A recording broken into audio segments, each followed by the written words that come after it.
Most business owners are dying a slow death because they're obsessed with the front end. They spend every waking hour and every spare dollar on marketing and sales because that's what they think they want.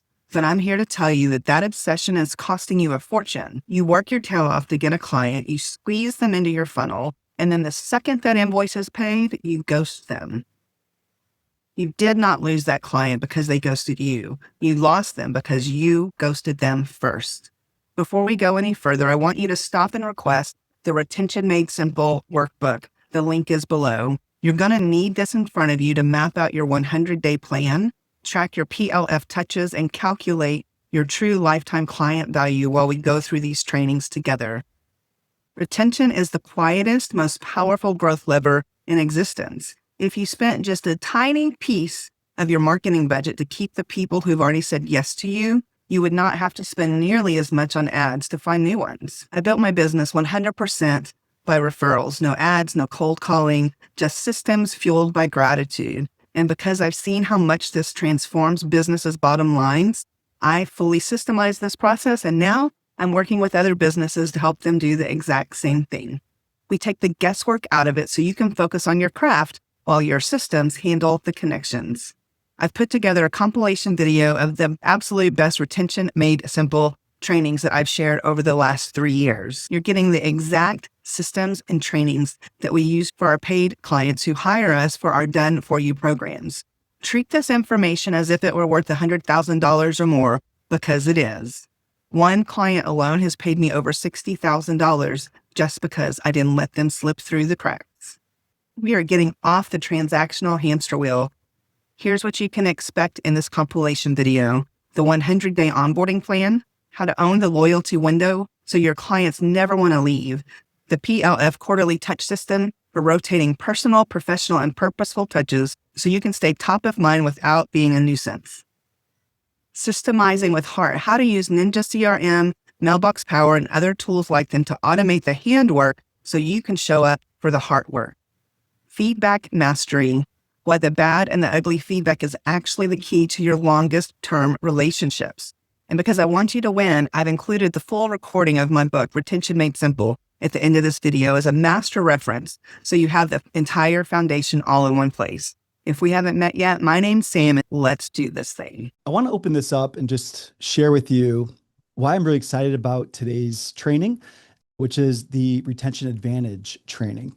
And as somebody who's had programs for years now, generating customers and all sorts of different offers, and then clients and different programs, and been through many high ticket programs, masterminds ranging from $10,000 to $50,000. No one really teaches this stuff. We kind of have to go on this journey of learning the hard way. And most people are so focused on teaching marketing and sales because that's what people think they want.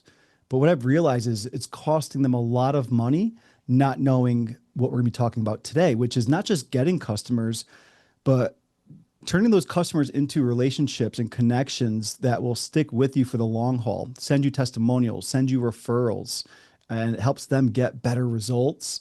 And it is all about client success and retaining these customers and clients for the long haul, which isn't just about you making more money, which obviously that's what happens when someone sticks with you for the long haul.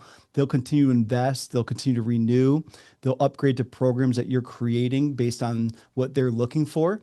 But it actually creates more results for them, because when someone feels that this feels different, they're going to show up and they're going to be dedicated. They're going to get the results. And that really equates to them feeling heard and understood.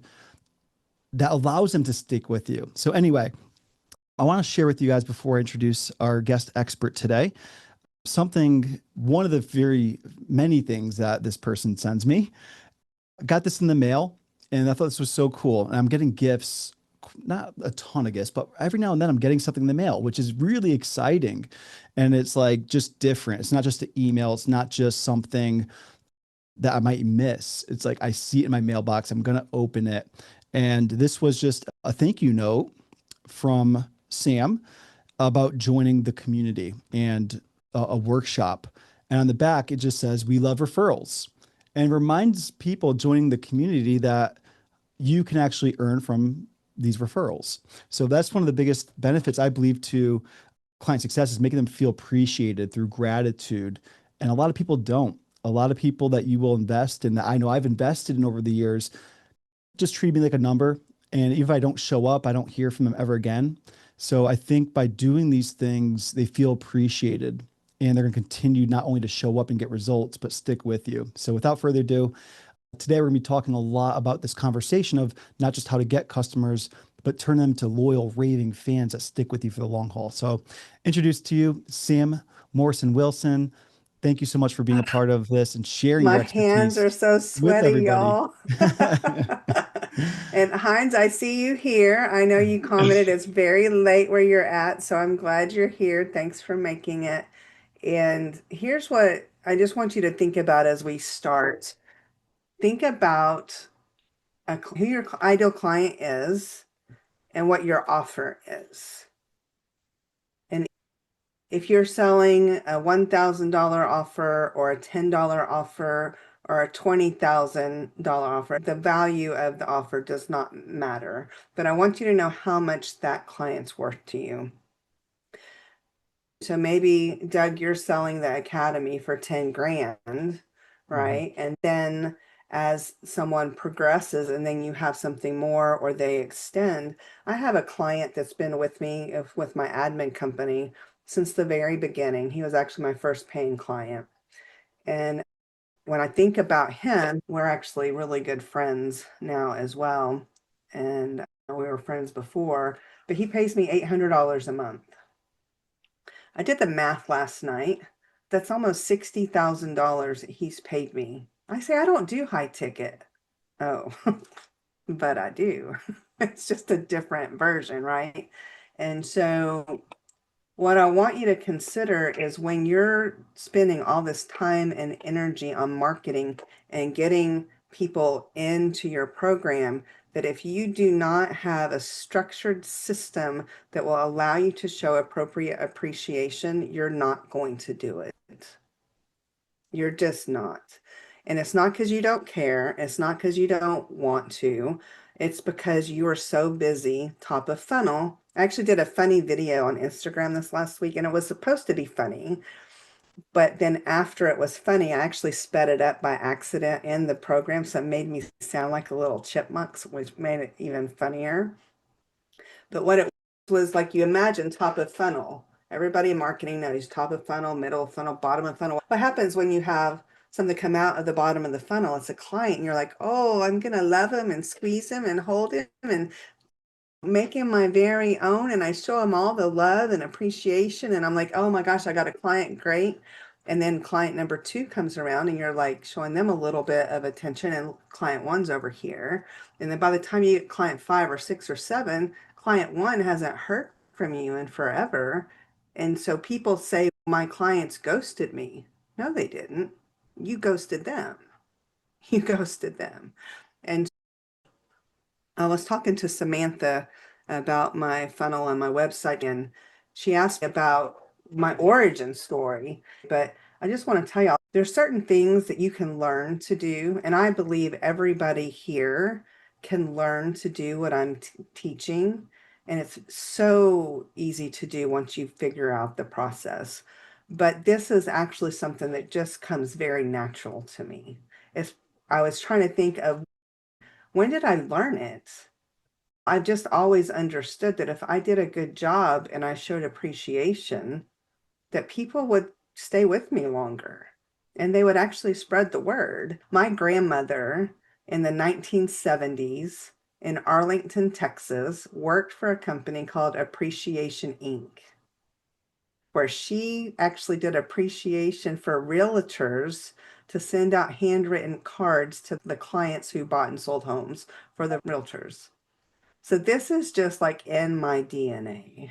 It's just part of it.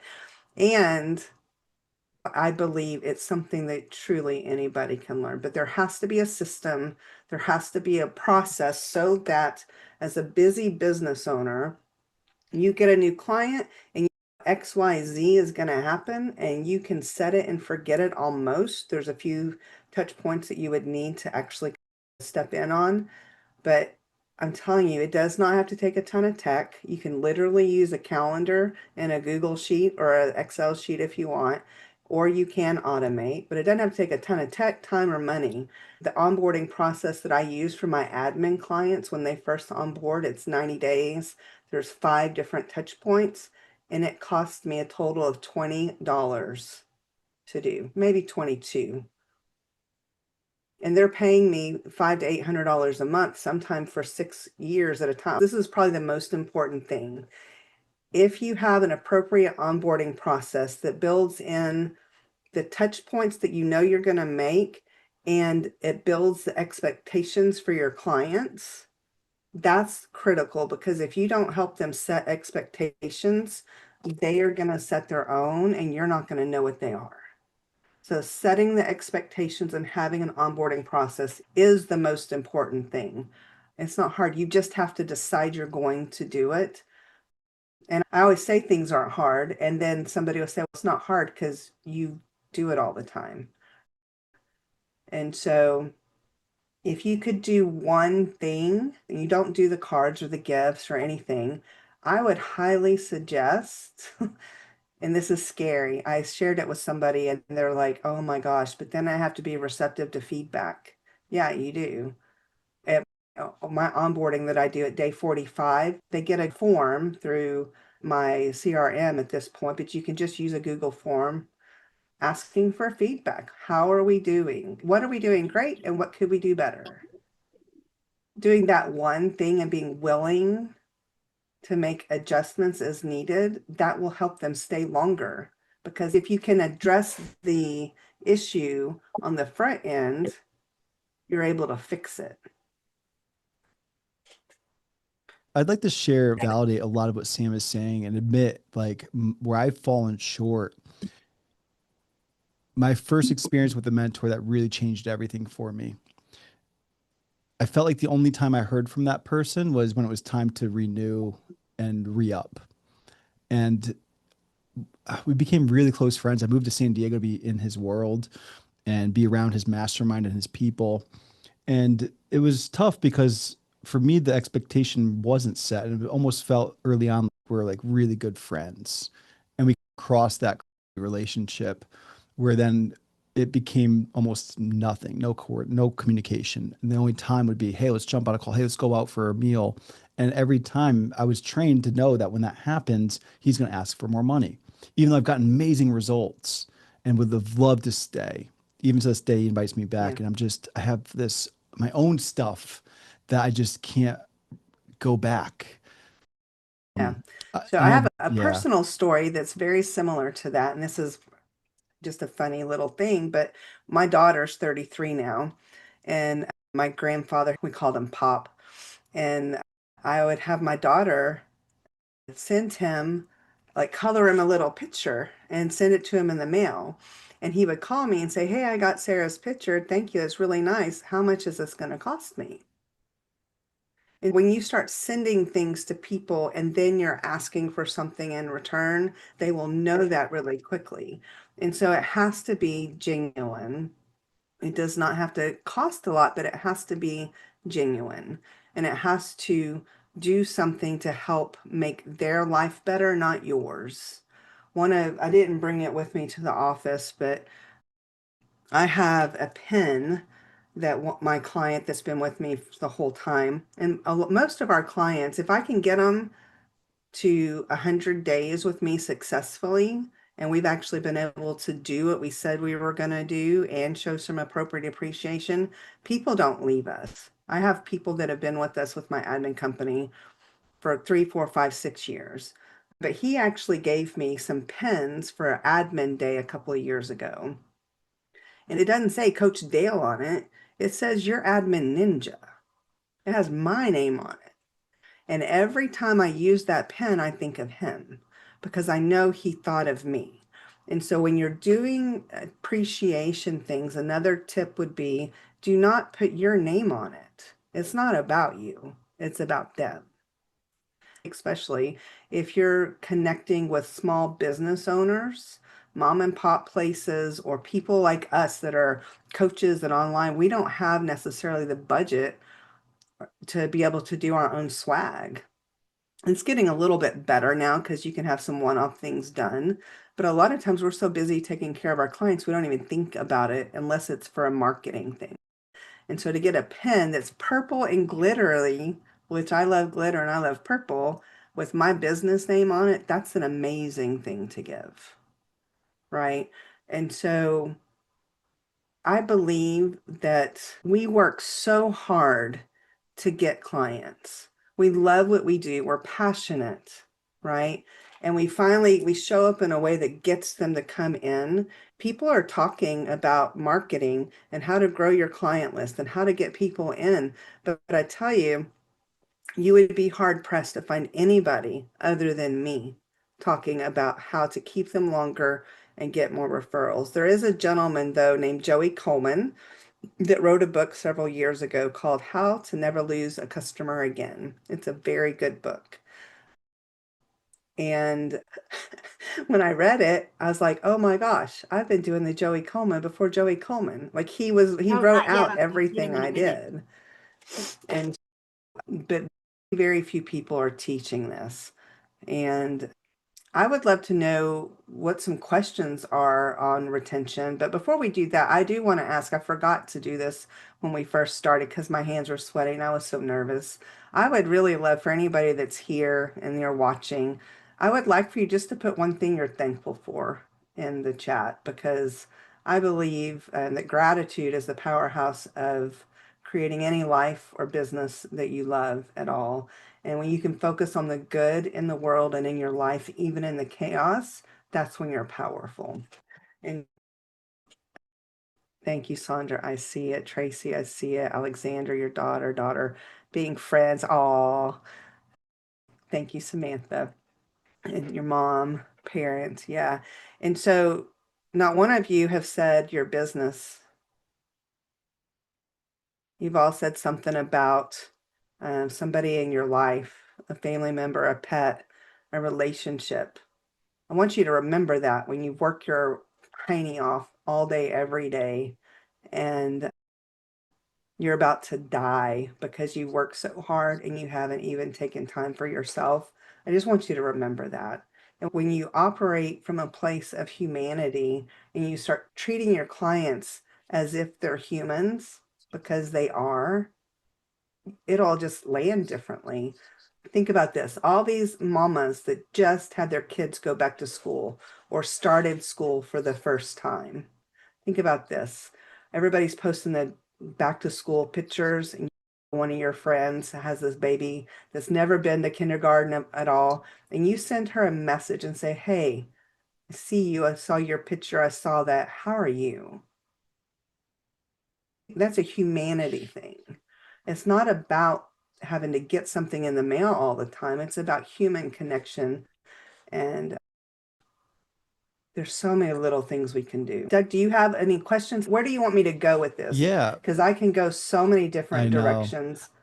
I think about like chronological order and people here, especially those who maybe are starting their first program or offer. Maybe they already have, like for me, I have my own offer, but there's so much I get to do right now to refine this. And I think chronologically, like, what is a really great onboarding experience for someone new that's working with them? And you mentioned 5 touch points. Simple. What would that look like? So Yeah. onboarding and 5 touch points within the first X amount of Within the days? first. Yeah. So here's what I would suggest. Figure out what you want your budgets to be first. And if it's $10 or even if it's free, you can literally do almost all these things for free. So you don't have to have a big budget at all. So the first piece though is gathering the information. Without the information, you're not going to be able to do the thing. So you need to have a way to collect the information, a Google form, something through High Level, wherever is tied to your CRM. So you have to be able to gather the information. And here's the thing that you have to be careful with the form because you don't want it to feel like they're being interrogated. Ask for their address, their date of birth, I like to ask for their favorite local charity, because being able to make a donation in their name, even if it's just $5 or $10, and say, hey, I did this for you, that shows them that you've thought about who they are. But then over time, as you're connecting with them, add in extra things. Add in, Samantha, I know you have 4 kids. I do not know their names. That's something that I would like to eventually be able to get to where I know. So when I'm talking to Samantha, I can ask about the kids and the names by name instead of just your kids. If you know somebody, they're like a dog mom, and I saw Renee put her kitties, I would like to find out what Renee's kitties' names are so that I can include that and make it super personal. So yeah, no social security number, Linus, none of that. But then the other thing is the second part that's really often missed, and we're going to talk more about this on Monday, is making sure once you gather the information that you have it in a usable format. If it's just in a Google form somewhere and you don't have access to it or you don't know how to get to it, you're not going to be able to use it when it matters. And I have a very good example of this. I had a client several years ago. She had just onboarded with this pretty soon, and we were still actually in the onboarding process, and she got her birthday card in the mail, and I was on a call with her, and she said, oh, thank you for my birthday card. And I'm like, you're welcome. I had no idea it was her birthday, but she got a card. And so what I do to fix that is, when part of the onboarding process, now everybody's birthday goes on my calendar on the day. So if I'm looking at my calendar for the day, I know when their birthday is, because that was embarrassing. And I didn't tell her I didn't know. I just went with it. But the really interesting thing was, she actually decided she needed to offboard from us for a while because she was having some financial issues with her company. And I sent her a birthday card this last year with just a note saying, hey, when you get this, would you send me a text or give me a call? I'd love to just to hear how you're doing. And she called me, and she's a client again. Like she was ready to come back. Did I send her the card to get her to come back as a client? No, I sent her the card because it's part of who I am and showing gratitude and appreciation. So the onboarding process is critical. It sets you up for everything else. Gathering the information, knowing where to put it, and you don't have to do 5 touch points. But what I typically do is, the onboarding form is a really great place to show them that you're going to plan on being intentional. And then at about 2 weeks, send them a card in the mail. I actually created a book on KDP, and my company name is Your Admin Ninja, and we have a process that I teach called the Do Not Do list. And it's a list of the things that you should not be doing because you're not good at it, you don't like to do it, it needs to be done, but it does not have to be done by you, and things that don't make your to-do list because you know you don't have time for them. So your do not do list. A lot of people talk about their to-do list, but if you have a do not do list, it makes it very easy to say, I need to get somebody else to do it. I created a very simple workbook. I've got one over here somewhere, just a 7x10 or a 6x9 thing on Amazon, that it actually says the do not do and to-do list. On one side of the page, it has a do not do list. The other side is the to-do. And in about 30 days, I order one of those for $4 from KDP Kindle and drop ship it to them with a note saying, hey, make sure, are you pulling back things that you shouldn't be doing? Here's your thing. And they love getting this little book, and it's $4 and I never have to touch it. Then at 45 days, I do the form asking for feedback. And here's the thing, when they send the form with feedback, I'm going to just pause. I know people are writing down. Finish your thought. We're going to hold for just a second. Whether the feedback is good or bad, you have to respond. You have to. Because imagine if you did a survey for somebody that you're paying lots of money to and they ask for feedback and there was something that happened and then you asked them for feedback and then they never addressed it. Oh my gosh. Or they give a shout out for one of the team members. I have people that work for me. I always, when we get the feedback form, I'll do a screenshot and share it on my team board and teamwork for all my other ninjas to see and saying, Andrew just got this great feedback from Minna. Getting the feedback and then responding is critical. At day 75, they get actually a cup and a thing of cookies or something from Mailbox Power with just the thing saying, hey, I'm so excited to be on your team.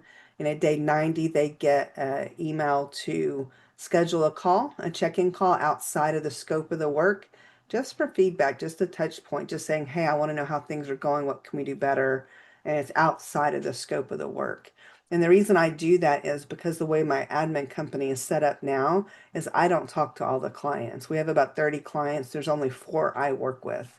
So I see 4 on a very regular basis, but the rest I don't see unless we do these calls. And so that is my onboarding process. And Julie, you can be my client. When you create your onboarding process, everything I just told you is done without me having to do anything, because I've set it up such that it's automated. The only thing that has to be done by me is when they send in their feedback form, I give them a response. The Amazon thing, I have somebody else order for me. So if you don't have anybody that can do that kind of stuff, you'd have to do that part. But I can promise you when my clients get it, it feels intentional. They don't feel like, oh, she planned this out. This is a process she created 4 years ago. Promise you, it feels personal. Eric, I'd love to hear your question or feedback. Yeah, so this is awesome.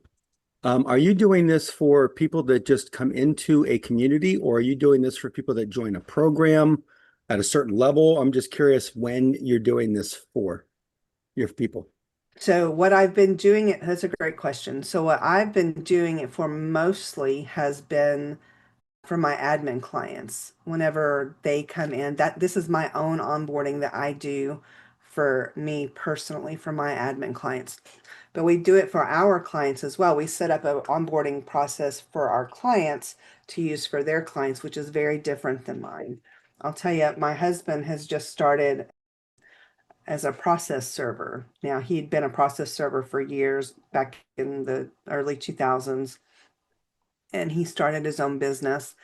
And one of the things now, it's very different now. Used to, it was very relational, high touch. You would have to go into the law offices, get the legal papers, walk them through the court, and then get them started and then take them back to the lawyer. So everybody, like you were part of their business.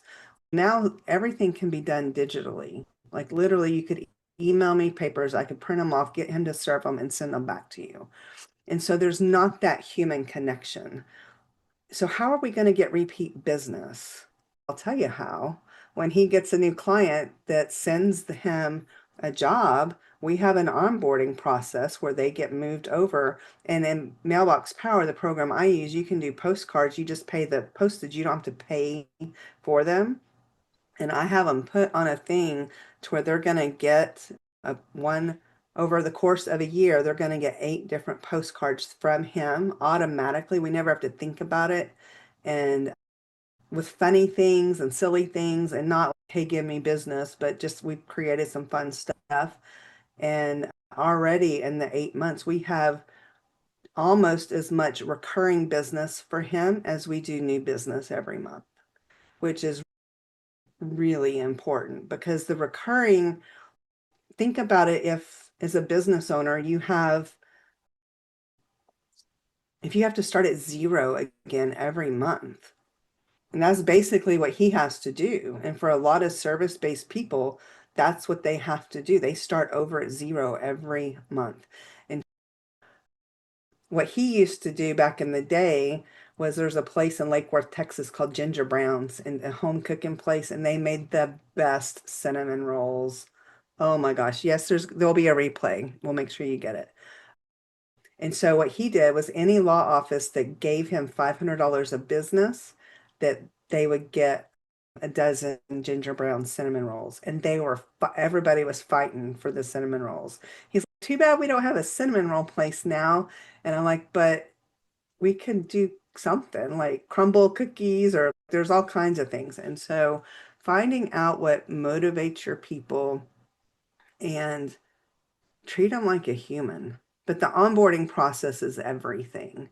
And part of the workshop that we're going to do is everybody that comes to that, you will leave with your onboarding process lined out, at least a template of it.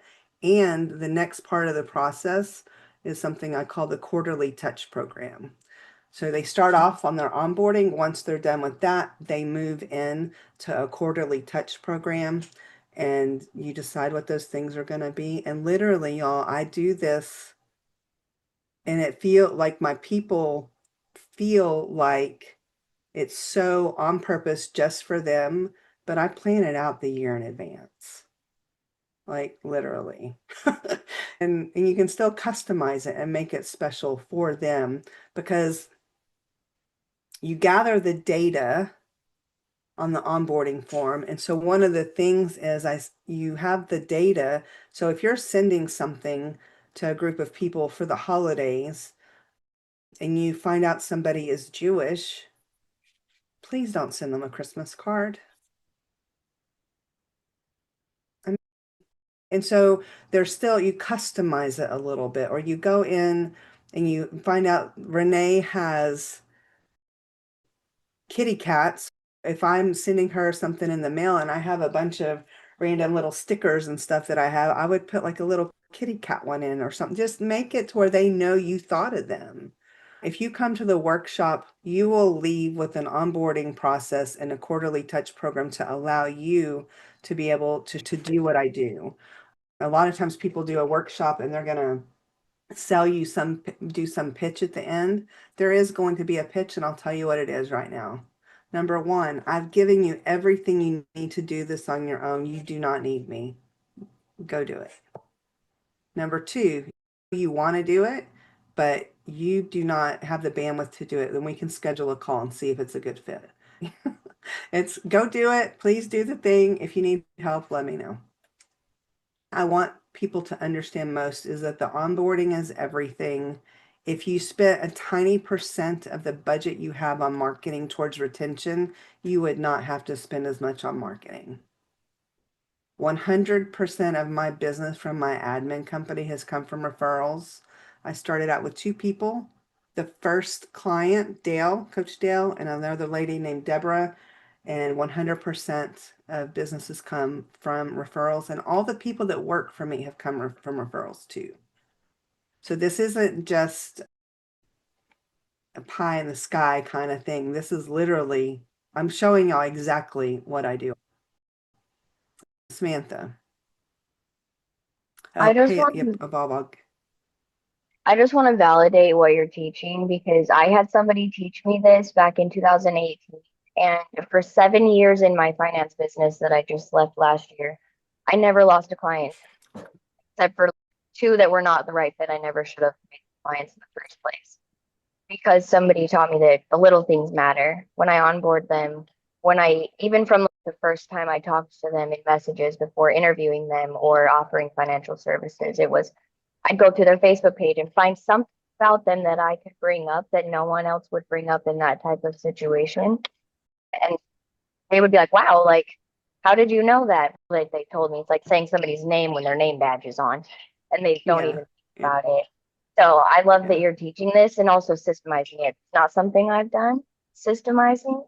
So that's like huge that you can just set it and not set and forget, but still remember those things. But so I'm very excited for it. And I also built my business off of referrals after the first 2 years. So I had 5 years of just referrals. Yeah. So it worked. Yeah. Thank you, Samantha. And it is true when you know those little things. one of the things that I did for one of our group of clients, they work for a franchise and they have conferences once a quarter that they all go to a hotel and do a thing. And we had like 6 or 7 of their people working with us at the same time. And I knew where they were going for the conference. I had something delivered to the hotels for them. Everybody was talking about it. It was like a $5 thing, $10 thing from Amazon with a little card attached. And oh, that's the other thing. Amazon, dude, whenever you start doing this, there's so many things that you can have drop shipped with a little note. Samantha got something a couple of weeks ago and she didn't see the note in it ahead of time. But the funny thing was, I appreciated the fact that she knew to message me, was this from you? And I'm like, yeah, there was a note, and she found it. And doing things just because, not because it's a birthday or a holiday, but making it spread out where it's random. They feel it's random, but it's not. Eric, what's your question? Just actually too, first is more of just a statement. I just want to edify Sam and her commitment to this community. This is something that she doesn't have to share with us. And the fact that she's being generous with that workshop is just really cool. I know I'm going, and I appreciate that she's making Thank you, it Eric. available, because it's really going to be a game changer for our businesses that we're building. This is stuff like Doug was saying at the beginning of the call. Nobody's getting mail anymore, right? We're not getting physical mail anymore. An email is just in one ear and out the other at this point. So when you get something in the mail, you're like, huh, kind of makes you think a little differently. And so I appreciate that, Sam, you're doing this. But the question I actually have is a little bit back to those touch points. Are you just pacing these over a period of time? No matter, let's say if it's like a 3-month program or a 6-month program or a It's a year. great question. Yeah. You just Yeah. pacing it so that there's So it touch points depends. throughout for. Yeah, it totally depends. I've created a custom GPT where you actually tell it the length of your program and it helps you space it out over the time. And so here's the thing. If you have, I'll just give you an example with my husband's business. If somebody gives him a paper to serve, he maybe sells that for $100. It's not realistic to send something that's going to cost a significant amount. But when you do the things over a period of time, in the 8 postcards over the course of the year, that cost about $10 over the course of the year. And so as they then progress up and they start giving us more work, we move them to a different touch point based on where they're at in the flow. Like right now with Safe Heart Connections, when women join the community in Safe Heart Connections, part of my onboarding process with them that I do very loosely, I don't even call it onboarding. It's we like to celebrate birthdays. So fill out the form and then they get their birthday card. And then I have their address. So if I see something happen and I want to send them something else, they get something else. They get to go on a 30-day gratitude experience where I create a custom word cloud for them. And I post it digitally where they get it, but then they get it in the mail and they're not expecting it. It's on a card and they have their word cloud with all their gratitudes. And the feedback is getting a card from a free community when you join. I promise you, I'm the only one doing it. And yeah, spoiler alert, Dr. Lynn. But that's why your Dr. Lynn. community has And 400 plus members in it too, probably. yeah, They're yeah, growing, they're not necessarily bailing out. yeah, for sure. Yeah. And so here's my heart for all business owners. As a business owner, as an entrepreneur, as somebody that's been doing this grind for so long, that if we can create our businesses from a place of gratitude, kindness, appreciation, and where we're truly doing it from our heart, we will be able to serve more people. Everybody here has a mission. We're all on a different mission, right? And when we can show up more fully and be more present with the people that we're looking at and talking to in that moment without having to worry about where's my next paycheck coming from, where's the money coming from, and I can just serve you well, everything's different. And so the onboarding process that leads to more retention, I'll teach retention all day long because marketing works, trends come and go.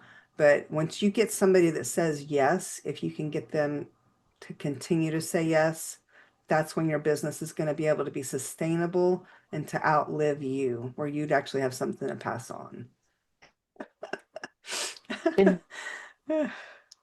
What I want you to know, though, truly, that when you can give from a place of who you truly are and kindness, that the world will be a better place and you will be able to make the impact you were meant to have. How are you? How y'all doing? Doing good. Our camera's off. Is that on purpose? It totally is. I am totally cuddled with my dogs on the couch and not even in camera. Okay, I'm happy to hear your voice. No problem. I didn't expect to get on here, but I seen your name and I was like, oh, I gotta show up. It's Sam, of course. But I wanted to just double down on what Sam is saying. Before I had a proper onboarding process, I literally had clients leaving out before they even got started. So I think that client retention more than just about them staying, it's about them committing to our processes so that they can be successful and we get more testimonials and referrals from that. So I just really want to double down on folks taking that serious. And then the other thing is, I love you, Sam, because you're just so amazing. But Aw. leading with gratitude, it's also something that our clients will show us, right? Like we're not just showing them, but they'll show up in our community spaces with gratitude. And that just always makes it easier to work with people when they're coming from kindness and sweetness. But my question for you, Sam, because I'm about to sign up for this workshop, Yes. even though I have a process, Okay. I know it could be better because the gems that you were even throwing in about sending things just not on like holidays, like sporadically, I want to learn more about that. But are you going to talk us through the automation processes that these require? I do have a team, I have folks who are supporting, but I know that there's so many automation Yes, tools, and I know you have a CRM and stuff like that we can use to I make this do. Yeah, process so easier. that will be, that's really great. So, great question. And thank you for the kind words. I received them. So yes, so automation is possible. It's easier than ever. And it's so if you're using high level or any of those programs, creating that workflow so that everything's tied to the onboarding form. Use the onboarding form in the program that you're using and trigger the workflows from that. But one of the other really cool things that's happened recently, I use Mailbox Power for everything. There's other programs out there, send out cards, AM cards, there's all kinds of things. But I'll tell you the three reasons now why I use Mailbox Power. One is when Doug, that card you got from me, it did not say Mailbox Power anywhere on it. All the other programs that I have found say send out cards or AM cards somewhere, but it does not say Mailbox Power anywhere. So it looks like it's coming just from me. The second thing is the gifts that Mailbox Power has are better than any of the other ones I have found. But the third reason, which really got me excited and got my team excited, is they have an integration with High Level now. So like we use Ninja CRM, which is a white label of High Level, and you can actually use the onboarding form to trigger a workflow and have it automatically go into Mailbox Power to trigger an automation there. So literally it's all done with the click of adding a tag or something. So yeah, we will talk about that, evolve, and I also want people to know that if the tech makes you squeamish, you don't have to do the tech. Like literally create the onboarding form through Google Forms, have an Excel spreadsheet or a Google sheet, and then add everything to your calendar. That's all you have to do. Yeah. Doug. Yes, I just want to thank you for putting together not only today's session, but this workshop. I remember you speaking about it, and so many clients come to mind, but Evolve stands out a lot, being with me now going on over 3 years, and how little I do for our clients. I feel like I show up, I do what I feel like is required, but there's so much more I get to do for not only our new clients, but clients that have been with us and stick with us. And that's why I bought before I even knew there was a code. So I was like, Yeah. I'm in. So I just want you guys to know I'm Yeah. there. I'll be there not only to support the room, but to learn. This is something I've been really wanting to do more, but in my mind, it has to be expensive. It has to be very manual because I've done these things. I've invested in these things, but I stop because I don't know what Sam's going to be sharing with us. Now I know, but I haven't known. So I'm just really Yeah. excited to build this out for our program and probably programs. I think we'll start with the one first. And yeah, and it's not even about just, again, retention. I just feel like it's something that'll make me feel more proud of the program that we have and the Mm. people in them. So I'm just really excited. One last thing that I'll give you a nugget. Here's one of my favorite things to do. If you're working with business owners, so you're doing B2B, you want my favorite, you have to, I'll put the link in there again in just a second, Kim. But if you're watching still, you want to know my favorite thing, my favorite tip for business to business, just tell me something in the chat to where I know that you're still here because this is worth, oh, thank you, Martini. Samantha, you want to know. All right, so if you're doing B2B, here it is. Go leave them a Google review. You know what? It costs $0. I do have a community on school. I have a thread in there where I'll be sharing out $0 tips. Usually once a week. There's so many things you can do for free. You just have to decide what you're going to do and get it done. So Google reviews. If they're a business owner and they have a Google page, that's magic. But here's the thing you need to remember. If you do the Google review, they may not be the one, your contact may not be the one that manages the Google page. So take a screenshot of the Google review and send them a text or an email or however you normally communicate with them and say, hey, Doug, I just left you this Google review. So happy for the experience of connecting with you and your business and was happy to leave a 5-star review. Hope you have a great day. Because if they don't manage the Google review, they would never know it. So make sure you send them the information so they saw it. $0 tips. Yep. So we can wrap on that if you're good. Unless you have anybody else have any questions? And Doug, you said I planned this. I actually did not plan anything. I was just coming to share my heart and see what questions there were and just share the best practices of what I do. And then, yeah, Alex Hermosi says he wants to share everything he can. And then when you're ready to hire me. So now there's so many people. Here's actually, I do want to make sure I say this. One of the reasons I decided to start teaching this was because there's so many people that I know that are doing great work in the world that are not in a place to be able to pay me $500 to $1,000 a month as an admin, but they can pay a couple $100 to come to a workshop and learn how to do this to grow their business. And when they get ready, they can hire us to do something for them. For Anyways, I think sure. it's actually better to not have clients than to have clients. The sooner you can start this, the better. And even if you're not going to join the workshop, you can still join the community on school. You won't have full access to everything, but I'm going to be posting the $0 things. So even if you're not ready to do the workshop, you can join the community.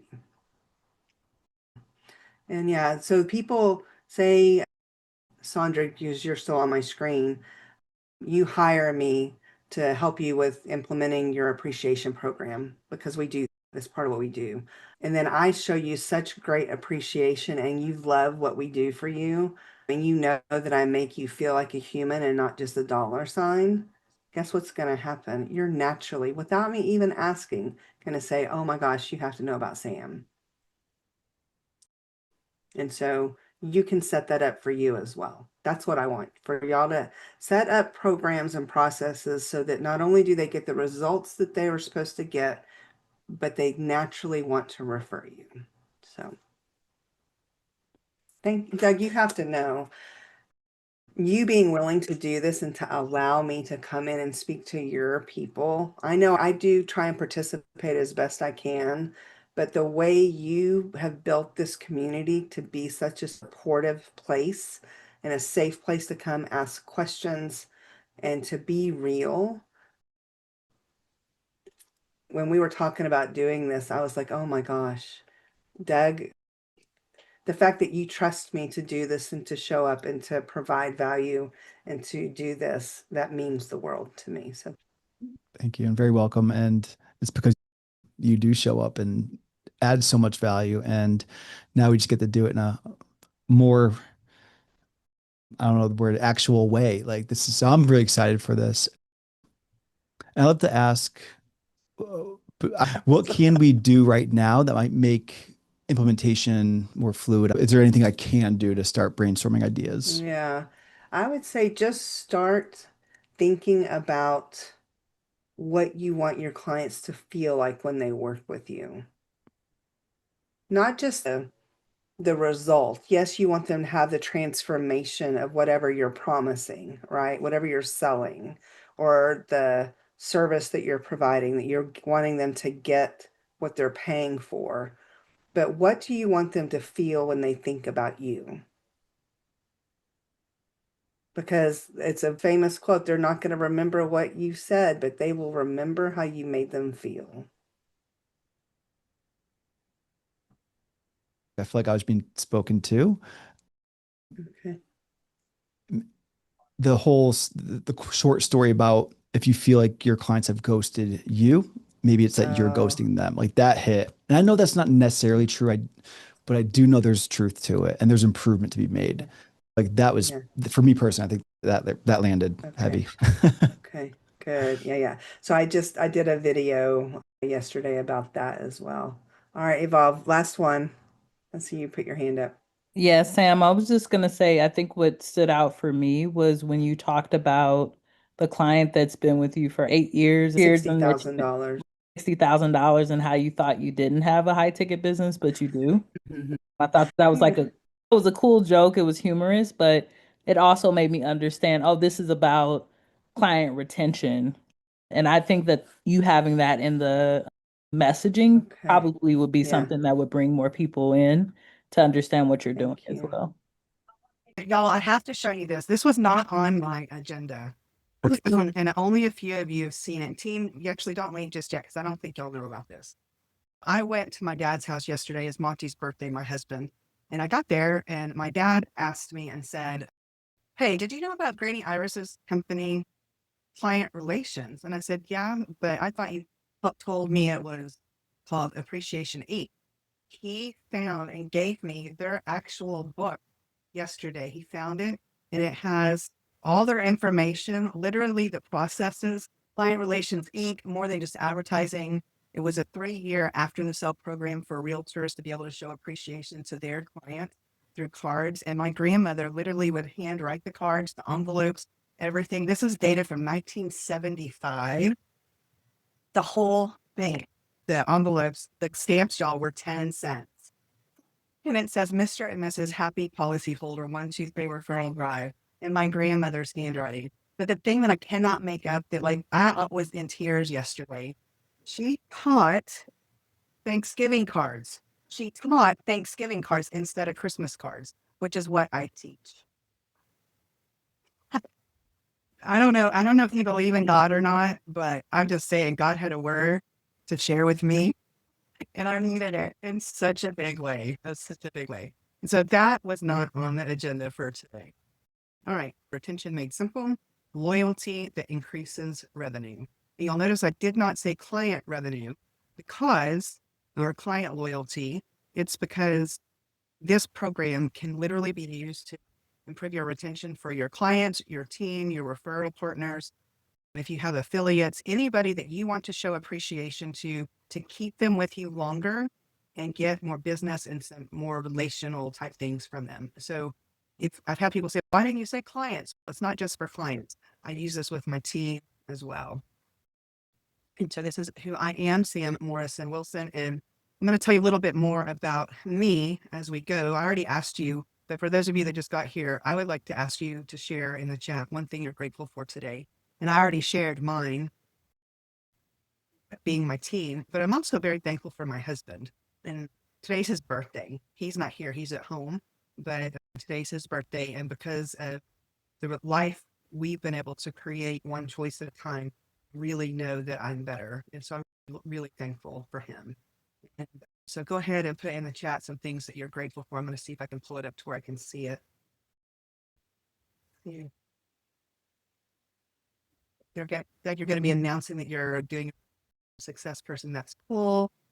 Starling decided to work. Adele, good job. And thank you, Yvonne, for the cheers for him. I want you to think about what one client is worth to you. What is one client worth to you? And actually put it in the chat. So I'm going to actually give some feedback around those numbers. So please participate. I'm going to talk to you in a minute about my commitment to you and what I'm hoping your commitment to me will be, but participation is going to be everything for this. So Kirsty, 1,500 is Doug, 2K, 6K.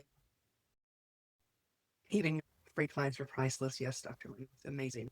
Sandra, 5K, 15K. Okay, so I'm just going to ask this in general, but Carrie, you said your client's worth $15,000. That's what if you got them to stay longer? Like, what if they repeated? Like, that's a one-time thing. Like, they pay for your class one time, your course one time. Samantha, that's it. Can't put a number on lifetime value. So true.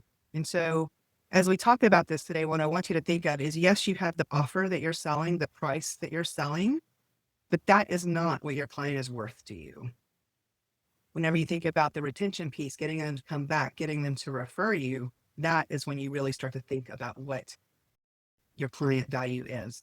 So my commitment to y'all is by the end of today, I'm going to make sure you have your onboarding process and quarterly touch program lined out. That's a big commitment and I'm here for it.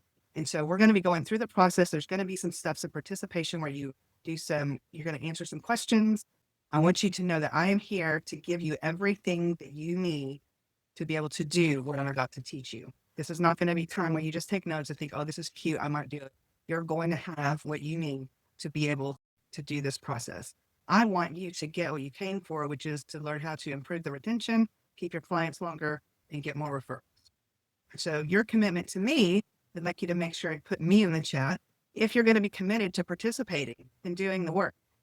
Because if you're not, I love that you're here, but you can go have coffee or do something else. I'm not about wasting time, right? We're all business owners. We're busy. We have things to do. And if you want to get what you came for, then I'm here for it too. All right, very good. So I want to do a quick setup. I learned this from Andre, my relationship coach, that he always does what he calls the setup, helping people understand how to get the most out of an event. What I want you to do is listen to learn. Well, there's this mechanism in our brains that causes us to, when I say something, automatically you're like, is that true? And then you start to argue with yourself in your brain and you miss the next thing. So listen to learn. If you have questions, put them in the chat. At the end, we will have time for Q&A. And I will get your questions answered. The other thing, stay till the end because I do have a bonus for people that are here live. Let me tell you about how I got here. Back in 2004, I created a company called Smiles by Sam. It was not about teeth. It was a greeting card company, and I had my cards sold in 100 stores in 5 states. Made all the cards myself. And that was really when I went on my first appreciation journey. And then I created Your Admin Ninja. And what I'm teaching you is not something that I learned in a book, but it's something that I live. It's just who I am based on the story about my grandmother and her business. And what I learned over time with Your Admin Ninja was as I did a good job and showed appropriate appreciation, my people stayed longer. And I've learned that if I want to have the impact in the world that I can have, it's by helping more businesses grow sustainably in ways that help them with their bottom line so that they can stay in business longer. And so I told you the story about my granny Iris. She was my best friend, and she's probably looking down from heaven thinking, holy smokes, girl, you finally got it. And I'm so happy about that. Gratitude is not luck. It is a system. It's a system. And as busy business owners, we have to have systems in place where everything will crash around us. What do a pen and a coffee cup and a $50 gift card have in common, do you think? Pen, coffee cup, and a $50 gift card. Any guesses? Gifts? Thank you, gift bundle. They can all be used as gifts, all forms of appreciation. Yes, personalized. Yep. Okay. All right, cool. So thank you for participating. Let me just tell you, the $50 gift card, I worked for a company called Documation back in 2011-ish, maybe. And the boss, he's my favorite boss. His name's Scott Hansen, the best boss ever. And he would do things for like admin day.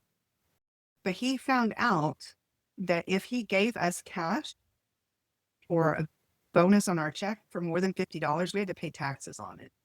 So he would only give us $50 instead of giving us a $200 bonus that we didn't have to pay taxes on, and take us out to a really nice meal with other little gifts. And so he was giving appreciation in a way that I could receive it more fully without it costing me anything. And Sandy's on this call today. Sandy gave me this cup, I don't know, 3 years ago. Administrative assistant, only because full-time multitasking ninja isn't an actual job title. This does not have Sandy's name on it anywhere.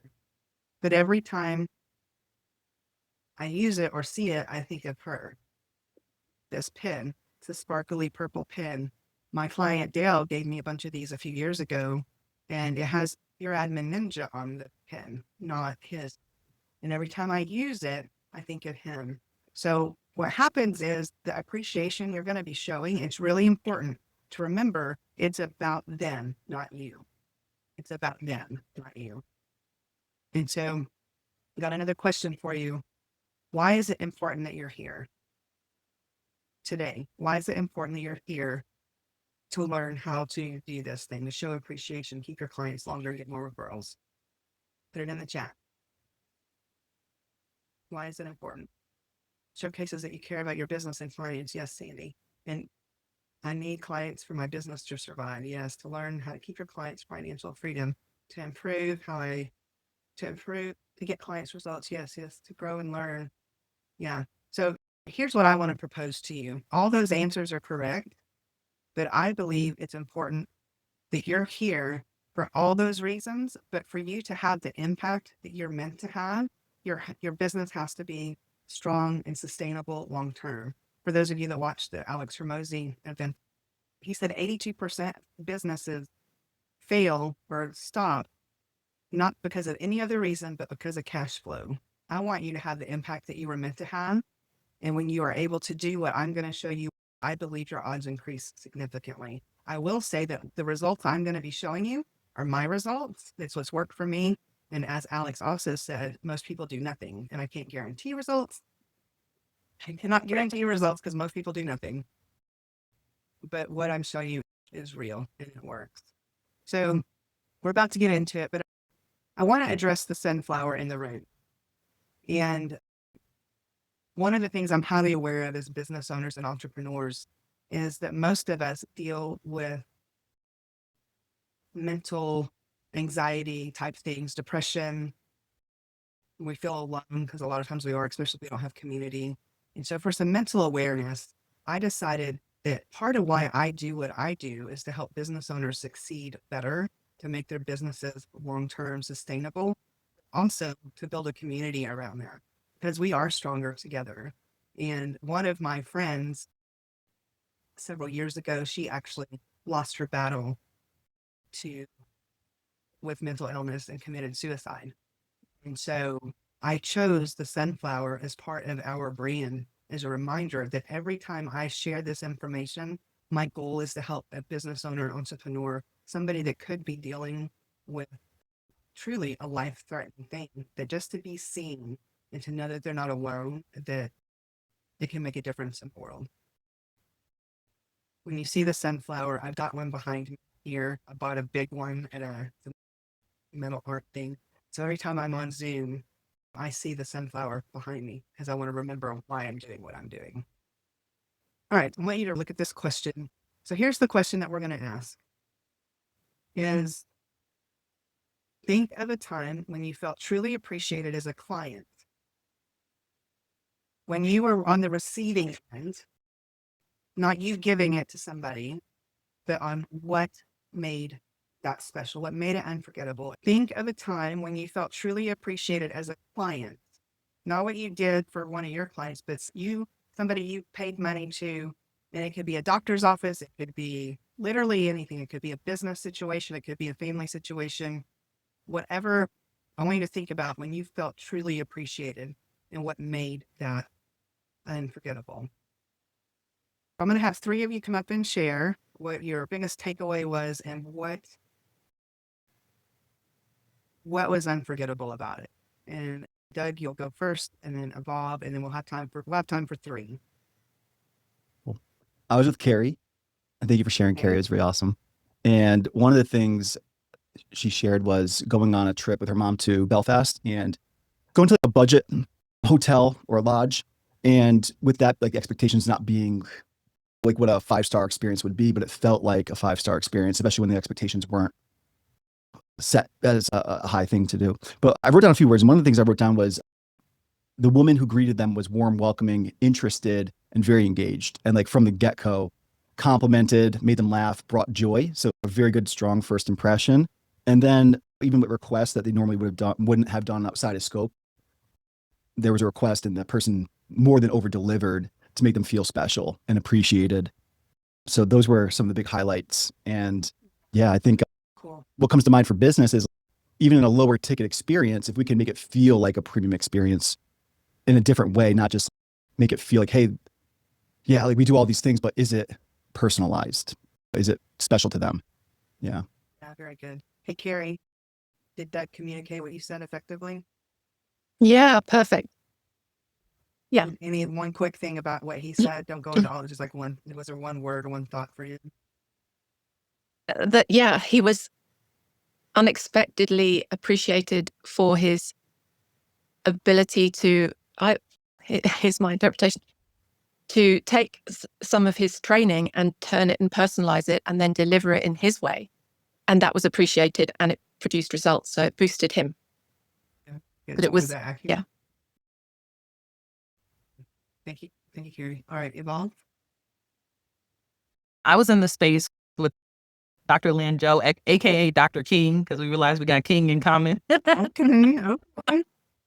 But one of the things that she mentioned was your space, Sam, actually, and how she got to do an in-person with you. And what was really brilliant about it was that you created a space for folks to come out earlier before the true event started. And it was only a couple of people, but that you really shared like special places that you would hang out. And I think it was the intimacy of the event. And what I read in that space was that like everyone was exhausted, and it seemed like you really pivoted in a moment to make sure that people were taken care of and didn't make it all about like your programming. So what I took from that as a business owner is sometimes we get so fixated in our agenda, but like really caring for our clients sometimes is just like creating space for them to rest and restore.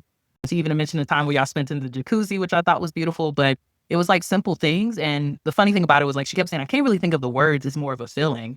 And I was like, it's like a magic that kind of goes into it with the experiences that you built. So I wanted to share that for you, Sam, because like you're doing it, but also just to share this had nothing to do with a mug or anything like it really was about like truly your energy in the moment and you reading the room and saying, this is the space I'm going to create, whether it's 2 people or 200 people there. Yeah, that was so good. Thank you, Yvonne. Dr. Lynn, did she communicate?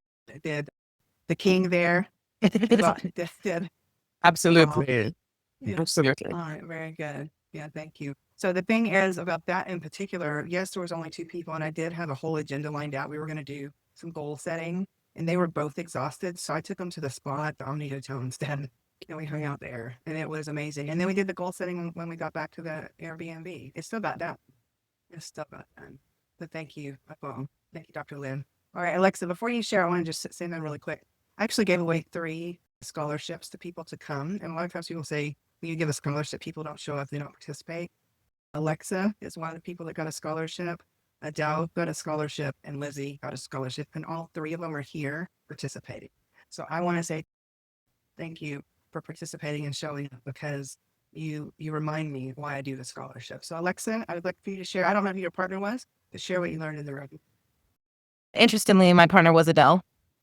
And so also, obviously, I'm very thankful for this opportunity. And I do think in the world there, just to respond to what you said really quickly, I very much appreciate it. And I think in the world, a lot of people think that people don't appreciate opportunities like this, but I don't think that I find it. I'm sure extremely grateful because I wouldn't have been able to be here otherwise. And it also shows your heart in that not only do you teach these things, but you're truly living it in a way that not everyone does. There's a lot of people out there that say that they give, and some of them have lots of money and they have all these examples, but a lot of them are not things like this, where you took time and consideration and really gave it in a very intentional way. And so I really appreciate that. And also it just shows the magnitude of what you're doing. Thank you. Okay. And then, That as well, and that was not the question. yes, no, now I'm going to answer the question quick. So the reason I wanted to share it because Adele's story, I think, is important as business owners. She was getting business cards from someone. So you would think that isn't similar to the other two that were shared. That isn't necessarily anything special. But what happened is the person asked her questions about herself, about her work, and really came across in a way that beyond just what she was giving, and took time to truly get to know her. And that interaction, I think, again, is another example of how you make someone feel and actually really caring. And then also, if you're thinking about business cards, like you can create business cards or anything in a way that would work for anyone. But when you truly get to know someone, then the work that comes after and the meaning behind it is so much more. That's so good. Adele, did Alexa communicate that correctly? Yes, she did. We're going to have a couple more quick sessions like that, because I think that there's power in the sharing and the stories and the connection. But before we do more of that, we're going to talk about the 3 beliefs that I believe are blocking most small business owners from doing this thing that I'm going to be teaching you. Remember, we're actually going to do it. We're not just going to talk about it. We're getting there. I don't have time.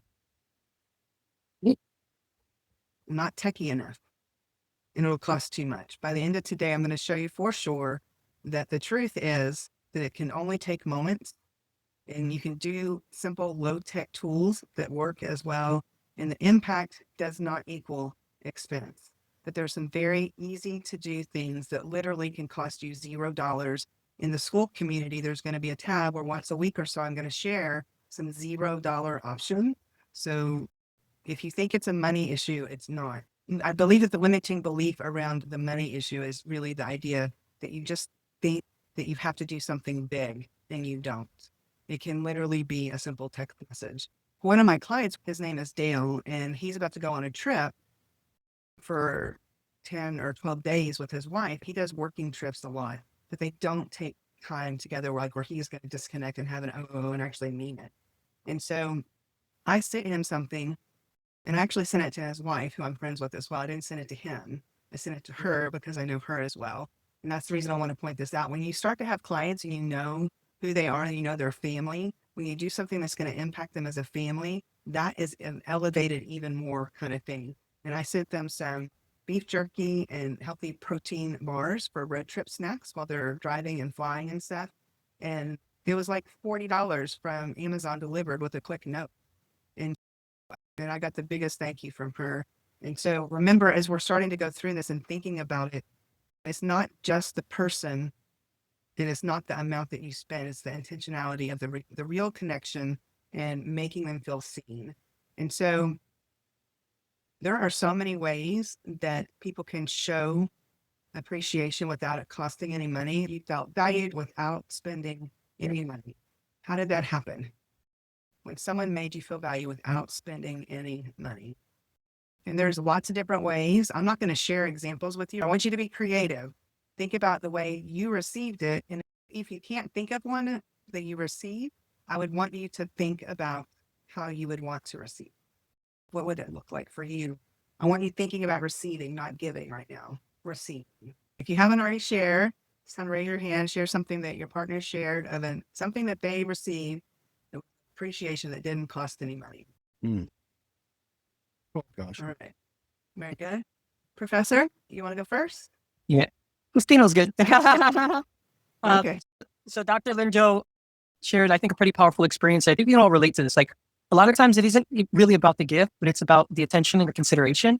And so she shared herself and her son received assessments for ADD, ADHD, and the person that they worked with not only showed and didn't just perform the assessment, but showed an interest in them as human beings, right?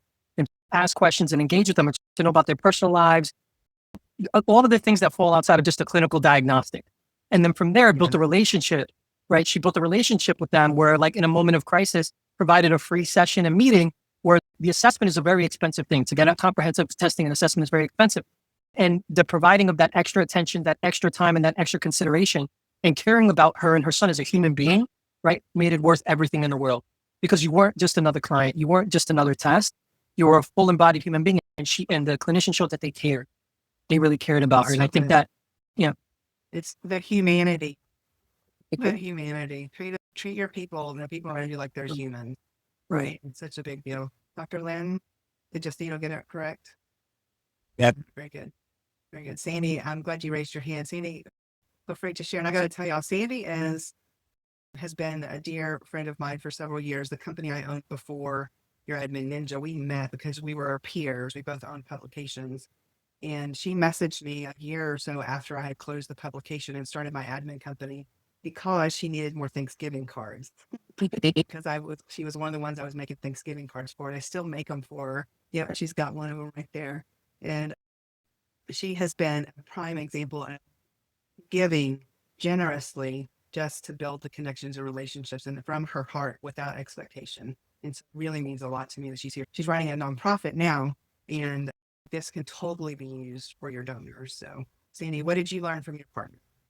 Carrie, she shared with me that the one thing that sticks out for her that someone did, her neighbor picked lavender from her garden and wrote a real nice thank you note and came and left it on Carrie's doorstep for no reason, just because. And so she had left the lavender there for quite a while. And every time Carrie would go out to sit on her step and have her tea, she would smell that lavender and automatically think of the sweet gesture of her neighbor.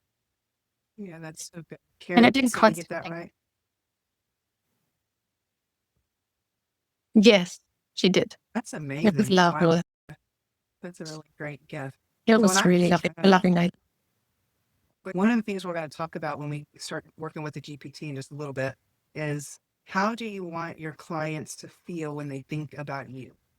And what that woman did, the neighbor, she did something that created the process in your brain that when you think of her, that's what you think about. And that's part of what we're working towards. Andrew, I know you said you had something when we were doing breakout rooms. You have an example that you'd like to share. It's just a very simple one. And it's when someone leaves a review of your business when they don't need to. And I think that goes a long way because obviously most of your clients don't actually leave you a review. So when one actually does, you remember them and you can physically see that they went up the way to do it. And then not just say, this was great, thanks. And like when they actually write something about your business. That's so good. And that is one of the things we teach on giving. So yeah, that's good. And it's a free thing, right? Google reviews are free. If you're doing B2B, you can give them an honest review. If you just start working with someone and you give them a Google review right away, that's not going to feel genuine because you don't know them well enough. So it needs to you need to have worked with them long enough to be able to do it, right? Or go on Yelp or all these other places or Facebook. A quick text message. I used this example last week, but it's very relevant with everybody being on social media and you're connecting with people there. One of the things that I think that would really help all of us in business is if we actually make social media more social again, right? And we actually used it for connection. And last week here in Texas, all the kiddos were going back to school. I don't know about where you're at, but all the mamas and like Kelsey, brand new mama, like not brand new mama, but like your babies were going back to school, one for the first time. And this is the first time Kelsey's ever had, like, you're at home right now and there's no babies there. And so send a message to one of the mamas that you know that's a client of yours and say, hey, I saw your picture of your kiddos going back to school. Just be aware of those moments. If somebody has a loss in their life, Sandy always was really good. If somebody had a baby or a death in the family, she would say, hey, send a card to XYZ for that, right? And so being aware and using those social connections as a way to connect, not just market. And when you start to do that, the people will start to see the fact that you're really making genuine connections and not just trying to sell them something. I think it'll really help.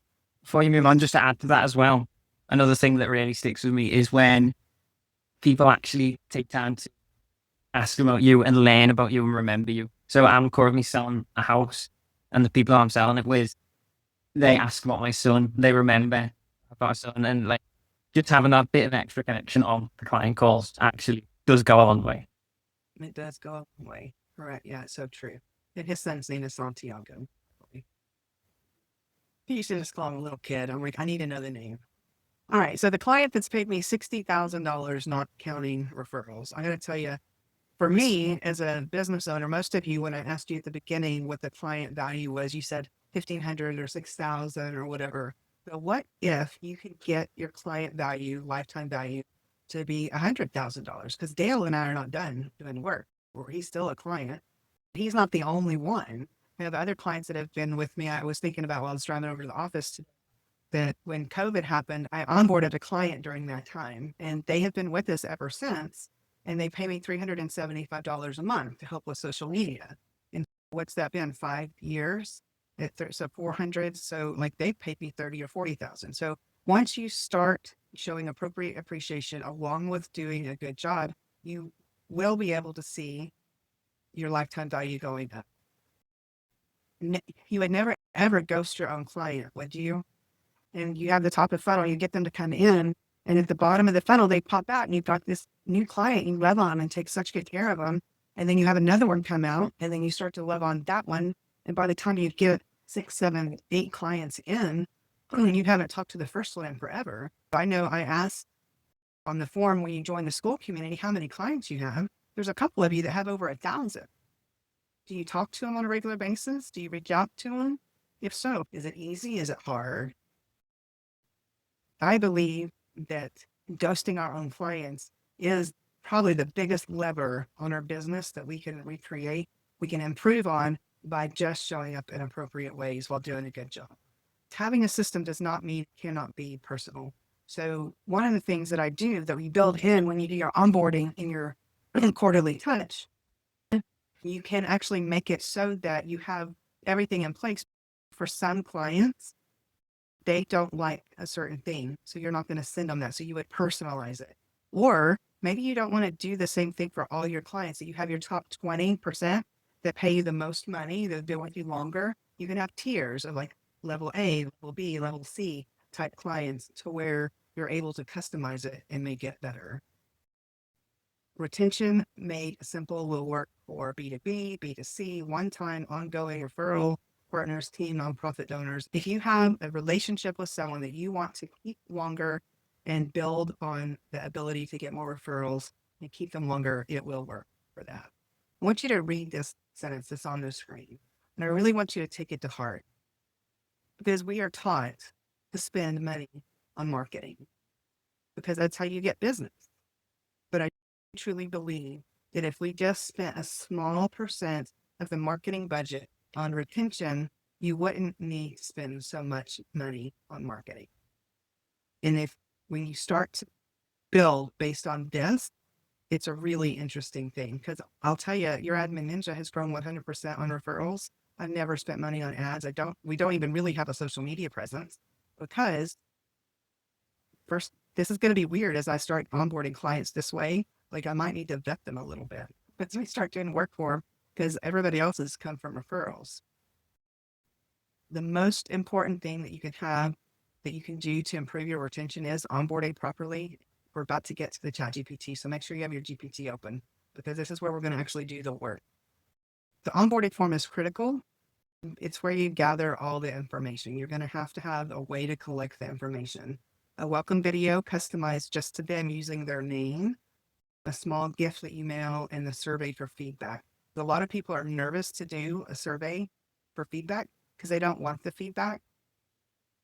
You're not going to be able to grow a business long term if you're not willing to get the feedback and make improvements. You need the feedback. You may not want it, but you need it. And if you do a feedback form of some kind, then I want you to understand that when you get that feedback, good or bad, you have to respond.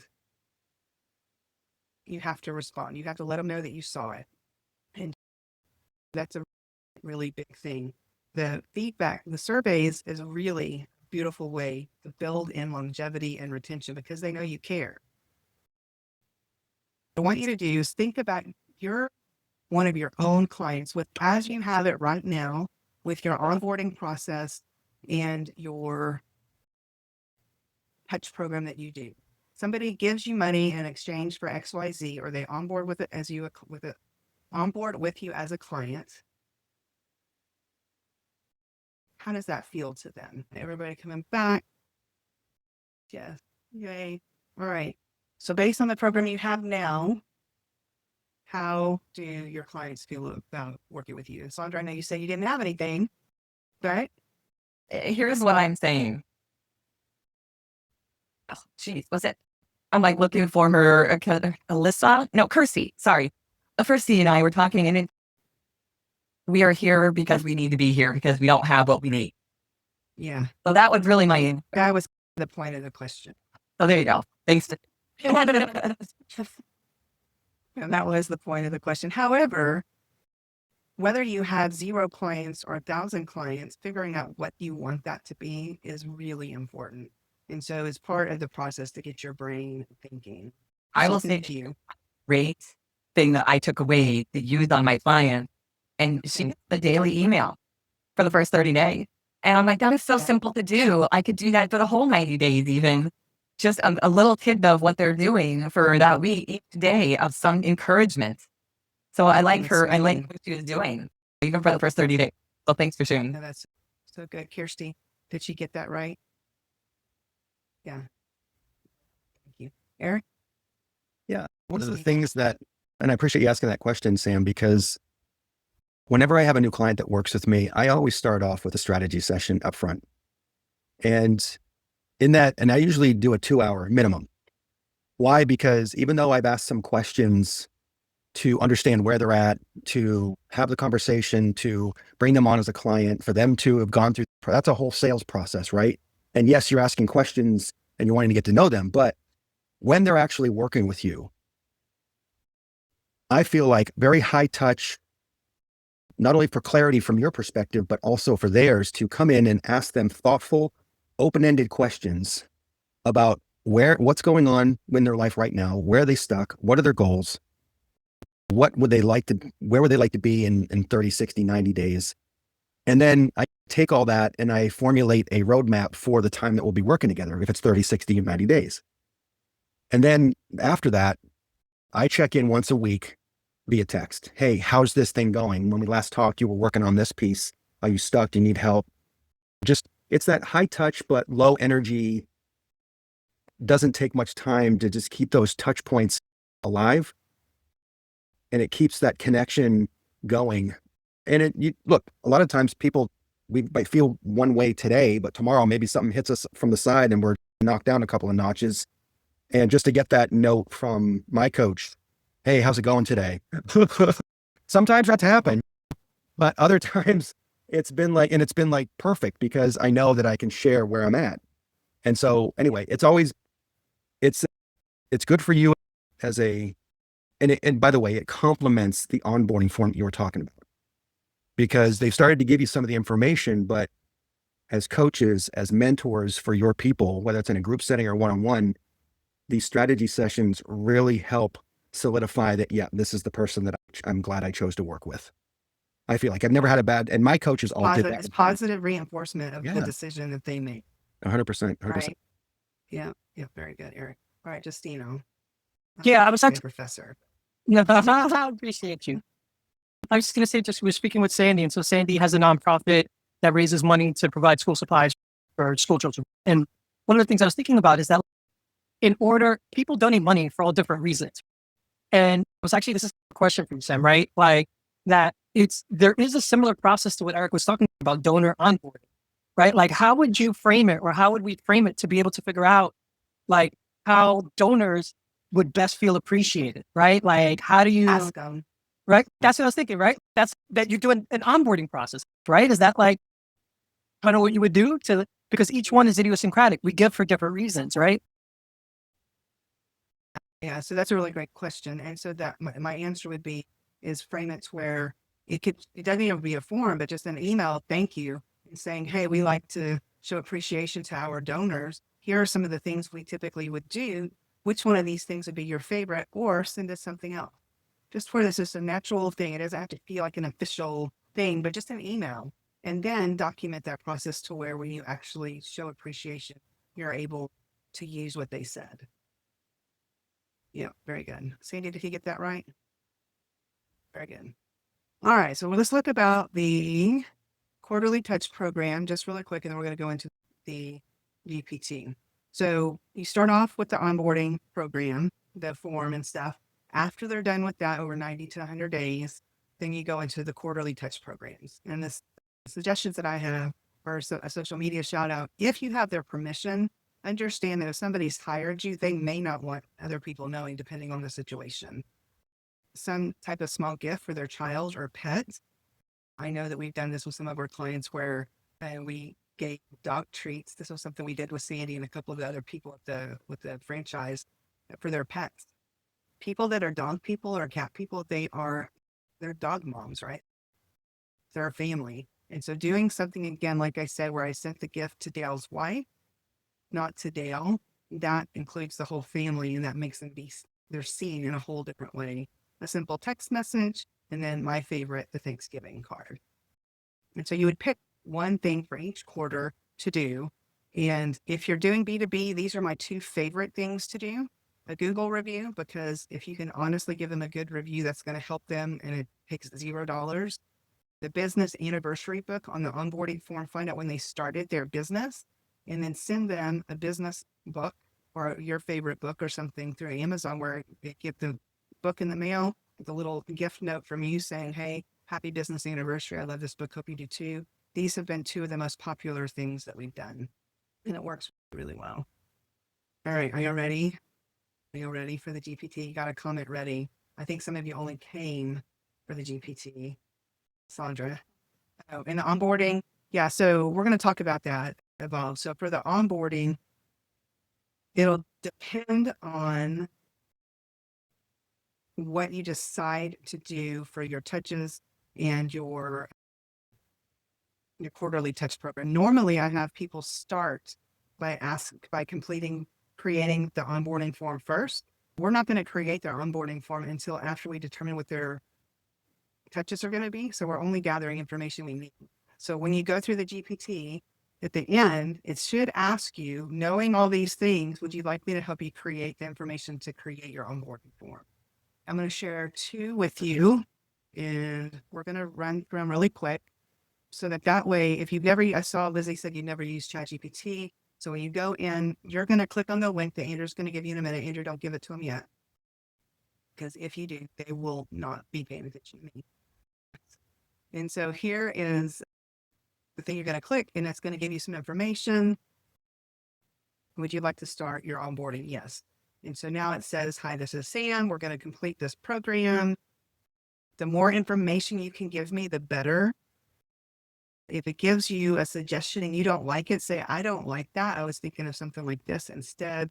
And literally, we should be able to go through this in probably 10 to 15 minutes tops of creating this whole thing. And so it's going to ask you for your name, your business name, and who your ideal client is. And so it says that. And then what is the offer? The offer is ongoing. The average is $400 to $2,500 a month, and they typically stay with us for 4 years.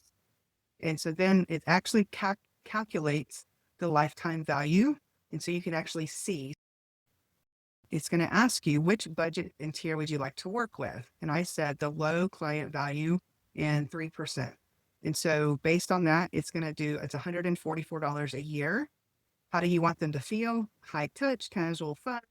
And so I said high touch. Email and Zoom is how I communicate with them and the things I use. And so then it's going to give you 3 suggestions of what to do. And so I chose number 1. So I said, that's great. And then it's going to give you 3 more. And so this is for the onboarding process. If all of you asked about this, so I typically suggest a 5-step onboarding over the 100 days. And that's what this mirrors. If you have a product or service that's a one-time offer, it should give you answers that are more relevant to that. And so it's going to continue on after you do your 5 touches. It's going to give you a recap, and then it's going to say it wants to build out your quarterly touches. So it's going to give you for quarter 1, these are the suggestions, and then give it some number 1. And then this one for quarter 2, I said number 1 and 3, giving them an option. So I gave it some feedback. Same with this one, number 3, but I would want it to be branded with their information, not mine. And so you're going to go through that all the way through, and then it's going to give you a checklist of all the things if that's what you want. It's going to ask you if you want it to be a calendar, a Google, a format for your CRM. And then I know we have a couple of people here that are in the process server world, like Monty. And you may be wondering, okay, that's all great for high ticket kind of monthly things, but what if they only give me work every once in a while? So I'm going to go through this one really quick, and then we'll let everybody start doing theirs. So Monty's is law offices that need legal paper served. Then his is one-time purchases where we're hoping to do amazing work and they'll hire us over and over again. The typical price is $75 to $200. The scope of the work is usually a week or less. And so it actually literally says $2 to $6. Can you do an appreciation program with $2 to $6? Yes, you can. I said casual but professional if that's possible. Like, yeah, it's totally professional. Totally possible. And so then basically same thing where you're doing an email with some information. So number 1, and then you just go through it. And by the end of it, you're going to have the same thing. And it's going to show you that at the end of it, it literally is going to cost $6 to do that. And it gives you the whole thing. So does that make sense? You're going to enter your information, type it in. I literally want you to do this right now. I want you to go through it in real time, because this is where you build out what you're actually going to do. And it's going to give you some great examples of some things that you've never thought of. And then you can tweak them and make them your own. And if you have questions, just raise your hand or unmute as you're going. Adele, unmute. What you got? What if Monty is this a main offer one time, or he said continuous? He said at one time with the goal of getting more business. Okay, thank you. Yeah, because a lot of times and that's for anybody. That's not just happens to be for him. But if you sell a product and it's a one-time product, but you want to continue to get them to come back, that's why you would want to do a touch program. And Monty's actually has as much repeat business coming in already as he does one-off things coming in. And we're doing the same process for him. It's been pretty cool to watch. Evolve, I know you said you already have an onboarding process. So I'd be interested to hear how this ends up comparing and it gives you ideas or what's happening. Yeah, I'm talking to it right now, and I was telling it that right now we do an onboarding call and we'll send a gift, but the gift is usually sent later on. So I'm asking you what particularly we could bring in for speakers. I like the idea of a custom video because I remember having that as an onboarding for a program I was in, and it just felt so special to hear my name from that person. So I definitely want to add that into the experience. But I'm going to tell you what it tells me, what gifts I can give to speakers. That's what I just asked it. Yeah, that's very good. So Samantha said it's suggesting very similar flow to what I have with a simple upgrade process. I like it. Good. Samantha, do you want to unmute and give any feedback on what those things are, maybe for ideas for other people? It might be a little bit loud. It's okay. Some of the things I already do are like an onboarding form where I get to know them, ask them questions about themselves, their family, their lifestyle, sometimes about their business because I focus on entrepreneurs or parents. And it suggested all that, but it also suggested like mailing a handwritten note versus just sending them something thoughtful on a text message or a Facebook message. And also it suggested because it's faith-based people. So it was like, add something in there about asking them if they have any special prayer requests or things they're praying about that they want to come out of this program with. And I thought those little kind of tiny tweaks really tied in really what I wasn't including before that I definitely like and appreciate that it's thinking of. And that's really good. Thank you. I use Mailbox Power, and that's the program that makes my life better in so many ways for what we do. But if you want to do low tech, low cost, where you're not having to automate anything, we're going to pretend that this is the envelope where you would normally put the stamp once a week. Look at your calendar and look ahead to write out all the cards like a week or two in advance. Have the card ready and put the date that you need to mail the card right here in the corner. And whenever then you put the stamp on it, it covers it. So then you just look at the dates, things. So while you're watching TV on Sunday night or whatever, just sit there, write out your cards, have them ready, and then just mail. So literally you can do handwritten and have it be old school. You do not have to use the programming for that. The low tech options, just using a Google form and your calendar, totally possible. Using not even a Google form, just an email where you ask them questions, or you get on a phone call with them and you ask the questions and then you write it all down. And the important part though is making sure that whenever you get the information, you put it on your calendar wherever you can see it so that you know what's happening when. And part of this, because you're coming to this in the classroom on school, after we're done, I'm going to be unlocking the course I created called Get More Referrals by Showing Appreciation. It's already in there and ready to go. You'll get access to that, and it's going to walk you through a lot of the things about how to gather the information, where to put it, and all that stuff. And so you will get a lot of those kinds of questions answered in that course. And then we'll be having a monthly Q&A session about what's happening, what's new, what's different, what's working, what's not, and some networking time so that we can continue the process. My goal is to make sure you are using this and implementing what you learned, because information without implementation is like a screen door on a center. Sam, do you have an affiliate for Mailbox Power? I do. And whenever you get on your thing, it should give you that at the very bottom. Okay. So I have a quick question, Sam. yes. I'm wondering, in your surveys, do you ever ask them what gifts they liked? I think one of the things that I struggled with through this process was I was like, I like that gift, so I'm going to pick that. But like, do my clients actually ask that? Or are you asking them more in the onboarding form? I know you're asking about the mindset to ask them about their favorite tea or different things because I included that in there. But are you asking that also in the surveys throughout the time? Yeah, just give them preferences. Actually, in this thing with my grandmother, I noticed they had these little cards that said, and I'm not going to take it out, but it says on the bottom one, it says, "We have a gift for you." And on the inside, it says, "The strength of our business is in referrals from clients and friends like you. Please take a moment to send us the names of 4 of your friends to whom we might offer our service. They will appreciate your kindness, and we will too. We'll gladly send you a gift of your choice from the list on the attached card." And so it's a prepaid postage thing, but they had 4 suggestions that they could choose from. One was a family budget guide. One was a carving set. One was a set of steak knives. I wonder if they were cut. And one was an Astro pocket knife. And so my grandfather was involved in this business. And I think that's funny that 3 of them involved knives. Yeah. But so giving them a thing of options and just say, of these things, what would you like best, or fill in the blank, right? I'll give you a really great story about that exact thing. My client Dale, who's been with me forever, probably, oh my gosh, it's been 4 years ago at least, because that's been 5 years, Christmas time. I put together these really cute Christmas baskets that had cookies and wine in them. They were pretty and it took a lot of effort. Laura and Donna actually put those together for us and for my local clients in DFW. And so I actually delivered them to each of the people. And Dale, who is he's so gracious and he's so kind. He looked at me and he said, "Thank you so much, but I won't use anything in this basket. I'm on a diet. I don't want the cookies and I don't drink that kind of water."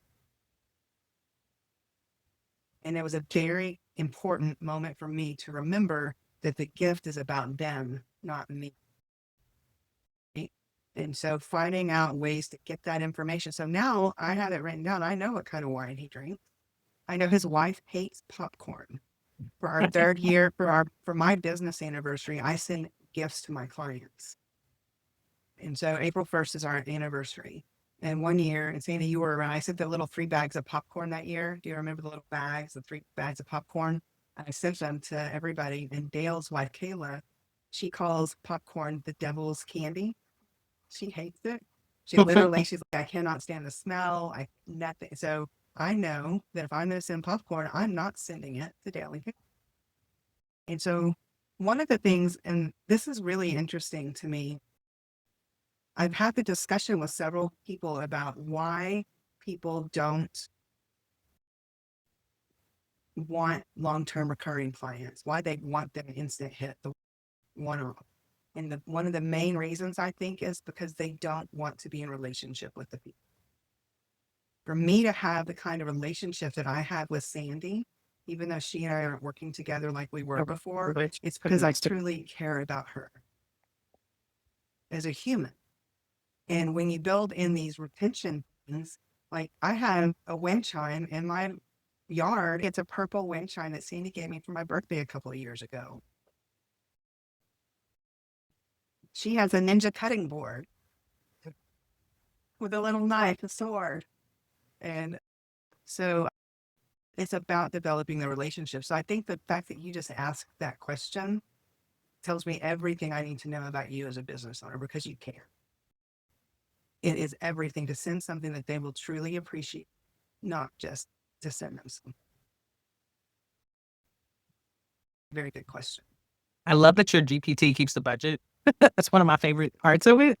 It's like telling me like you're still under budget if you want to do something more. And I love that part. Yeah. Yeah, because the budget's it's so important, because if you don't, when you start to think, oh, I want to do this one thing, and then you're like, oh, it's such a great idea that it's going to cost $50 a person, and I have 20 clients, that's $1,000, right? And so you have to budget that in, and budgeting it in on the front end is so much better. On the course and the community, one of the things that I teach is the quarterly touch program that you're getting. For most of you, you're not going to have a ton of clients to do this. So doing all the clients at 1 in a quarter, like for quarter 3, you're going to do the same thing for everybody. But as you get more clients, I actually teach a rotation process for the quarters. So everybody gets something once a quarter, but in quarter 1, they get something in quarter. So it's different. And so on the course, it actually breaks that down to where you can see it play out, so that maybe the gift that you send that's $50 and you have 50 clients, you only send that to 10 of them in one quarter, 10 of them, You can 12 of share. them, and the other quarter. So that'll be a way as you grow to help manage that budget to where you don't have to spend the whole lot of the money all at once, if that makes sense. Yeah. And that's also when you have ongoing onboarding, right? Because you just started, even though you just started maybe in the summer, you might be getting the quarter 1 or the beginning of the year type of gift because you're just getting started. So that kind of fluctuates it as well. Yeah. So when you go in and you have somebody go through the onboarding process, the 90 to 100 days, then you roll them into the whatever quarter they're in. So right now, are we in quarter 3 still? 3? And we're in 3. So if I onboard a new client right now to your Admin Ninja, they're going to be in the 100 onboarding process. We don't roll them into their quarterly touch program.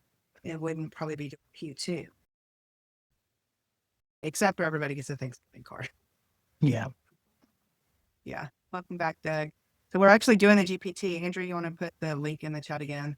We've been having some fun, and you may have to do a little bit of this after because you've missed some of it, but we've had some fun with the GPT and showing some examples, and I want everybody to get done. And so this is where the magic starts to happen. And so, Doug, when you first get it, click on the one that says to create your custom onboarding. It's going to ask you several questions to get to know you, and then it should give you 3 options for each situation. So for day 1 through 7, and at the end of it, not the beginning, at the end of it, it should ask you, do you want me to help you create your onboarding form? That way you're creating the onboarding form information based on what you actually chose, and you're only gathering information that you need. Yeah. Do you mind if I share what I said? Maybe it will help him do it a little quicker. Of course. Yeah, So the other thing I was sharing too is if you already have like documents of your current onboarding processes or programs, you can share that with them, with the GPT, and then that way it can build the rest of it from that. it might help you save some time. That implies he has something.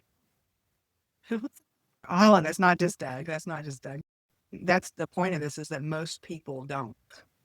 Even if you just have information about your business, a little bit, or your program, it doesn't have anything, then when I shared it, it got a better understanding without me having to explain as much. So it just helped a little bit.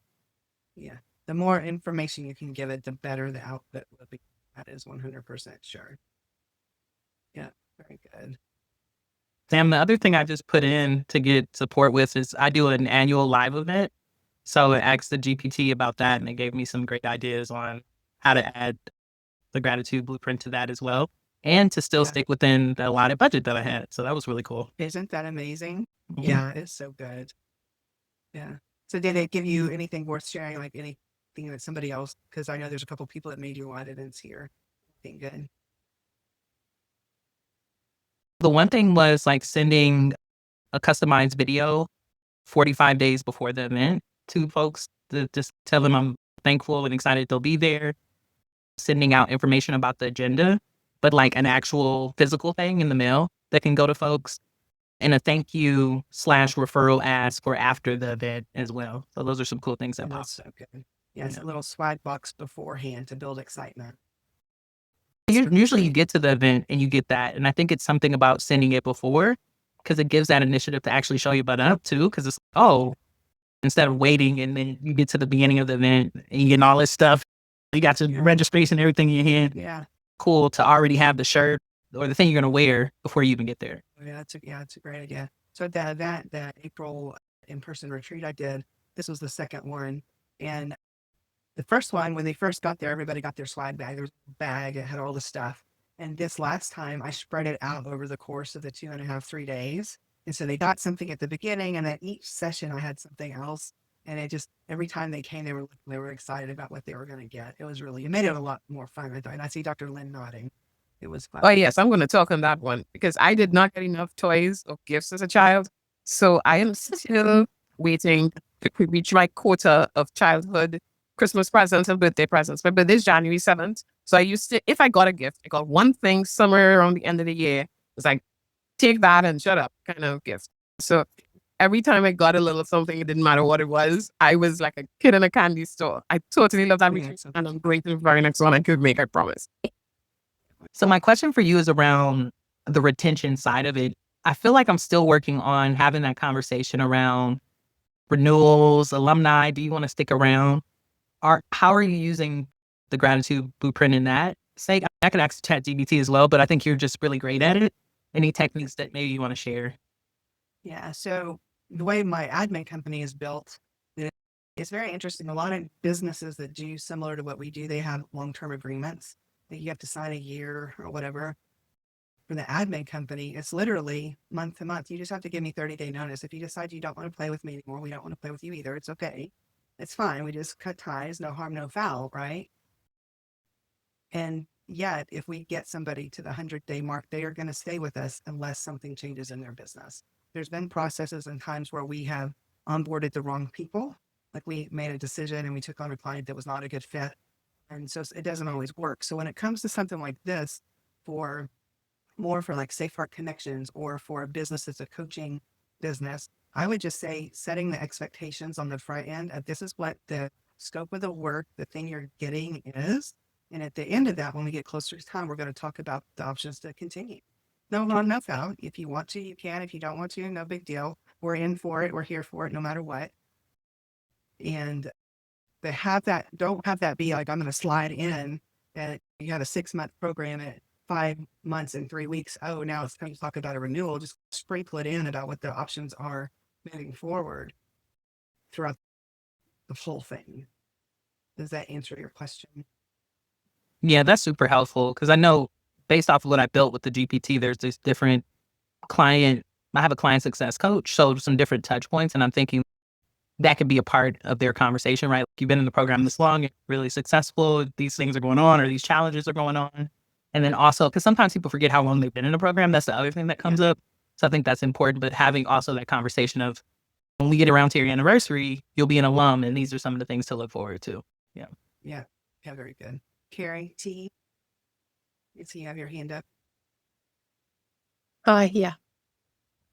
So going through it, Sam, I realized that the things that come to mind, because I work with people physically and use some tools. So some of the things that I can send to them are the little tools that they can use to improve their experience of the program. Yes. So my question is, because I was saying to Eric, a lot of this is quite an American thing. I don't know about the other English people in the group here. You guys do this, I think, differently to us. There isn't this same generosity in the UK with little gifts and things like that. It just doesn't, it's not on the same level, I don't think. So I'm wary of being a bit formal with my gifts and touch points. Do you think that it's better to make it like more personal things like tea, or, as you're saying, little other gifts, personal gifts, rather than things that are actually relevant to my program? I think that's my question. What do you think about that? I think that remembering that you're giving the gift in a way that's going to be received well and appreciated by the person. So if you're saying that the people in the United Kingdom are grumpy, is that what you said? No, I don't know. I just, Okay. yeah, it's really different culturally. Yeah, I think that's a very valid point, right? So let's think about that.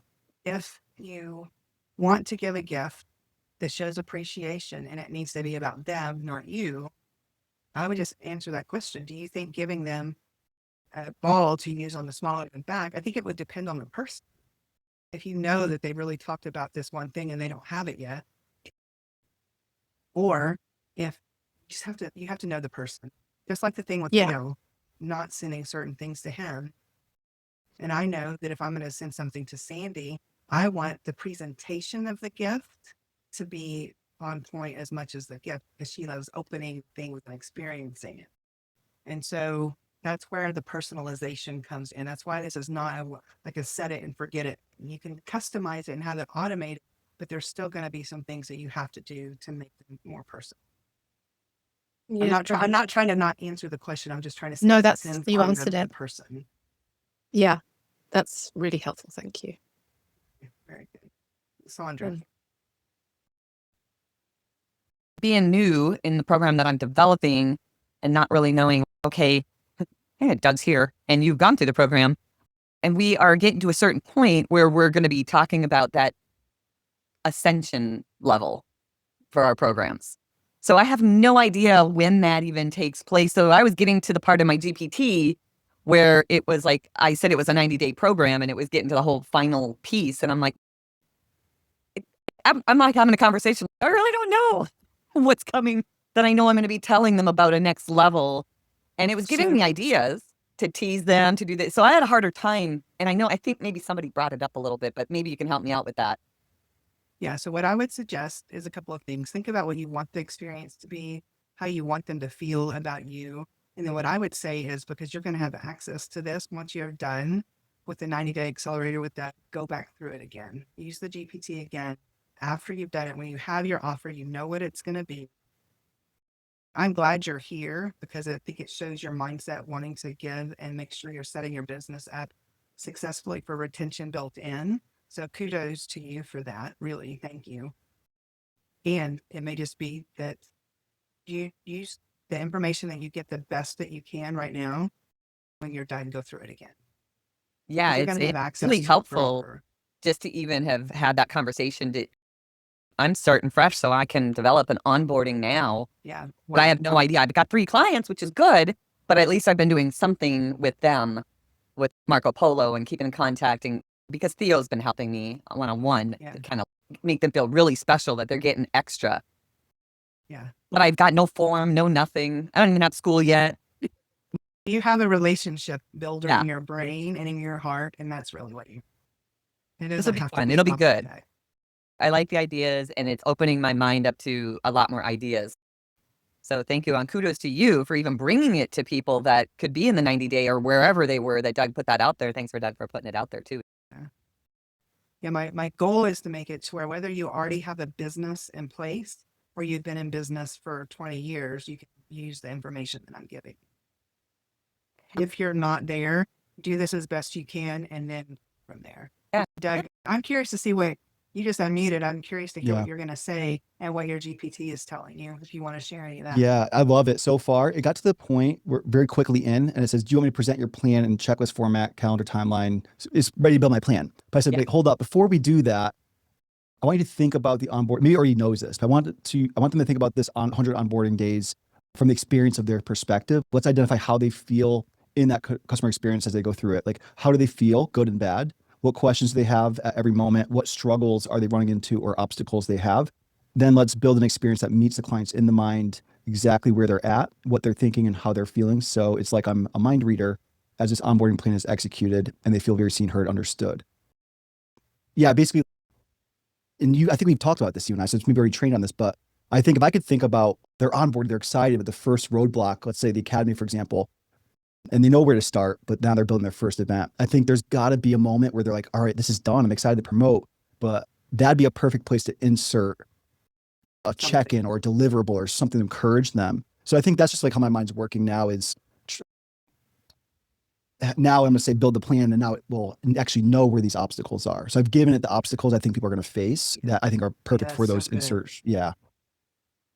Yeah, that's so good. Making it as personal as you can while it's still in a system to where you can have a process where you can look at something, check it off to know that it was done, whether it's in, I use Teamwork for our projects or whatever you're using to track where stuff's getting done. And it could just be a simple Excel spreadsheet, right? It does not have to be anything fancy. And in the online course in the community, it's going to show you the quarterly touch program laid out by quarters and the onboarding. And there is actually a link to the template in Google for the Google Sheets where y'all can have that and customize it. And so if you are wanting to figure out how to create the theme in the online, in the community, in the course, there's a template there already for you. So don't create anything, just go get it. If you can't find it, let me know. And I'll say too, Sam, and this is for Sandra too, and anybody else here who's in the first rendition of their program, Sam talks about having a feedback. One of the check-in points is a feedback form. And I think that's invaluable, having that information to now customize. Like the reason I know where people get caught up in our 12-week and our 6-month program is because I've had many people go through that. So like I know the pain point spots where people drop or get concerned. So now I can insert the fulfillment pieces there. So I think it's early. So it's a good thing when you're hearing where people are getting stuck. And I want our clients in the 12-week and the 6-month to tell us more about these feelings. So now I can match the deliverables that way. Yep. In Save Art Connections and my free shifts to building a business that loves you back, part of the thing that they have to do to get the prize, which is a bonus thing, is they have to share their biggest takeaway and what they think their biggest struggle is on implementing whatever the thing was. And when you get their biggest struggle of what it is to implement the thing, then you can start to teach around that. You can start to figure out, oh, wait, this is where they're going to have a hang up. So don't be afraid to ask for the challenges. I'm all about gratitude, focusing on what you want, but when you know the problems that they're having or they think they're going to have, then you can address it. Yep, very good. Thank you, Doug. How are you doing on your GPT? Sandy, I see you. Evolve, how are you doing? Getting there? Yeah, I'm pretty done. I'm just playing now. I was taking it from Doug, and I was asking it about milestones to celebrate and all of that throughout the program. So yeah, I get to playing with ChatGPT. It's always fun to see what you say. Right. So let's pull things back together. Let me share my screen. And we're going to have one more question together. So as you're going through this and you're thinking about your onboarding process and the quarterly touch programs, if you can't do them all, if you're not in a place to actually implement the whole thing, or if you are able to implement the whole thing and there's one thing that you want to make sure you include, what do you want to include and why? And that's going to be the question you share with your partner. What is the one thing that you want to make sure that you include in your process and why? All right, same thing. I would love to know feedback on what the thing is that your partner wants to make sure that they include. Who'd like to share? Doug, you're unmuted. Oh, I was looking for the unmute thing. I'm clearing my throat. You guys just heard all that. Sorry about that. Yeah, so it was Sandy. Sandy does some amazing work, a nonprofit helping children get more things that they could use like backpack school things, but also paying off lunch debts, which is really cool. And one of the things in the onboarding process is to ask the schools or whoever's receiving these to provide what it's doing for these kids and for their school. So like a picture or a handwritten note, and they could share that with the people who are making donations to encourage them, or for me, I'm sure it would like want me to donate more or donate more frequently or monthly or annually. Yeah, that's a great idea. Like when you adopt the kid, you get a picture of the kid and their little note and stuff. Yeah, I love that. That's a great idea. Sandy, did he get that right? Yes, he did, most definitely. And in return for him, real quick, just he said his onboarding, that he really wants to work on his onboarding process and make the clients feel more cared about. Yeah, he's on the right track for sure. Very good. All right, who else wants to share? I can. Okay. Carrie wants to, because she's got a program that's like hands-on, but it's online, but it's going to be teaching posture, for want of a longer explanation.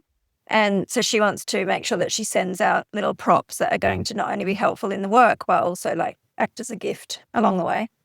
Is that right? Yes. Is that right? Sounds nice. And my one was just that I want to start asking for structured feedback, like at different points along the route. And at the moment, I get feedback without asking. Yeah. And my feedback goes into my inbox and goes down that list and does not have any sort of benefit to what I'm doing. So I'm going to do it in a structured way that I can act on and prioritize. That one thing, I believe, will improve your retention. Because when somebody gives feedback and you respond to it in a way that shows that they were seen, that's probably, if you could only do one thing, that's actually what I would suggest. So, Sound good. very good. All right. Who else would like to share? For one more.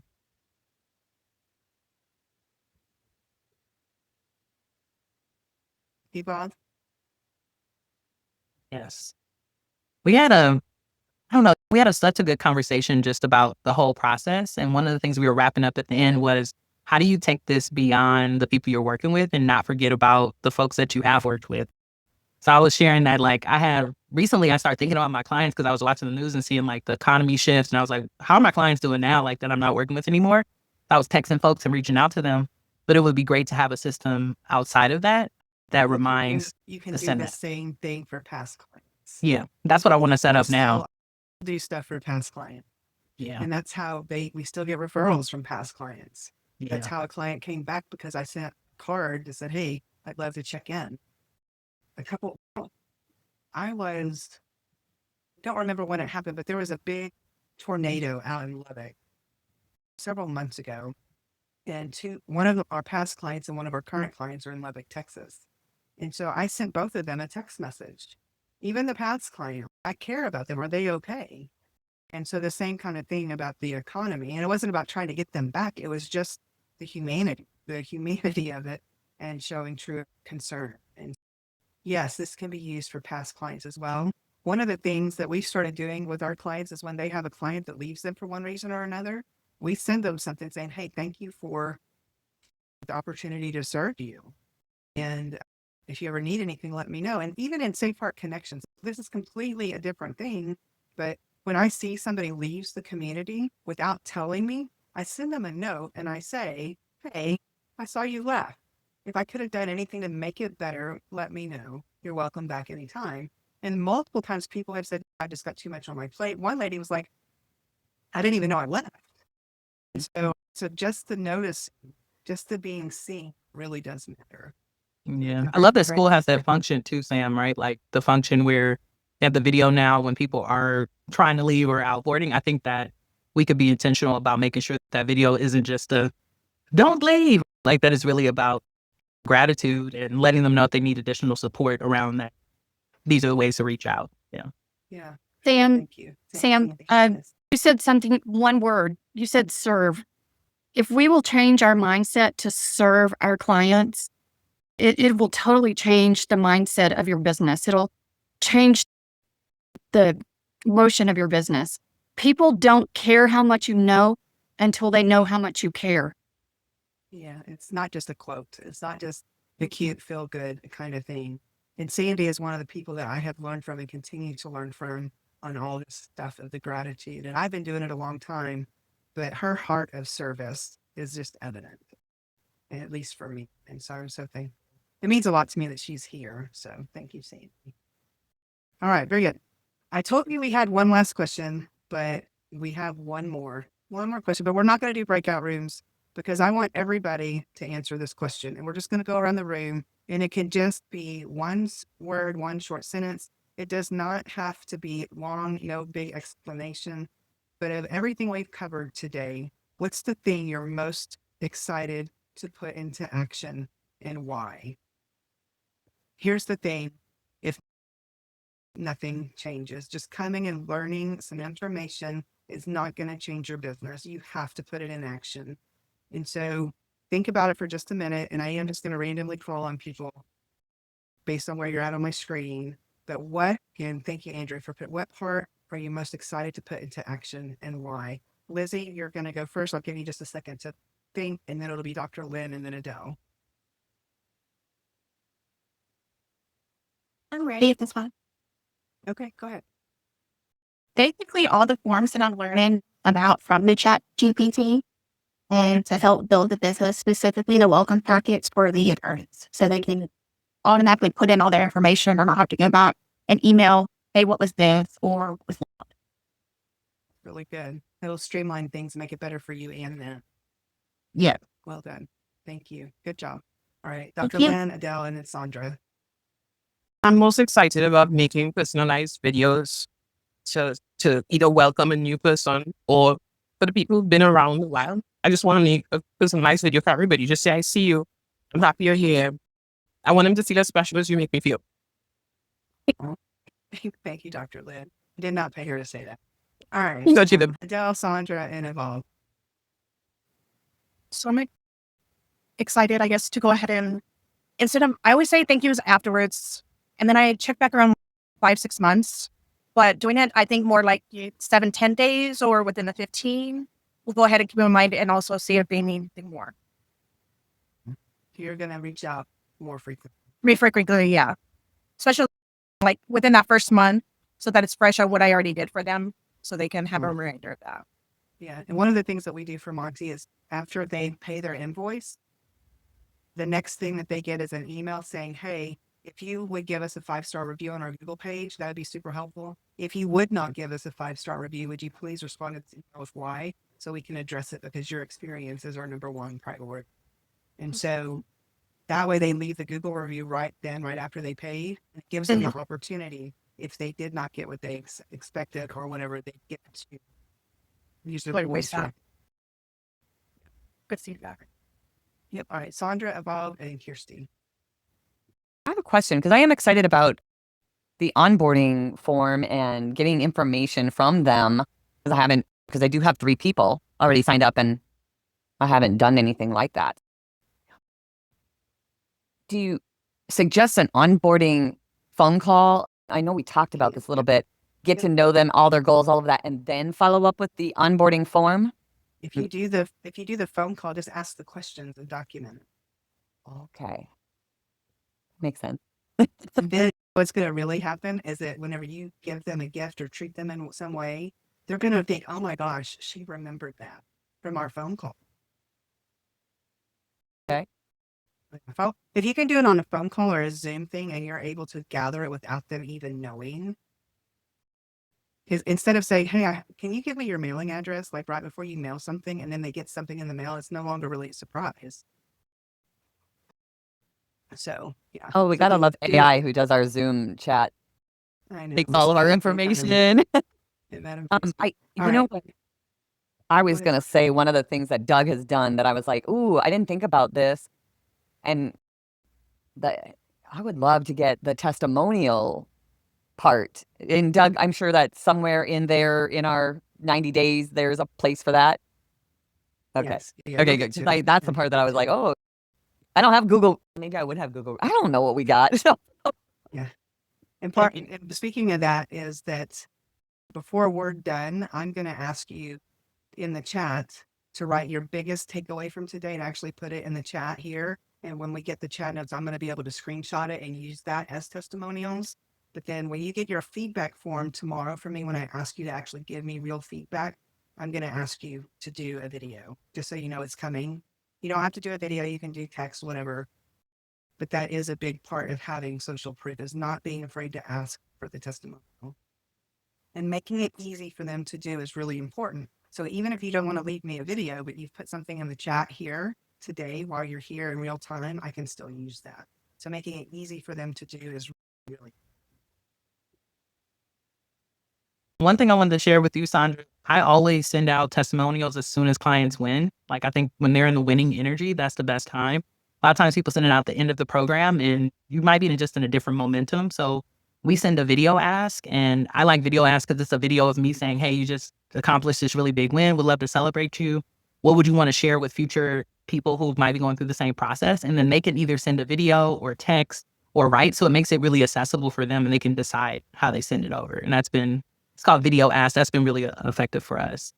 But the one thing I'm taking from this, Sam, is the last thing we talked about was like how to support clients that we're no longer working with. But I'm also, what I just put in the chat GBT is, how can I use this within my free school community to work on retention there, but also to work on supporting people in getting to the next level. So it gave me some really cool things to think about as far as like badges and celebrations and different quarterly events that we could do to celebrate the community. So I'm going to take it and implement it throughout all of the offers and processes, not just one of them, because I think that's a part of branding, is that even if you're not a paid client, it feels the same as far as support, and that will mirror the support in the paid program as well.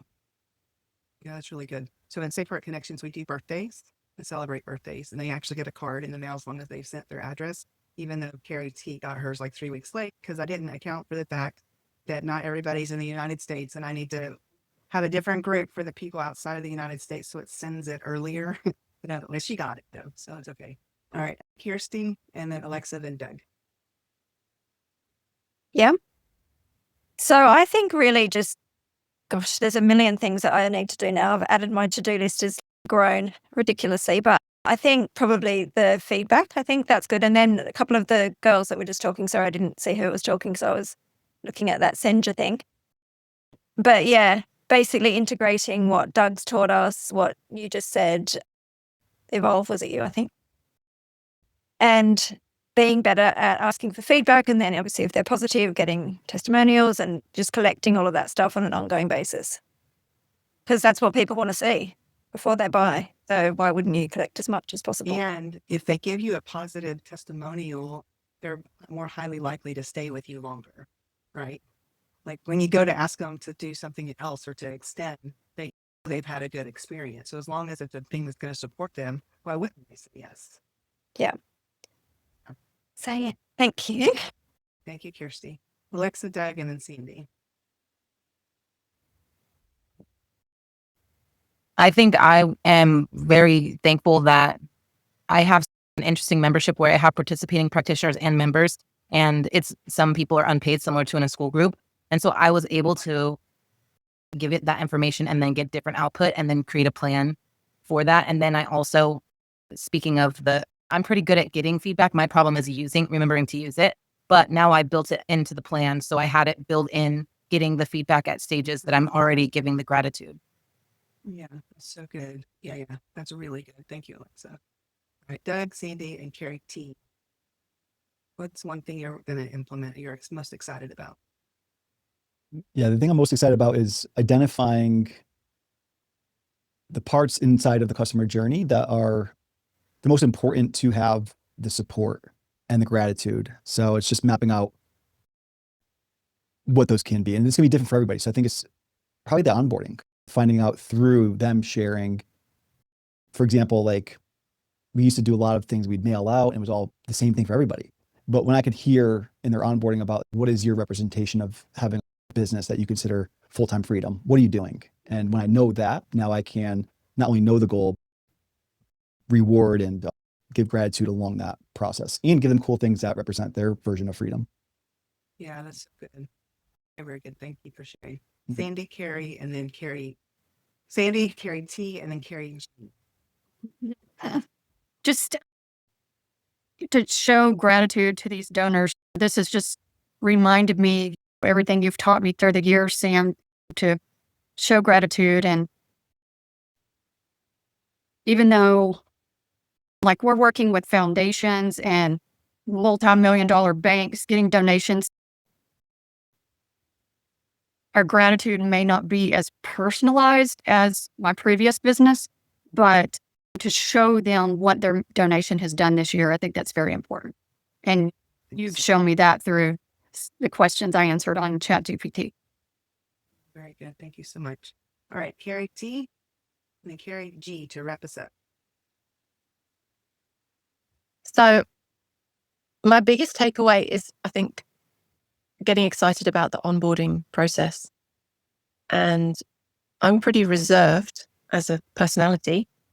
And I feel like this has opened my mind to making it personal and not being shy about connecting at that point and really making good connections at the beginning.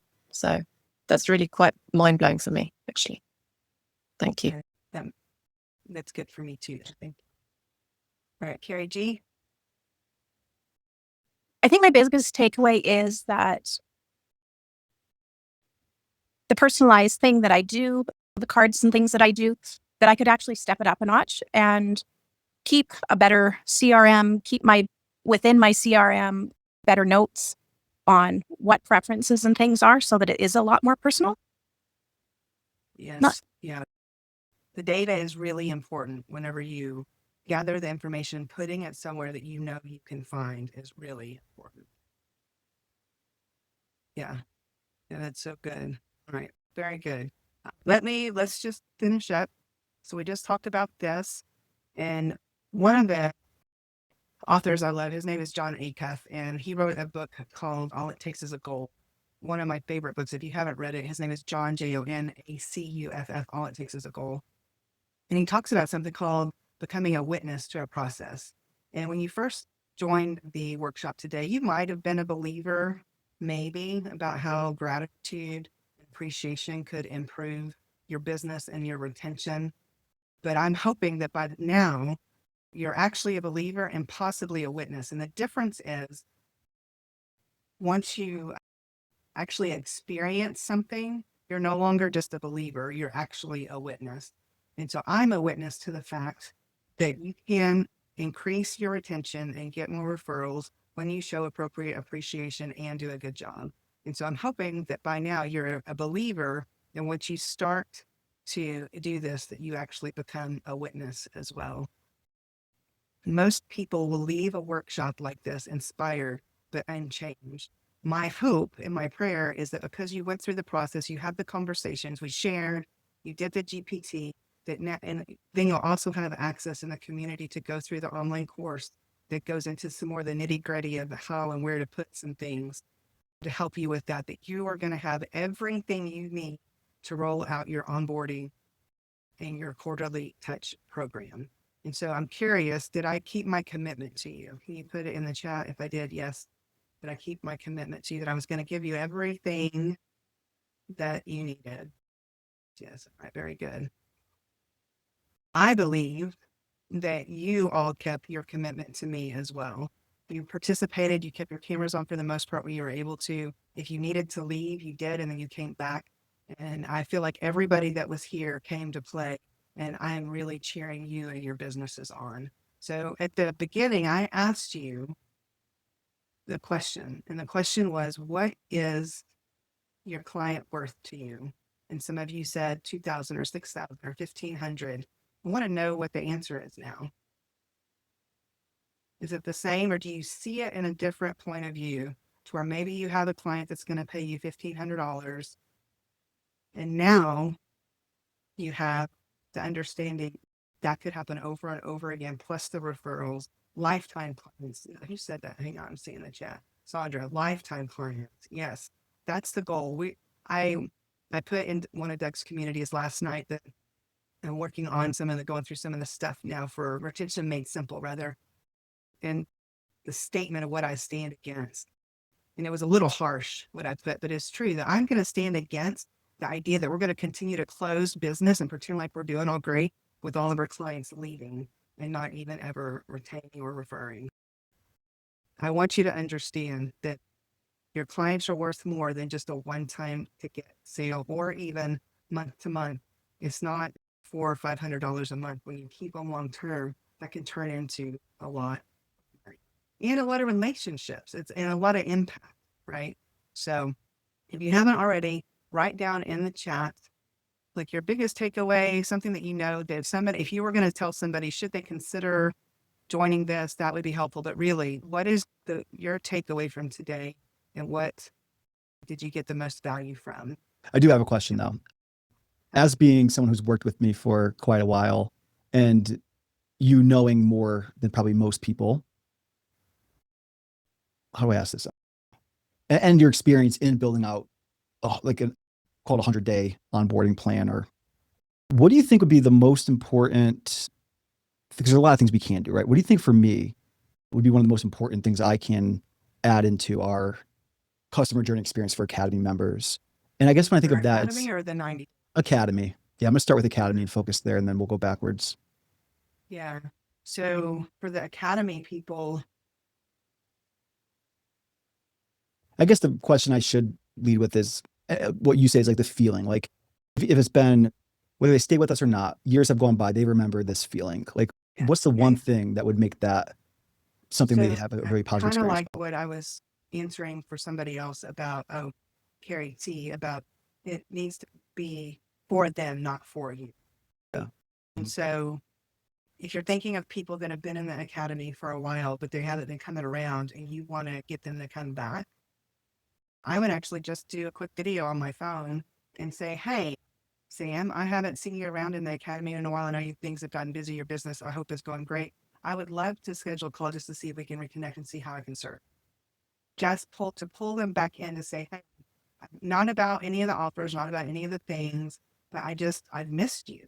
There's some people that I've noticed in Safe Heart Connections that haven't been around as much, and they were. And so I just send them a quick DM, not even a video. And I say, hey, I noticed you haven't been around as much. Is everything okay? And so I think a personal reach out for going backwards now to try and pull them back in. Yeah. So when you think about the people, when you get a new Academy client and they've signed up and they're bought in, figure out the answers to the question is, how do you want them to feel when they think about you? And so I love the box. I know it's a pain, but the box with the t-shirt, I know you say it's not cool. I almost wore my shirt today just for you. And it's not lost on me that you're like the only guy here. There's two other, like Justina was here and Will was here, but he wasn't really able to participate. So I see you as being in that bro culture space that you're really trying to figure this out to make it to where it's about relationships. And I think that's why people are drawn to you. And so I love the box. I love the t-shirt, even though I don't wear t-shirts. I don't like anything that comes on my neck. And so there's only a few t-shirts I wear. That's cool. But if outside of that, just what's going to help them remember to come. For me in Safe Heart Connections, even in the free community, if they go through the onboarding and they fill out their form, they all get a card from me with their name on the front of it. And on the inside, it says, hang this up where you can see it. Your voice matters. The world needs you, and you are loved. So maybe a card that has their name on it and their information, and you can go in and do them one at a time if you're bringing on 10 clients a month, get Jeremy or Theo to go in, have a template made, but then they go in and say, this is the goal you said you want to get. Yeah. Hang this in front of you so you see it every day for the next 6 months. Something like that, just where they print it out, they see it, it's focused on what they want. The other thing I created, it's a journal. It's a Ninja, your admin Ninja journal. It's part of what we send. You can create one of these in Kindle KDP, and it cost me $5 to drop ship this to my clients. So you can create one with full-time freedom on it, with it basically being a blank journal, and with a note that says, hey, I know you just joined the Academy. You're going to be learning all kinds of stuff. Why don't you use this notebook to keep all of it together? And it can be whatever size you want it to be. And then just go in and have it drop ship. literally. That's cool. Yeah, I've actually started the process of mapping out a journal. I think when we had a conversation, it's been a while, but pick that back up. No, it's really helpful. Yeah, I think like reminding somebody of their goal, they could see it throughout the whole process. And then it's the follow through to remind them of that goal if they do fall off. And I think if you think about years later, there are experiences I've had where, yeah, paid a lot of money, and not that I'm like resentful, but there are things I don't really like. If they reached out, I probably wouldn't want to go back into whatever they're doing now. But the people that stick out are the ones that really did see me and say, hey, like, how are you doing? And I wasn't just a number, collected revenue, and they didn't care anymore. One of the social media posts that I have going out next week is for your past clients. If they hear your name, are they going to smile or not? Or if you called your past clients, how many of them would actually take your call? Or if you have your past clients, and how many of them would even refer you, much less hire you? And once you get those answers in the affirmative, the way that you want it, that's when you'll start seeing things happen. And Doug, I appreciate the fact that you're working on this, and you do a really good job of over delivering on a regular basis everything that we need in your community. My life is different because I know. So I want you to receive that. Thank you. I feel it. And I thank you for this because one of our core values is fulfillment first. We've talked about that a lot, and admittedly so. I know I show up, but I know there's room for improvement where I could really stand by fulfillment first and know we do everything in our power to deliver that. Because I think there are a lot of gaps now, and we're really excited to focus on reinvesting in this area rather than ads and marketing and sales and all of that. So I think this is the greatest investment you can make for your business, is the client success journey. So thank you for leading us through it. Yeah. Of course, you're welcome. Yuval? Hey, Doug, one thing I wanted to share with you that really continues to make me excited to work with you is the work that you do to give back to the families and the house builds. And I think if you could build that into it as well, like, I love that we hear about it every month because it's brought into us showing up. But even when you first joined, if there was like a picture that you sent from one of the house builds to say, by you joining, you're contributing to this, that would really, I think, even connect us to it more. Because I remember when I joined the program, I had been following you so long. I was so excited about it, but I didn't really hear about it until later on. So it did feel like it was missing an opportunity to like really bring it in the beginning. So just wanted to share that idea with you because you have so many great photos with the families and stuff. I think you could utilize them really well. Yeah, that's Thank you. cool. Yeah, that's great. Thank you so much. I actually print out a bunch to mail out to people on the builds, but I never thought about mailing to people joining us. And we're about to finish up a mini documentary that I think will be part of our onboarding process. So that'd be perfect to send them something like that saying, hey, thank you. You are making a difference because of this. Thank you. Yeah, very good. Yeah. And that's one of the things I was trying to make a point of before, was the idea that as your business grows and you keep people longer and it's more stable, then your impact is bigger. You have the opportunity to have a bigger impact. All right. I love all of you. Any last thoughts, any wrap up before we're done? And I am so thankful, truly. I don't know that I have the right words to say how thankful I am for each of you for showing up for yourselves and being part of this for me, because this has been a very long time coming. Any questions, anything else? Oh, and side note, Alexa, go ahead and tell my side note. Just when you and Doug were having the conversation, I commented, this is not just retention, but it's also reputation. And I think that's another area that, one, you are obviously killing it in and teaching other people. And it's so important. Businesses cannot be successful without these two things. So thank you so much that all of this comes from your heart, but the impact on businesses and people just expounds its ripples to everyone that is here right now. The energy that I think everyone probably felt during this process and from you is so invaluable. And I really appreciate being able to be here and to be here on the first one and then to just continue to learn. Thank you, Alexa. I received that. So my side note is, when I asked everybody to go around the room and give their big takeaway, I'm going to have that on the transcript, and I'm going to send y'all the thing with what you said, turn it into a testimonial and say, can I use this? So that's another way of making it easy for them to give you a testimony. And if you need from me, let me know. We were all like, no, we would Thank have you, stayed in Sam. for another hour. And you're like, I'm going to go, goodbye, everyone. You go, get off. I'll see y'all. Thanks so much, Sam. Thanks. Hello. I'm so excited y'all are here. Hi, Lisa. Hello. Hi, Dr. Lynn, Trish, and Mr. Mike. I didn't think you were going to make it, Mike. I'm so glad you're here. It's good to see you. Good to see you. Yeah, it's been a minute.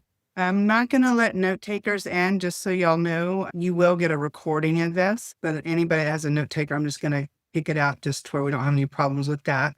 I'm going to get started right on time. There will be very much interactive participation on this so that you're going to be able to chat, and then I'll ask some questions as well. And if I ask you to participate and you're not comfortable, you don't want to, you can always say pass or whatever. I'm not going to ask you to do anything you don't want to do. But the goal of this is to show this in real time, how it can work and how it can help a business or an organization. And instead of me making up stuff, I want to use real life stories. So if we haven't met yet, my name is Sam, and I have been on this journey of creating businesses and helping them grow using appreciation for a very long time. I've been able to systematize it now in a way that doesn't feel systematized. And I'm so excited to be able to share that with y'all today. I'm going to share my screen and my full story, like how this all came to be. You'll have access to in one of the replays that I'll get you if you want to know the full story. But my goal today is just to not tell all that, but to really be able to show you how it works, why it works, and how we can get you to build lasting client loyalty in 100 days or less. And it truly can happen. And my business, Your Admin Ninja, has been built 100% by referrals. And it's because I believe we do a really good job. We keep our word. We do what we say we're going to do. And then we show appropriate appreciation along the way. And so some more people coming in. There's somebody else named Sam coming in. That's just going to be somebody on my team. I don't know who that is. We'll see. Eddie, it's nice to see you here. We haven't actually met. My name's Sam. And let's see. All right. So I have space for 3 people that I want to actually ask questions of. And Spencer, I want to use you for one of them just because I have an idea of something I wanted to share with you if you're okay with it. And then if there's 2 other people here that would like to let me ask you a couple of questions, and then we'll guide the conversation to show you how we use it in real time, that would be great. Does anybody else want to be a participant to ask questions, or you want me to do Spencer first and then you can say if you want to or not? Lisa, you're good? All right, I see you. Yeah, we'll try it. I don't know how well I'm going to understand this, but sure. Here's a good score. Oh, well, very good. We'll start with the 2 of you. All right, so Spencer, tell me just a little bit, keep it like 30 seconds, maybe a minute, of what who you serve, the price point you sell at, and what your retention goals are. Like, what are your retention goals? Who do you serve? And what are they paying you? Yeah, so I work with founders and business owners that struggle with ADHD. They typically feel like they need a high-level VA or even a COO. We help them build out their projects, their task list to get into the calendar so they execute, nothing slips through the cracks, and you never miss another deadline again. We charge $1,500 for 90 days or $500 a month.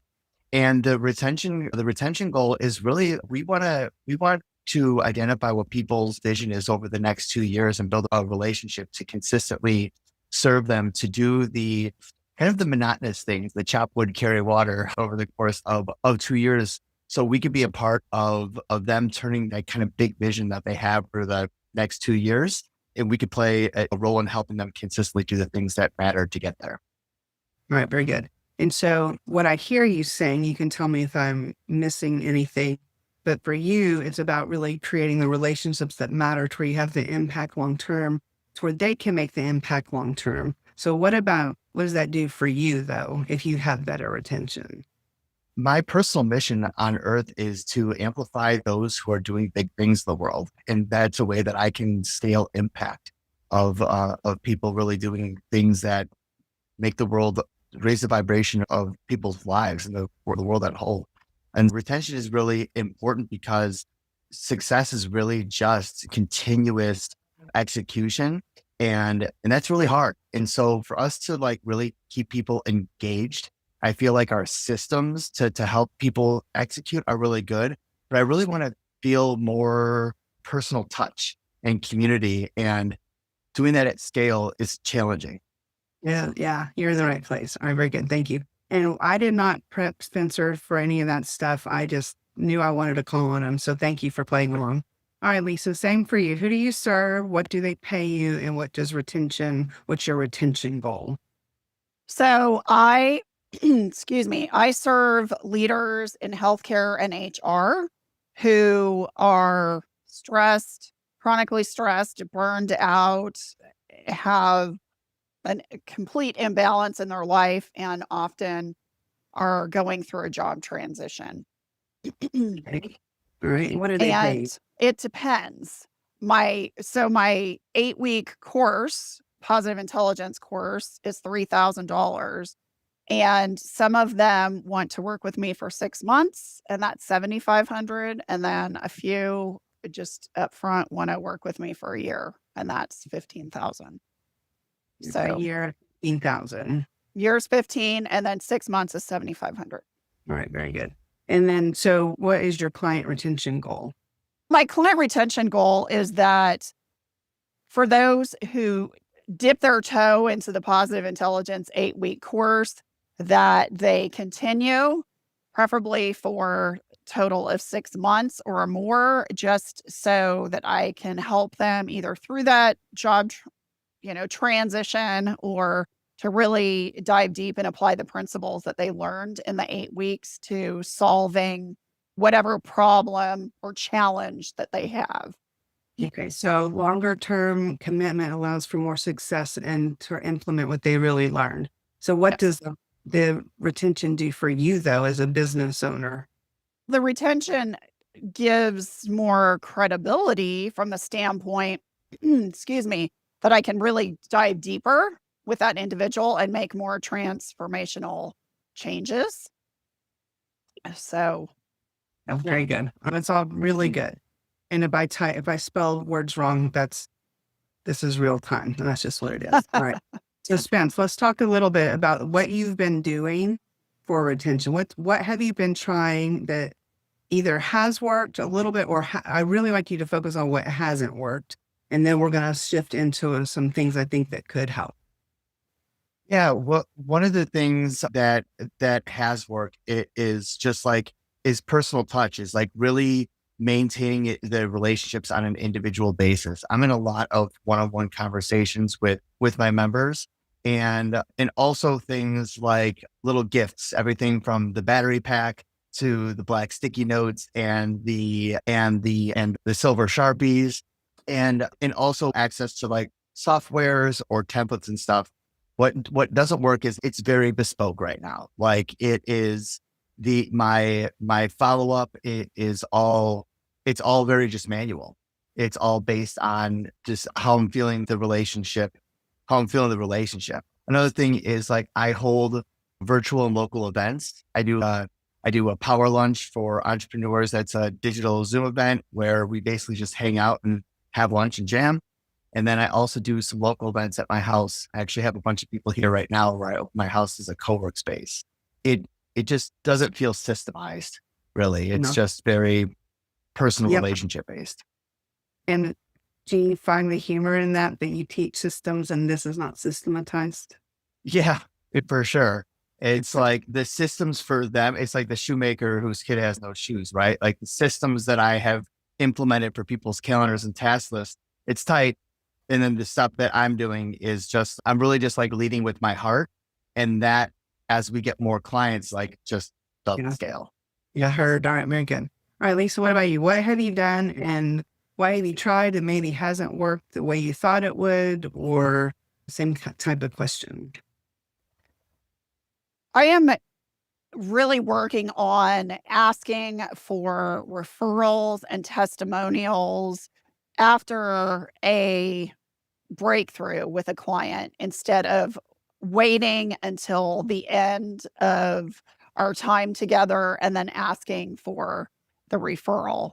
And because then you kind of have to chase people. But when you are able to obtain that testimonial or that referral right after transformation happens, it's forefront in their mind. And it's like when you go to a really good restaurant and you love it and it's awesome, you want to share it with everybody. It's, oh my gosh, this is the best food ever. You got to go. I had the best service. So I'm trying to do that consistently and I'm getting better at it. That was the challenge, is that I wasn't doing it as consistently. But once I started doing it, I saw more referrals. Okay, very good. What is there anything else you've done on your process for retention?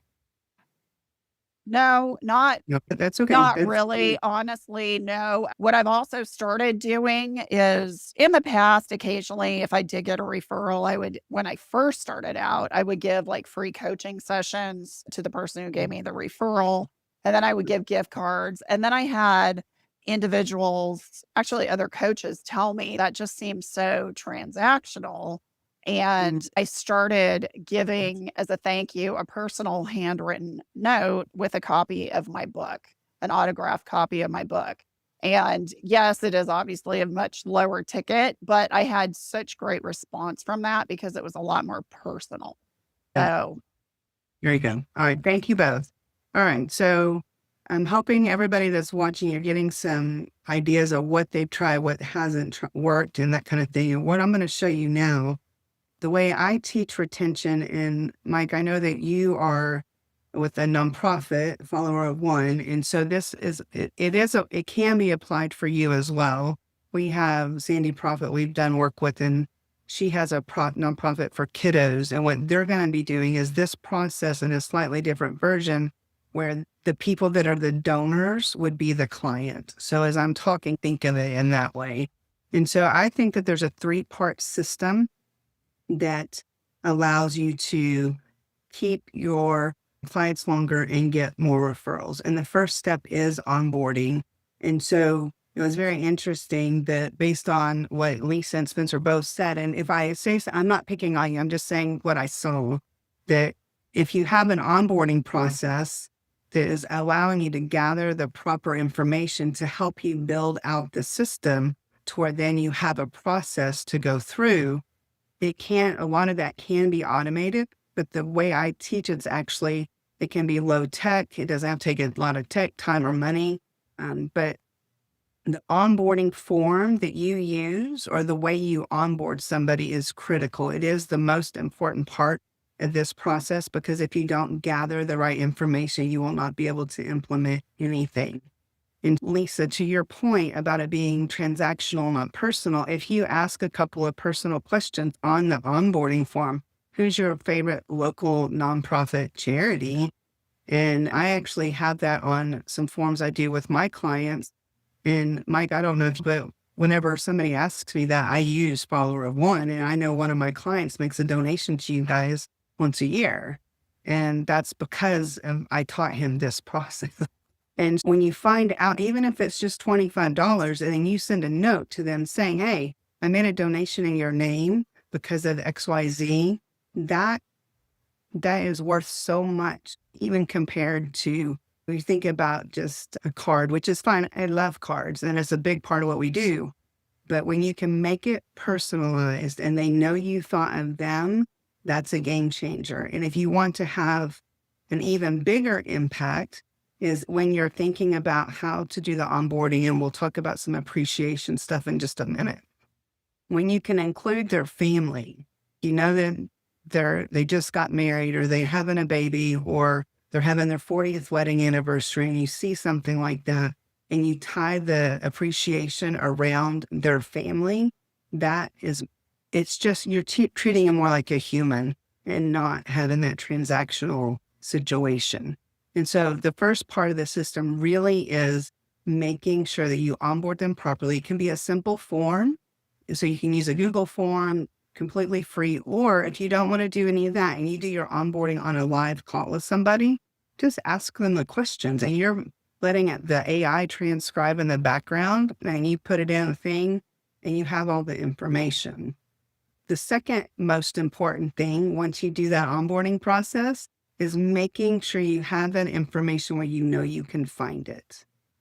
And I'll give you a very good example of this. I have a client that was working, we had just onboarded her a couple of years ago, and she was in the middle of her onboarding process. I was on a call with her and it was her birthday. And she actually got her birthday card in the mail because that was part of the process, but it wasn't on my calendar yet. And I didn't know it was her birthday. And she said, "Thanks for my birthday card." And I'm like, "You're welcome." I had no clue. And so now part of the process is put it on Sam's calendar, right? And so and you can automate all this stuff. So making sure you know how to find the information is really important. And so when it comes to appreciation, a lot of people think it has to take a lot of money to do it. There's tons of $0 things that you can do. It does not have to be about sending something. But if you do send something, I would say part of the onboarding process and getting to know your people is to know what they like. I always use this example with Coach Dale. A couple of years ago, it was probably 5 years ago now, I made these really great baskets for Christmas for all of my clients that were local in the DFW area where we were at the time. And they were beautiful. One of my teammates made homemade cookies and had Dale's label on the cookies. And then I've got a bottle of wine because I knew he drank wine. And so not everybody got the wine. But what ended up happening was he said, "I really appreciate that you thought of this, but I'm on a diet and I don't drink that kind of wine. This is not good for me." And he wasn't trying to be mean. He was trying to help me make my process better. So just making sure as you learn things about clients, gather the data, put it in your system to where you know about it. And then the third part is about feedback. And this is the part that most people don't want to do. And Lisa, you mentioned this about asking for testimonials or referrals when they have that breakthrough. Part of what I teach in the onboarding process over the 100 days is to give them 1 or 2 opportunities for feedback. Just a quick Google form or respond back to this email. How are we doing? Because if you don't want to ask for the feedback, you probably know it's bad. Right? And so I see you, Mike. Right. And here's the thing. If you actually do a feedback form or feedback something and they give you feedback, good, bad, ugly, indifferent, whatever, you have to respond. You have to respond. And I teach, this is what I do, onboarding, appreciation, feedback. And Lisa is a client of mine. We helped her launch her second #1 best-selling Amazon book a couple months ago. And I just had a call with her earlier and I told her, I said, "You're going to be an example because this is what I do. This is what I teach." But all of our clients are ongoing, recurring clients. Lisa's project was a one-off. She didn't get a thank you card. Not one, like nothing, because they didn't have a system for it. So when we were talking about all this stuff over here, the systemized, it needs a system, it needs to not feel transactional. These are things that every business struggles with. And so Retention Made Simple allows you to be able to have a system, to build it out, to know what's going to evolve and make your business better. Make it better because your people will stay longer. One of the things that people don't recognize is that, and I did a video on this yesterday, that just for an example, and Lisa, I'm not going to use your numbers because I'm not going to do math in my head that quick. But if somebody paid you $500 a month, okay, Spencer, that's you. This is you. $500 a month. And they stay with you on average for 3 months, the 90 days. Right? That's the thing. So your client value is $1,500 when they first sign up. But if you can get them to stay for 9 months instead of 3, that's an extra $3,000. It goes from 1,500 to 4,500. So if you're losing clients, like if you have 10 clients and you lose them after this, costs you 30 grand. In the process that I teach, like even with the nonprofit we're going to be working with, she's doing this for her donors. Even with us implementing it for her, it's going to cost her $45 a year per donor. And you don't even have to hire us to do it. You can do it yourself, right? So it does not have to take a ton of money, I promise. And does you have questions about the onboarding, the appreciation, or the feedback? And then any questions, even if you're not the one asked, like not Spencer or Lisa, if you're here and you're watching, if you have any specific questions, I'd like you to feel free to unmute. We're going to take just a couple of minutes to answer questions, and then if you have any, and then if not, I'm going to move on. I'm going to show you, I created something special called the Retention Revolution, because most of the business owners that I talk to, they're not in a place to hire us to do it for them. That we have a done with you service now instead of a done for you. Mike has been one of my clients in the past.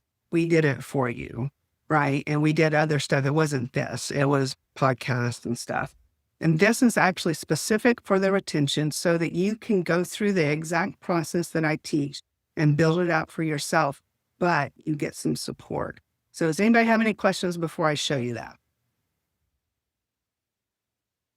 Okay, very good.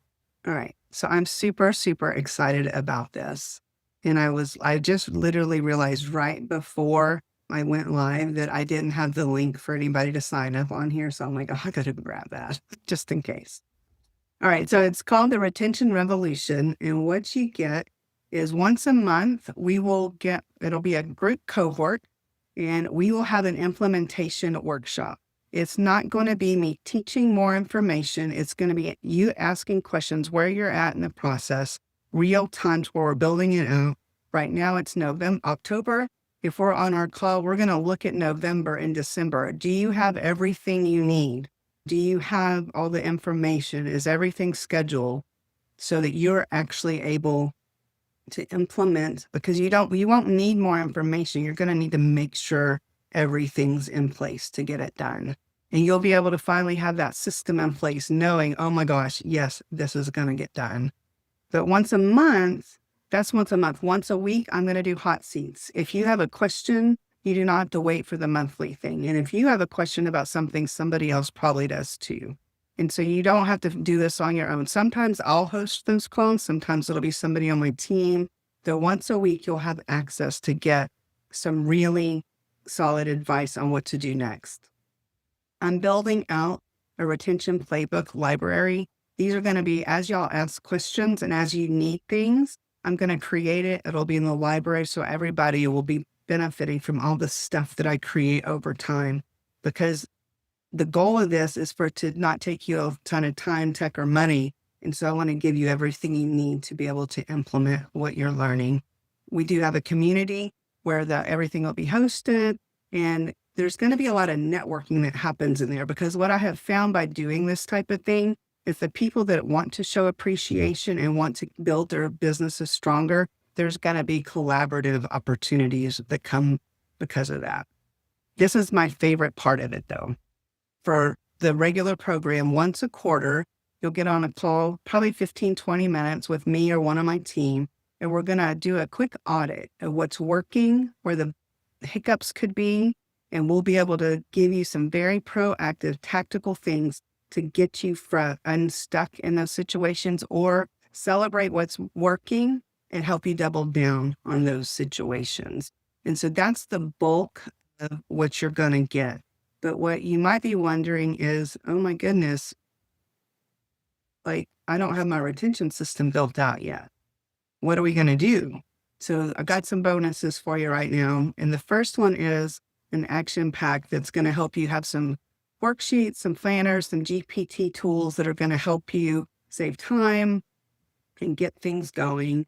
The bonus number 2 is actually tied to bonus number 4. But this one, I just realized my screen's not showing. replay. Stand by. Let me move it over. Sorry, I made that too big, I guess. It's too much stuff. Basically, what you're getting with this bonus is a replay to the 3-hour workshop that I host.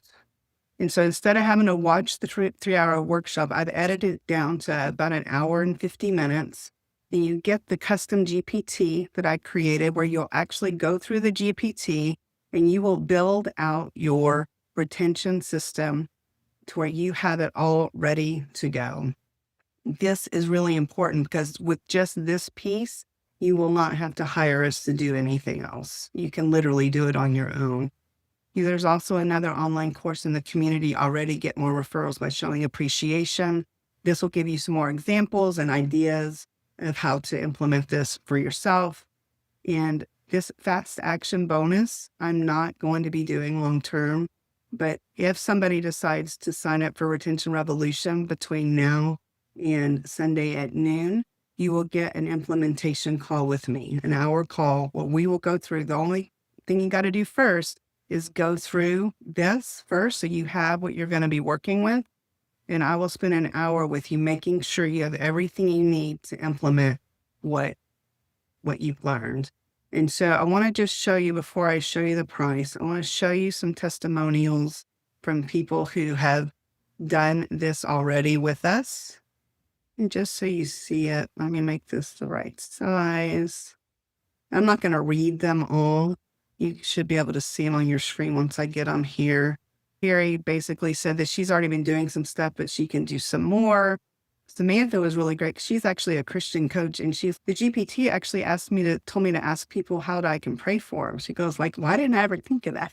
And so there's some little things that'll really help you clear up what you want to do. Sandy is our one that has the nonprofit, and she's going to be highlighting the impact of the gifts in some tangible ways so that they will stay connected year after year. And so these are all people that have attended and been part of Retention Made Simple already. And then these are testimonials from people who have worked with us for done for you products. So we actually helped her double her business within the first year. This one said that her renewal process was so much easier because of working with us. And this is actually Sandy Profit too. She's like, my clients have been amazed at how I remember all their special dates. I can do that because Sam taught me how to onboard properly and make sure I could see their information easier. Because if you can't find the information, it's not going to do you any good. So let me show you this. I've got 1 minute left, y'all. We're almost done. I did it. I wasn't sure if I could do it. All right, so we're going to go down here. And the regular price for this is the value is over $5,000 a year. The regular price is going to be $297 a month, but the founding member price is actually going to be $997 for the whole year, and you get all the bonuses. I'm going to put that link in the chat. Let me see. I just clicked that wrong. I can't find the chat. Where's it? Here it is. I'm going to put this in the chat. And just so you have it. And then for some of you, though, you're going to be like, okay, yes, I know I want to do this. And I also know that if I try and do this on my own, it's going to be a complete mess. And so we do have some limited spots available for done for you options right now. And I'm going to put the link to my calendar in here. So if you want to talk about the done for you option, we can. But that we do have, if you do the done for you part, there is a setup fee. It's $497. But when you schedule on my calendar before Sunday, you don't have to have the call before Sunday. But if you get the call scheduled and you end up hiring us, we waive that $497. So either the Retention Revolution for $997 for the whole year, or a done for you option, or if it's not something you actually want to move forward with right now, at least you know what I'm doing and you can refer me to other people because we love referrals and we pay for referrals. It's 30 minutes on the nose, y'all. I did it. Yay. Good job. Can I tell you I had none of that scripted? Awesome work. Feels so good. Congrats. Yeah. Thank you. Thank you, Mr. Henry. I'm so glad. Oh my gosh, y'all. Thank you. And Eddie, I see you're still here. Trish, you're still here. If you have any questions, feel free to unmute, turn on your camera. Happy to answer any questions. Eddie, I see you unmuted. Do you have a question? Oh, no, thank you so much. I'm just sitting here listening and learning. Okay, good. I'm so glad you're here. Yeah, I'm glad that we got connected. Happy to see you.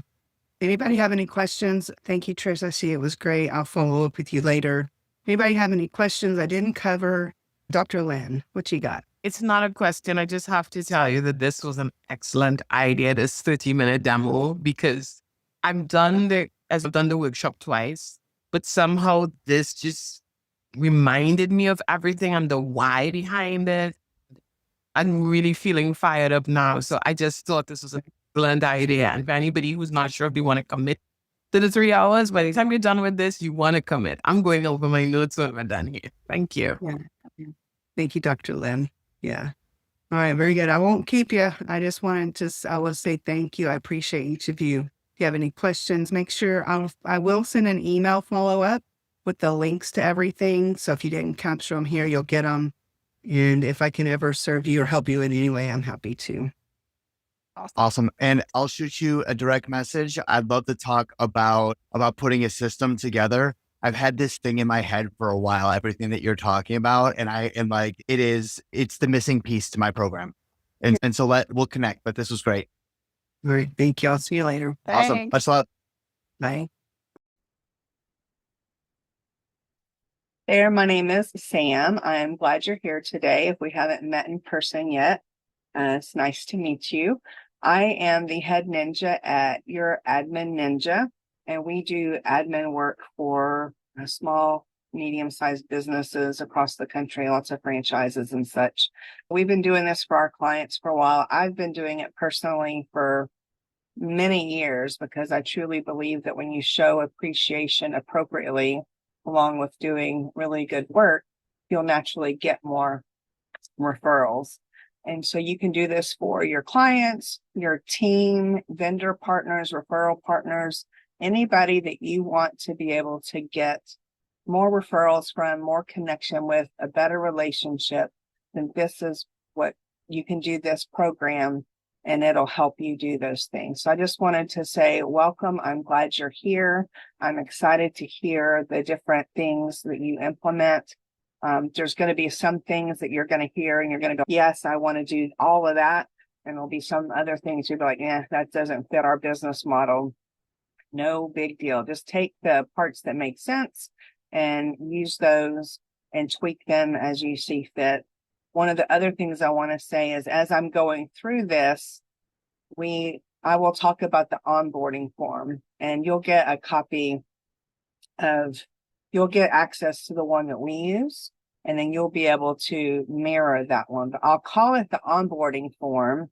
When you get a new client or teammate or whoever you're going to send it to, you'll add that into your onboarding process. But for your current clients, you'll send the same form. You'll just need to call it something else. But throughout, I'm going to reference onboarding form. But if you're sending it to clients that you already have, you may want to call it an information form or something else like that. And we'll talk about that later as we get into it. But I wanted to say, I'm glad you're here. Hi there, Sam again. Hope you're having a great day. And maybe you just watched the welcome video, or maybe you took a break after that.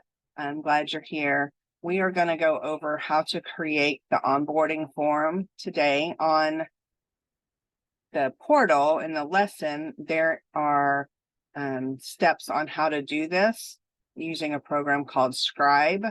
If you haven't seen Scribe before, it's amazing. We use it internally to document processes and such. So that should help.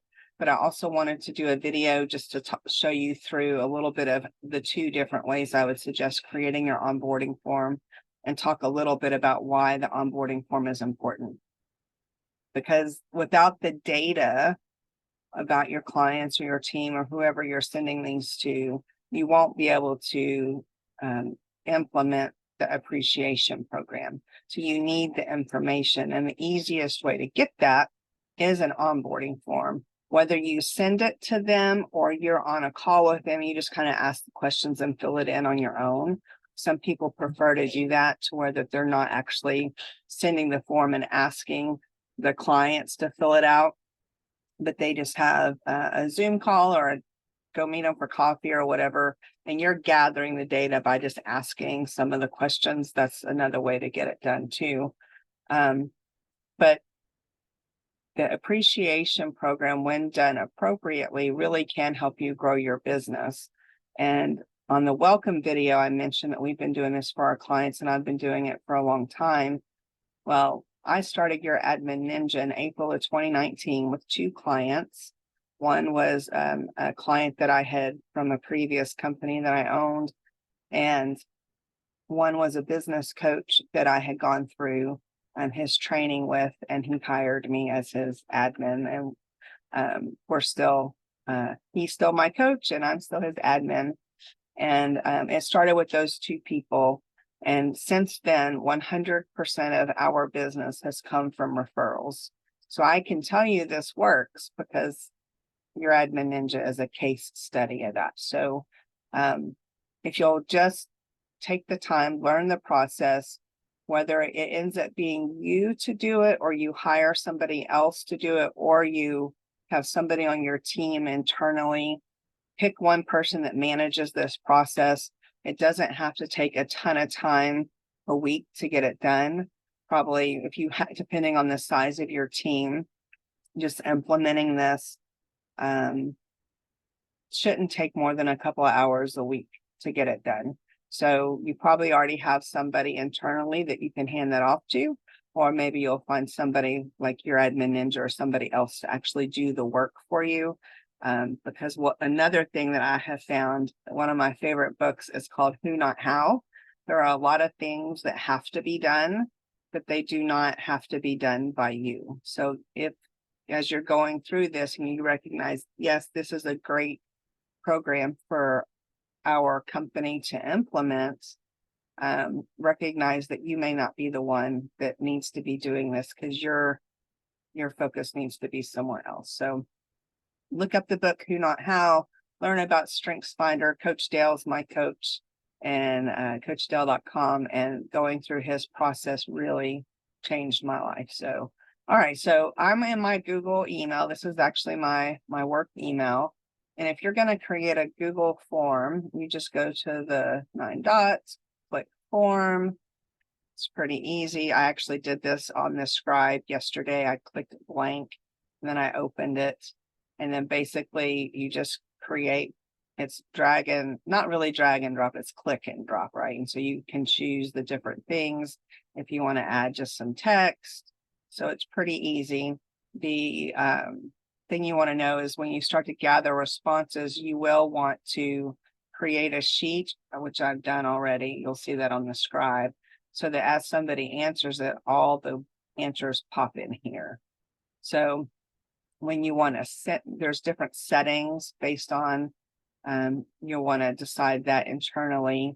When it comes to sending, I usually send it as a link, and I like to shorten it, but you can send it via email and have them do it that way. You can embed it on a website using the embedded HTML. So there's all those different things. This is super high level, just giving you enough information to know how to kind of create it. And then Jotform is another option. The Jotform is not free, but if you're only doing this form, then you can probably use their free version. They do have a free version. You can have up to 5 forms with 100 submissions per month. So you don't have to pay for it, but if you start to really use Jotform, then you do have to pay. And if you're really using it, it's totally worth it. So it's one of the things that if you use it well, then it's worth paying for. Kind of most things, if you don't use it, it's not going to be worth it. So when you go to create a form here, same kind of thing. You can use a template, start from scratch. Theirs is a little bit easier in my mind because it is truly a drag and drop, and that's what most people are kind of used to now. And when you grab the different things, you can kind of get it wherever you want it to go. You have to also make sure if you want to make them required, click on properties, turn it on if it's required. You can center it to the right, the left, the top, wherever there's different alignments and different things. So there's the options to ask for middle name, prefix those things, and advanced.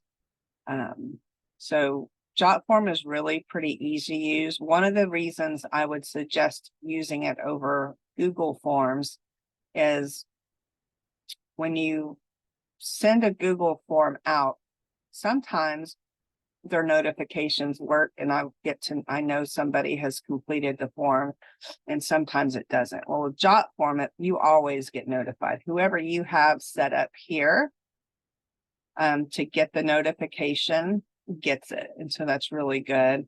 You can also have a thank you page where you can customize that and guide them to the next spot or go to your website or any of that kind of thing. And there's lots of different integrations as well. So when it comes to setting up the onboarding form, really using Google Forms, it's free if you have Google, so that's great. Some people don't actually use Google. I have found with my clients that when we send these out, sometimes we get one of their clients saying, absolutely not. You'll have to get the information another way. We do not use anything Google. And I've never seen that happen with Jotform. So those are the two that we suggest. You may have an internal form. We use Teamwork internally for my clients. For my process for your Admin Ninja for our project management. And there's a way you can do an internal form through Teamwork. So if you have a platform like that, there's probably something in Teams as well. And so just gathering the data in a consistent manner so that once you have it, then we can start the next part of the processes. What do you do once you have the data? And that'll come next. Thanks. Bye. Hey there, Sam here again. Hope you're having a great day and enjoying what you're learning so far and the Get More Referrals by Showing Appreciation online course. I am having a good time putting this stuff together. It's exciting to think about how companies will be able to log in and learn how to do this and then implement it to actually grow their businesses. So I'm excited that you're here. This part of the course is what to do with the data once you get it. So this is probably the easiest part of the process, and it's also the easiest part to skip, because what I have found is sometimes the easy things are the things that are easiest to just not do. And so I'm asking you, please do not skip this part of the process, because what I've seen happen is you gather the data, it's on the Google Sheet responses, or it's on the Jotform responses. So you're like, I have it all in one place. That's great. But just keeping it on the spreadsheet by itself is not going to help you as much as you think it will. So you will use that spreadsheet later and use that data. You can use that data in the spreadsheet for sure, but my suggestion is to add all the dates, the birthdays, the anniversaries, any information like that on your calendar, so that when you're looking at your calendar for the week or the month, you automatically see who has birthdays and things coming up. You should already have a system in place behind the scenes to use that data. We'll talk about that coming up on the quarterly touch program, the birthday program, of having those birthday cards go out and those anniversary cards go out. So it's not like you're depending on that reminder on your calendar, but it will help you, because if you have all this in place and then you're talking to a client and you recognize after you get off the phone with them, off the call, that it's their birthday that day and that week, and you don't say anything, it's going to feel really kind of awkward. So my suggestion is have it on your calendar so that you know when their birthdays are coming up, so that if you have a call planned with them, you can actually say happy birthday. Because it's happened to me where they got their card in the mail, but it wasn't on my calendar. And I actually had a call with this woman and it was her birthday. And even though I wished her a happy birthday, I didn't tell her happy birthday because I didn't know. And so make sure you add the information to your calendar. And it can be something as simple as, I'm pulling mine up really quick to show you, possibly really quick, and to show you what it looks like. See. All right, so I'm going to share my screen. And you'll see that Sherry has been with my company for 1 year on July 20th. And this is also Chris's birthday. And then next week, we've got Daniel's birthday. No birthdays that week. But that way, everybody, you have their birthdays on there, the anniversaries, so that if you're talking to them, and it's not part of your calendar, so that it's not making it where you can't schedule something, but having this on your calendar will save you, I promise. It will really help you. And so add the information to your calendar. The second place to add it is if you have a database or a CRM program that you use to keep track of everything, make sure that you already have all the client information in there, go in and add the birthdays, add the information, and that way you have all their information together in one spot. That will help you. So later you're not having, if you're looking at the client information and you're like, I think they completed the form, but the information's not there. So add it to your CRM. The other place that you'll want to consider, if you're going to use an online program to send out any of the cards or gifts or any of that kind of stuff, I personally recommend Mailbox Power. There are tons of really great platforms out there for that, but I have found with Mailbox Power, the way you can customize things, and their gifts are really great. Their automation is fabulous. And but if you're going to use an online platform, add the birthdays and information to your online platform. This step will save you so much time, because if you're going to automate the card program, getting everything in there to where you know it's in there and ready to go, so that when you get a new client and that automation is turned on and you just add them to it, then all the cards will automatically go out. You don't have to worry about it. It just happens. So make sure you add the information to your calendar, your CRM, and also if you have an online platform that you're going to use for sending cards or gifts, make sure it's added there. That's the three most important places in my mind of adding the contact information, the data that you receive. So now we get to talk about the quarterly touch program in the next video. And this is where the magic starts to happen, because that's when you start to see how to really implement and use all this information. Thank you. I'll see you in a few minutes or whenever you watch. Hi there, Sam here. We are ready to dig in and look at how you'll actually start to use the data, not where to put it, but where to use it, how to use it, and how to create what I call the quarterly touch program. And so on the information form, you've got their birthdays and some anniversary information and some things, and that's going to be woven into the touch program, the appreciation program. But what I like to do is actually divide your client list into quarters. So if you have 100 clients, just for easy math, you will divide them into 4 different groups, 4 quarters. And I'll show you a picture of what this looks like in just a minute. But the idea is for them to get a touch from you or a communication from you once a quarter in a different way. And so there are several different things that you can choose to do. I mean, this is the information that you'll see in the module for the course.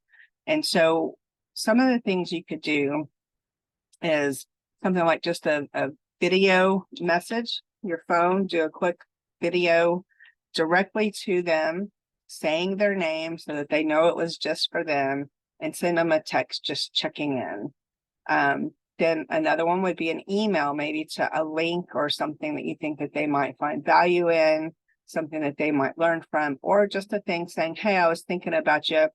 Hope you have a great day. Is there anybody I can connect you to? How can I serve you today? You could do a Facebook post about them and their business. You could do a Google review. The companies really love it when you do this one. This is a favorite.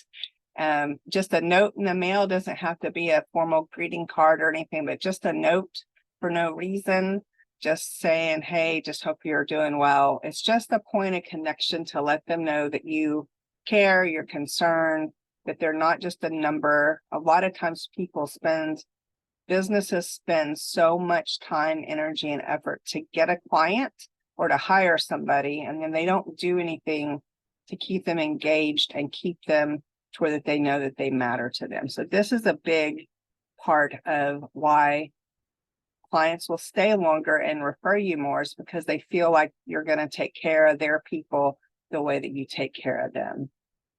You can do a small gift. It could be something done by Amazon, so you never even have to go to the store, which is a win for me. And you could actually include a note in Amazon if you haven't used the gifting option before, where it puts a little note. A lot of times people don't see that piece of paper in the box though, but you can actually have an email, click the little box and put their email address in, so that when the gift is delivered, they get an email saying that it was a gift from you with your little note, so that even if they don't see the piece of paper, it's there. So once you take your client list with the information that you gathered and divide it into quarters, I just used 4 businesses here. And so to give you an idea, you decide the 4 things that you're going to do over the course of the quarters. And so this client, Get More Referrals, the first quarter, they're going to get a video text message from me. The second quarter, they're going to get a card in the mail. The third quarter, I'll do a Google review for them. For clients that don't have Google, then you may want to look at Facebook or LinkedIn or another place where you could review them and do that kind of thing. And then fourth quarter, they'll get an email. So your admin ninja, they're going to get the same things just at different times. Same thing for all of these people. And so basically you would take all 100 clients, divide them out, and you'd have about 25 in Q1 and 25 in Q2 and so on. So then you can sort this, filter it by all the quarter 1s and 2s. And I can show you how we actually use that too. So what I would do once I have my whole list is I would filter it based on the quarters, and whatever quarter we're in now, I change those numbers, the boxes, I change those to yellow, meaning that right now we're in Q3. And so they would be all yellow. And then once the thing had been done, I would change it to green so that I knew it was done. And then after Q3 is over, when it goes to Q4, we change all the colors back to white on the 3s and do the same thing. We would change the Q4 to yellow. When they're done, they would be marked green. So that way we would know that they were done, looking at them pretty easily. If you're going to do cards and you're not going to use an online card program, the best practice in my mind is to look at your calendar and do all the cards the middle of the month for the next month. So if you're working on August, so by the middle of July, you would write all the cards for August, have them ready to go. And in the corner, if I have an envelope, I do have an envelope right here where you put the stamp, put the date that you need to mail it. And then before you put the stamp on, you cover that up. So you don't have to use an online card program to make this work. The automations are really nice and it helps make sure things get done. But if you're old school and you just want to physically hand write all the cards, there is a way to do that too. So totally doable. So that's the quarterly touch program.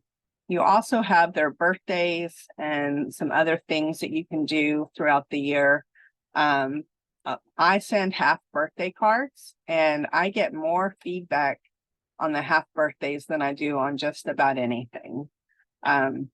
People really seem to love it. They're surprised by that. Like they don't get very many birthday cards in the mail to begin with. But to get a half birthday card, nobody thinks of that. So that's really cool. You could do a small business anniversary gift. Since you have their business anniversary, I would suggest if you're working with small business owners, do not send them a gift with your logo on it, but with their logo on it. Because if they're a small business, they probably don't have a lot of things with their logo on it. So if you're going to send something branded, I would have it be their information, not yours, at least for this gift. And so you could also do a business book on Amazon. Those are really great. We do those for a lot of our clients, and it's been a very big hit because it's nobody sending gifts for their business anniversary. The way I know it's my business anniversary is a lot of my renewal things that I pay for start on April 1st. And so I know it's my business birthday because I have to pay for everything again. So that's usually what happens. Personally, for my business birthday, for my clients, I actually send them a birthday gift from me. One year I did a thing of some popcorn stuff that was like a celebration package. Last year, I actually did a book called The Gap and the Gain. I sent everybody, I asked them how they preferred reading, whether it was Audible or traditional book or Kindle type thing. And then I gave them the book in the way that they preferred to read it. And told them that it had really impacted my life and business and wanted to share that with them. So I do a business anniversary gift for my clients because a birthday gift for my clients, because without them, I wouldn't have a business. So that's an idea. And then I prefer Thanksgiving cards because most people don't send them and you have an opportunity to show gratitude. So Thanksgiving cards are my favorite thing to do when it comes to cards other than the half birthday card because it just makes a really good impact. And I'm all about showing appreciation and gratitude. You can also do Christmas or New Year's cards or gifts too, depending on your clients. And then acknowledging their anniversary with you is a big deal too. So this is an example then of Thanksgiving cards, like you would choose. I wrote Thanksgiving. This has the client's birthday. This has their business anniversary. I'm going to show you this form in just a second. The client anniversary and if they filled out their form or not. So when you're in here, you'll be able to click this link and it's going to take you to where you have view only. I have access to it because it's mine. But what you'll need to do is then just click here and download it to Excel. That way you can work in it. You'll be able to change these to match the quarters that you want. And then you'll be able to fill in this information. When you go through this process and you have this spreadsheet, this is going to be your master client appreciation spreadsheet. When you have this filled out, you'll be able to quickly look at the information to know what touches, what appreciation you've been able to show to your clients and when that's happened. So you'll be able to spread it out. By doing this, This doesn't cost you anything. This could be a couple of bucks, free, could cost a couple of bucks, right? So most of this stuff is very low cost. It does not have to break the bank. Even for their business anniversary, you don't have to send a gift. It could be an email or a text or a form of communication or a shout out on social media saying, hey, you know, Get More Referrals is turning 3 years old today. Wanted to tell them happy business anniversary, happy business birthday.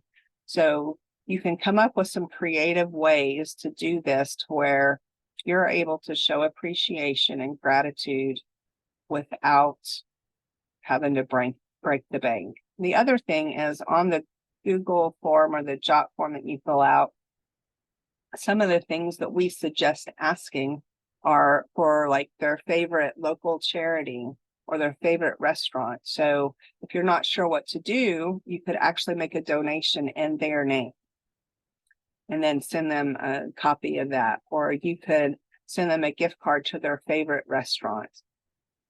That type of thing, right? To where it's personal.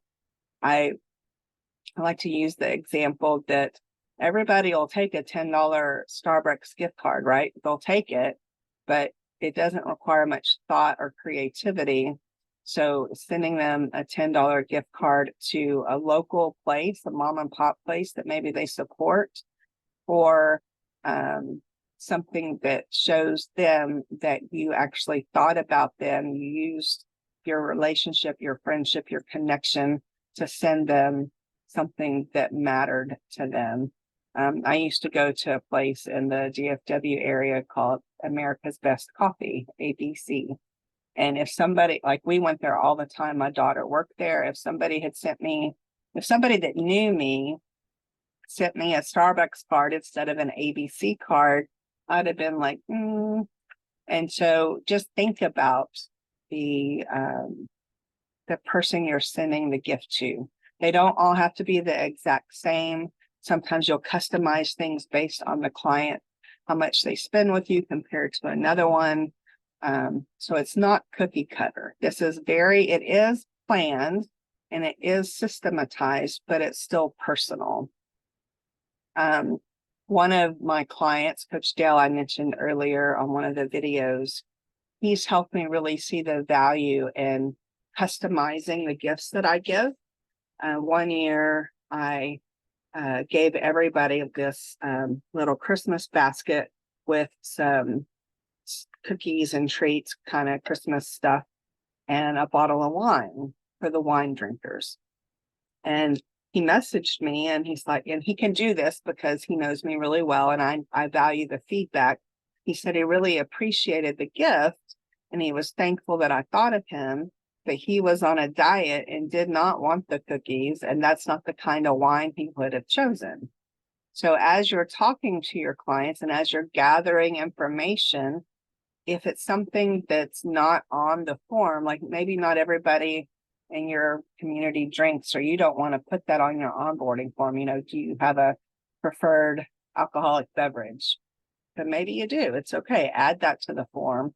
And then add, as you find out what they like, if it's not on your form, add it to the information. Have a custom note area so that I now know that if I'm going to send Dale a wine, it's going to be a very specific kind that he'll enjoy. Because the whole point is I want them to enjoy it and to appreciate it and to know that I really thought about them, right? So I hope that this has given a really good high-level overview of what the quarterly touch program looks like, how you'll implement it, of how having all the information in one place will look great. The next video, I'm going to go over and do some information on best practices on actually implementing it. Like now we have it all documented. We have all the information in one place. It's very usable. It's already on your calendar, so it's not going to sneak up on you, and you're not going to talk to a client and you're not going to wish them a happy birthday because you will because you're going to know that it was the birthday. And so now we're going to talk about the nuts and bolts of how to really make it work. We know what we're going to do each quarter for each client, and also how when you get a new client and you onboard them into this process, how to make that work. So stay tuned for the next video. Have a great day. Bye.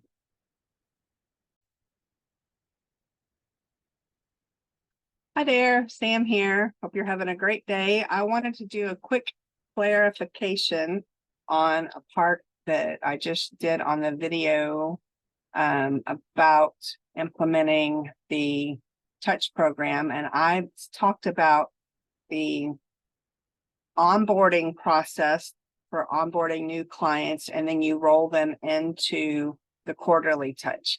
That is correct. So what I misspoke when I was, you probably saw on the video, I got kind of confused because I recognized in my brain that I had misspoke, that you do your quarterly touches after you do your onboarding.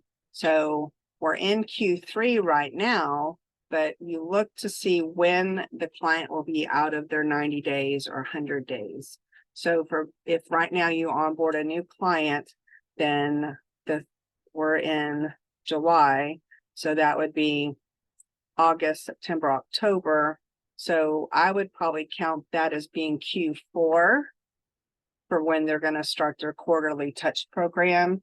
And so they would go here for 1, 2, and I would actually, just to leave off for right now, leave off the 3 so it doesn't accidentally get sent. And after Q3 is done, go in and put something there. So if you want to make this block, this a black, that way you know you're not doing it because they're not part of that yet. That would be that's the way I do it, so that I know that I'm not supposed to do anything that quarter. And I'm going to add in on this spreadsheet the onboarding process. It'll be a different color, so you'll be able to see those steps, and this will all make sense. So just so you know, when you first onboard a client, they don't immediately go into the quarterly touches. They do their onboarding process first, and then they roll into the quarterly touches. Hope that helps. Thanks. Bye.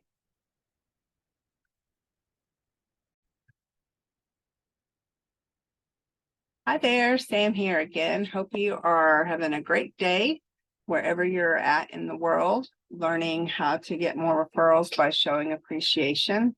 I am excited to go over some of the implementation and some of the best practices that I would recommend, and what we actually do for a lot of our clients.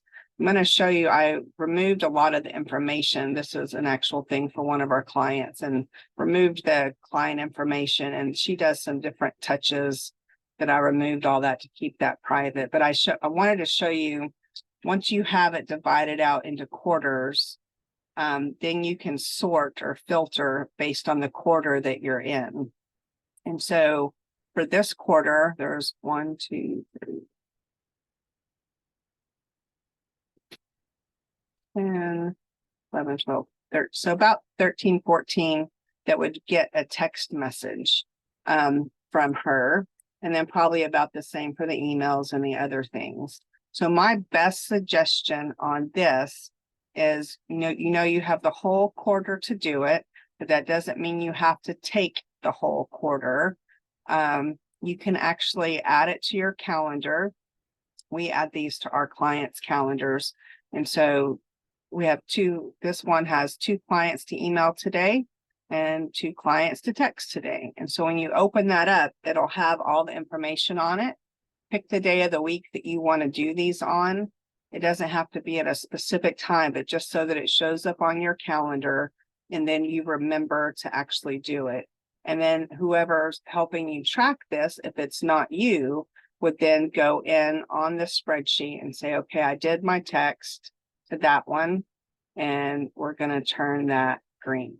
And I did this one, going to turn it green. And I did this one. That way that they know, whoever's helping you be accountable will know that it's been done. And for some of these things, you can actually have somebody else do them for you. For the Google reviews that we really like to suggest, what you can do is have somebody else log in as you on your email, do the Google review. And then what we do is screenshot the review and email it to the client, copying the person. So I, as the assistant, that's what I do. Or you could do it yourself, screenshot it and say, hey, Dale wanted to say, make sure you saw this Google review I just did for you. We love being able to encourage people to connect with you. Have a great day. Because sometimes your contact at a company may not be the one that sees those reviews or that kind of thing. So you want to make sure that they know that you did it, right? So I would say do the screenshot, whether it's you or you have somebody else that does it. The video text message, truly, it does not have to be a long message. Do them a couple a week, divide it out over the quarter. Or if you know you'd rather just get them all done, and you have 13, just do them all in one day and you're done for the quarter, right? It depends on how you want to do that. But most of our clients like to have just a couple a week, so that if the client reaches back and says, yeah, I'd love to connect, then they have time to be able to do that. So that would be my best information on that, is making sure you add them to the client, your calendar, so that when you're going to work and you look at it, you can say that these are the ones that you need to reach out to for that day. For the cards, as I mentioned on the last video, if you're not using an online program to document, to get them done, then I would write all the cards the month before, put the address, the date that you need to mail it, where the stamp goes, so that when you put the stamp on it, it covers that up, and make sure you get those sent out. If you are using a card program and you want to, you're trusting that that gets done, you probably still need to, what I like to do is go in, I use Mailbox Power, and I like to go in on the contact and check to just make sure that everything looks good. There's automations that are saved here. So if they're put in the correct spot, then they're gonna get their card. But if we look at, I don't have this other calendar. Who has had a birthday recently? Talise. She should have gotten a birthday card, and so should have Haley. So I'm going to look at Talise. Talise has gotten several things. I know this is something different because I just sent it out. So this, she actually, it's her business anniversary with us. So she actually got a business anniversary card too. And this is her birthday. So I should go in, double check, make sure it got done. Usually checking ahead of time is going to be the better thing to do. In this particular card program, you can actually have a calendar that's for birthdays. And so I actually have birthdays in here too that aren't work related.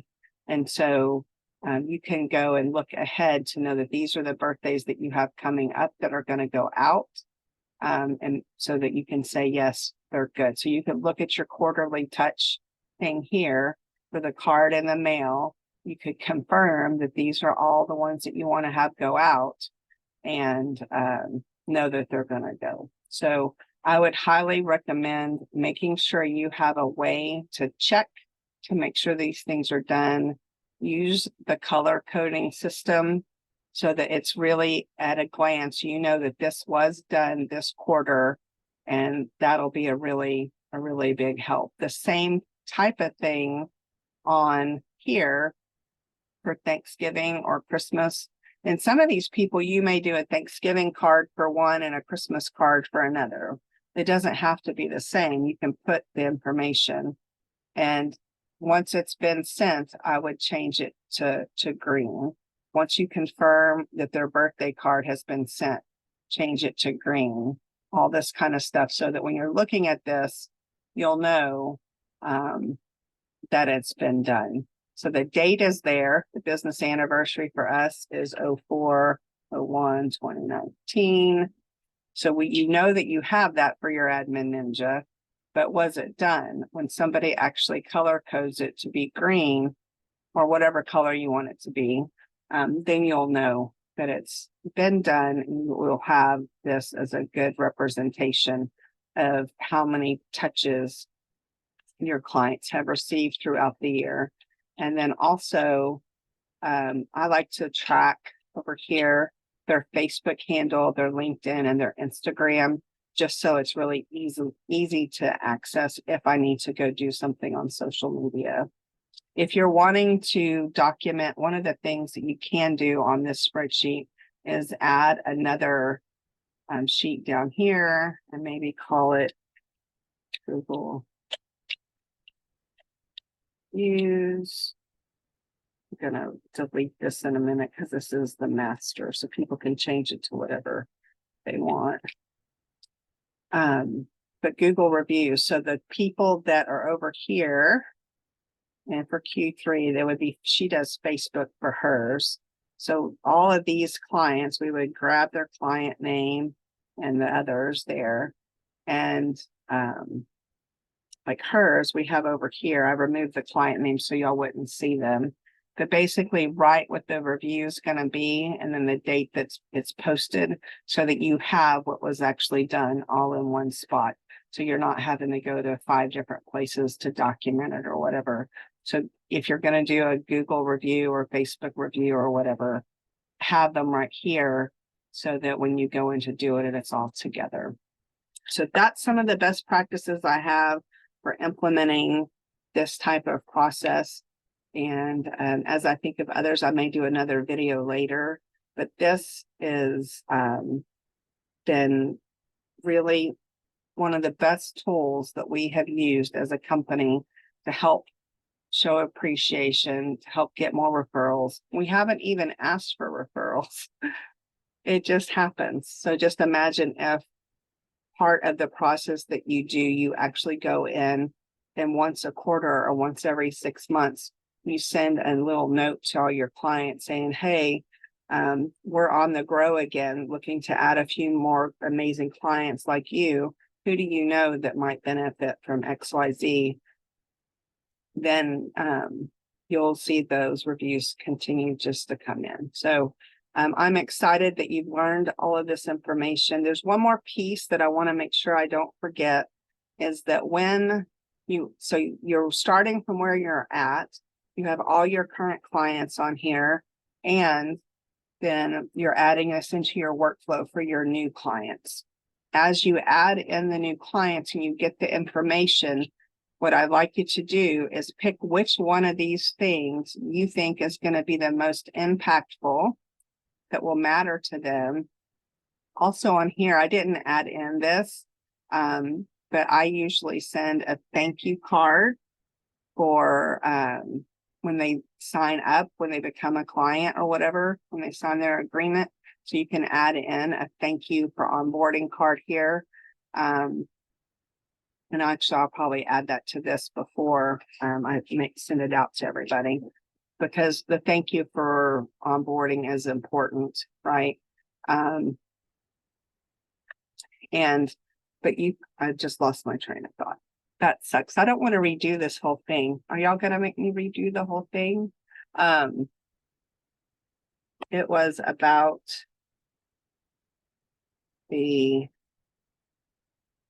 I don't know. I'll remember it in a minute. I'm going to do a part 2. Oh, yes. I remember now. Thank you.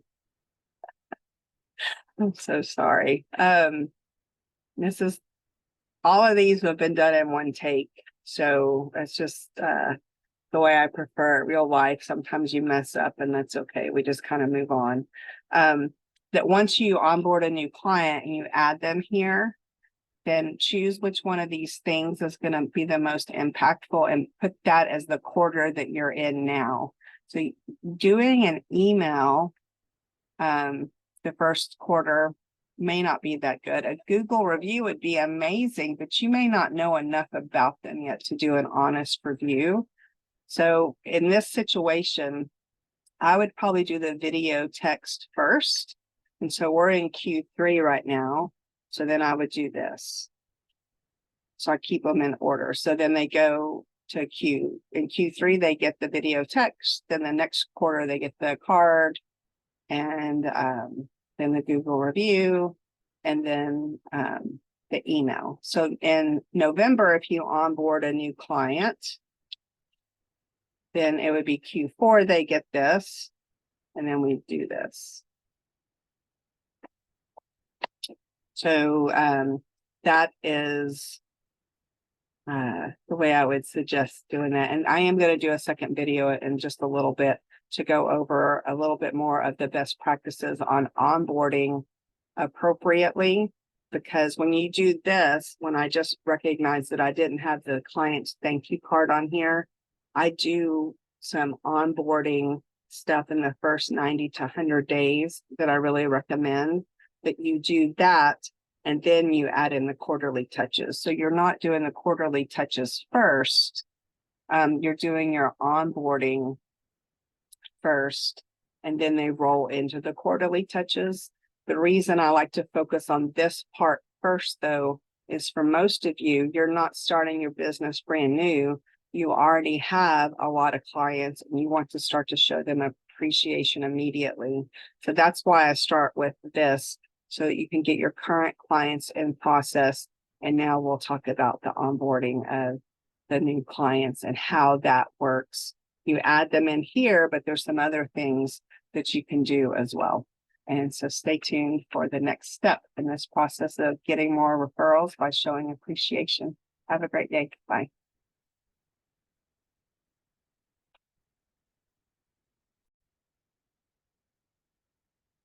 Hey there, Sam here again. Hope you're having a great day. I wanted to do just a quick video on the importance of onboarding new clients properly. There is a book out there by Joey Coleman called How to Never Lose a Customer Again, and it's really, really good. As I learned about this book, I realized I had been doing the Joey Coleman long before Joey Coleman, probably. He's a great guy. He actually has a new book out that I'm listening to now called How to Never Lose an Employee Again, talking about onboarding and hiring the right people. And I highly recommend both of those books. I'll put the link to those in the lesson plan.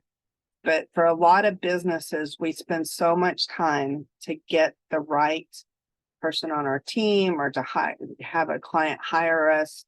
And we spend all this energy getting the new client. And then once we have them as a new client, then we go on to get the next new client. And it's almost like we don't nurture that relationship.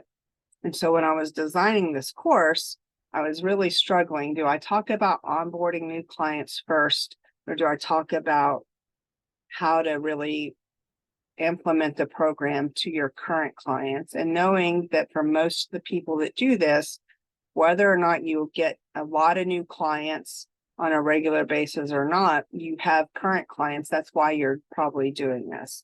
So that's why I started with the part about how to create the onboarding or information form to send to your current clients so that you have the ability to start the quarterly touch program and such right away. But so now we get to onboard our clients properly so that they feel like they're not just a number, that they feel like they matter to you. Part of the onboarding process is going to be sending that onboarding or information form, asking them to fill it out and say, what I usually say is, we're so excited to have you as for us to be part of your team. And we want to be able to celebrate you throughout the year. Fill out this form so we have all your information in one place. And you'll notice that there's some personal type questions on here. Answer as many or as few as you'd like. They're not required, but we do want to be able to celebrate with you. So the more information you give us, the better we can do that. And most people will fill it out. So I haven't had a problem getting people to fill it out. In some industries, some of our clients that we work with, they have a hard time. And it's more just because I don't know why. I think it's because most of them are probably service-based things when I'm thinking of it. And the owner, the person that they're talking to, is just really, really busy. So they do get the information, but they usually get it by making a phone call and talking to them, asking them some questions, or we have to send it a couple of times. So if you do have to send it a couple of times and people aren't filling it out, then come up with a different way to do that, because there's more than one way to get it done. That's for sure. But gathering this information is going to help you really be able to show appropriate appreciation to them. And just like with the quarterly touches, you'll have to decide what you want your onboarding touches to be. I'm going to go through what I actually do on a pretty regular basis. We do customize it based on the size of the client or who they are. But as I go through this process with you, you'll be able to see what I suggest. But absolutely tweak it, make it your own, customize it, do more, do less. And I'm excited to hear what you decide to do with it. So we're going to go on to the next bit of being able to talk about the types of things to consider doing for your onboarding process. Talk to you soon. Bye. Hey there, Sam here. Hope you are having a great day. Today it's time to talk about how to create an onboarding process for your new clients. You've done all this work to get a new client, and now you want to do something to help them stay with you longer and have a good experience that will lead to referrals. Get more referrals by showing appreciation. I was supposed to show you that in a minute, but I guess we'll see it now. All right, you're seeing some of the behind the scenes stuff. So you have to decide what you want to do for your onboarding process.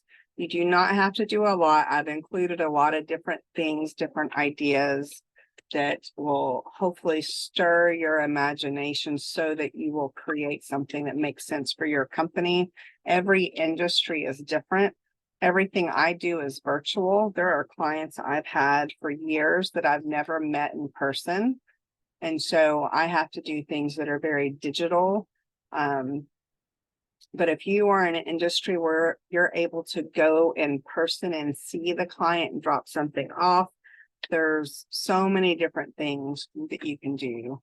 So I love sending thank you cards. You can use the card program. You can do a handwritten card, whatever you want to do, but say thank you.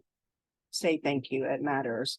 And just as important, knowing that all of our businesses come from referrals, is we want to make sure we say thank you to the person that referred us. And so make sure you send a card to the referral person. A lot of companies will give a small commission, a finder's fee, a referral gift, or some cash kind of thing. So if your company does that, make sure you include that with your note. You can have a welcome basket go to the client. I know a lot of realtors that will do different little, what they call pop buys. So I actually included a pop by their office with a small gift or a treat. I personally do a small gift. I love mailing something. I love it being, because most people don't get stuff in the mail that's not a bill. And so getting something that's like a package to where it's not even just a card, that there's something in it. They're not used to get, they're like, oh, I didn't order that. Where did that come from? And they look and like, oh, they're surprised. So I love doing a journal or something that they can have in their office. It does not need to be branded. Every time they look at it, they're going to know, oh, they sent that to me. One of my favorite stories is one of our clients happens to be a Jewish wedding planner, and she works with a lot of high-end hotels in the Dallas area. And so we created a small little gift for her. They just have some encouraging words, and there's like 12 of them, and it sits on a stand, and you can rotate it to where it says something different whenever you change it. It's not branded. It doesn't have her information anywhere on it. We sent it out to 10 or 12 of her contacts at the hotels. This was like 2 or 3 years ago, and she still gets people commenting saying, I love that little, they don't even know what to call it because it's doesn't got a name. But I love that. And every time I see it, I think of you.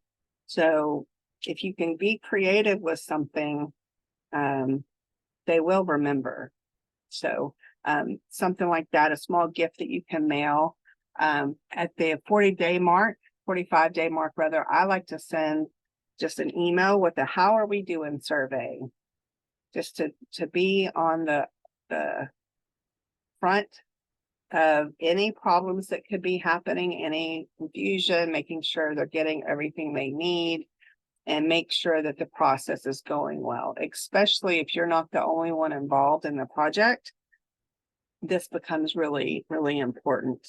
Another thing is you can do another card about 60 days, either a card or an email, or a video text kind of thing, and just mentioning something that you've enjoyed working with them about so far. So it's highly personal. It's not cookie cutter. It's not the same old thing, but you're specifically mentioning something that you guys have worked on together.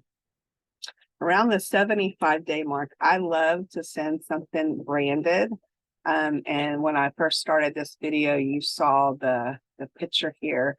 I love doing some in Mailbox Power. You can very easily have your logo and then have their logo automatically added to something. So I actually sent this to one of my clients, and it had my logo and his. And unfortunately, the way the program is, you can't see it done. But that's symbolizing our partnership together. And I have a call with him. One of my teammates actually manages his account, but I usually check in with him every 2 months or so on a call. And every time I do, he mentions how much he loves his mug. And so it's a very good thing to try to do. So being able to have something that's branded with your stuff and their stuff to where it shows the partnership, in my mind, that's beautiful. So in 90 days, I email a request time for us to actually chat on the phone or in person if you can, or Zoom, because outside of the project work, even if I do client calls with them and I'm in touch with them, I want an email at a specific time to be able to talk with them about all the projects we've done in the first 90 days, make sure we're on point, we're continuing to move that ball forward, and that we're on the right track, because they've had an opportunity at 45 days to give thumbs up, thumbs down. They now will have an opportunity in person or on a video to be able to express any concerns, anything that's going on that makes them feel a little anxious or squirrely. And this is a really great way to onboard your clients in a way that will help them know that they matter to you. And then if they refer you to somebody else, that they know that they're not going to be a number, and that they're not going to just be a number, is what I'm trying to say. That they're going to be able to know that you're going to take care of them really well. So this is the way my spreadsheet would look. So the thank you card, what day it was sent, and actually who referred them, thank you card, the 30-day small gift, the 45-day review form request, the survey like, hey, how are we doing? The 75-day branded swag, and then the 90-day. And so you do all of this in the first 90 to 100 days, and then they roll into their quarterly touch programs. And so when you do this, you onboard them in an efficient, appropriate way, and then you continue the touches quarterly, including with their birthdays and other things. Even if you don't do every quarter, maybe because you know that they have a birthday and a business anniversary and Christmas, and you just want to do one other touch throughout the year and just do these, whatever's going to work best for your business. You don't have to do it all, but I would say do something, because if you can learn to show appropriate appreciation to where it feels very personal, and not to where everybody's getting the same exact thing, even though sometimes they might. Sometimes they might get the same thing, but they don't know that. It's going to feel systematic to you, but to them, it's going to feel spontaneous, because they're going to think, oh, I got this from her. And it mentions something about what we just talked about, right? So making it super personal is going to be great. One of our clients that we've been working with for just over a year, we just do some of her general admin stuff. And she was really hesitant about the online card program. She wanted to do everything manually. And I'm like, totally, we can help with that. We can help you remember to do it, or we can do it for you, whatever you want. And on our last call, she was like, okay, I'm ready to do the online thing, because I get your stuff in the mail and I know it came from the computer program, but because of how you use it, it still feels very personal. So even if you use a program online to do it, they know you had to think about it. They know you had to create it and that you had to actually do it. So if you're hesitant about doing online programs, or whether it's Mailbox Power, there's a million other, well, not a million, there's a lot of other really great card programs out there. 100% does not have to be Mailbox Power. But if you use those, don't be concerned that people are going to think that they're not personal. They're going to know that you didn't do it, even though, because it comes from a computer, you can tell that on some level. But even the biggest skeptics, after they've been with me for a while, they're all coming around and saying, look, I see it. You can still make it personal, even though you never touched it. So I hope that you decide what you want to use as your onboarding process. And I will do a video to wrap up and do some closing thoughts on this. And I'm looking forward to hearing how you onboard your clients and start your quarterly touch program so that you can get more referrals by showing appreciation. Have a great day. Bye. Hey there, Sam here. One last time on this course to say thank you for being part of getting more referrals by showing appreciation the course. And what I wanted to acknowledge is that I have done my best to show you the things that we do that typically work. And I recognize that there's going to be other things for every industry, that it's going to be different. So some of the things I showed you may not work for your industry, but hopefully it stirs your thinking enough to get you to the place of has been valuable to help you understand how to show your clients and team, vendor partners, and referral partners appreciation, so that you will be able to keep your clients and team longer and get more referrals along the way. What I also recognize is that right now there's a large percentage of you that are saying, yes, I'm ready to go. I know what I'm going to do, and I am good. I am ready to do this. And then there's going to be some of you that are like, I have the information. I also know that I may need some help creating the processes and the system. And then once we have that created, then I know I have somebody on my team that can implement the system.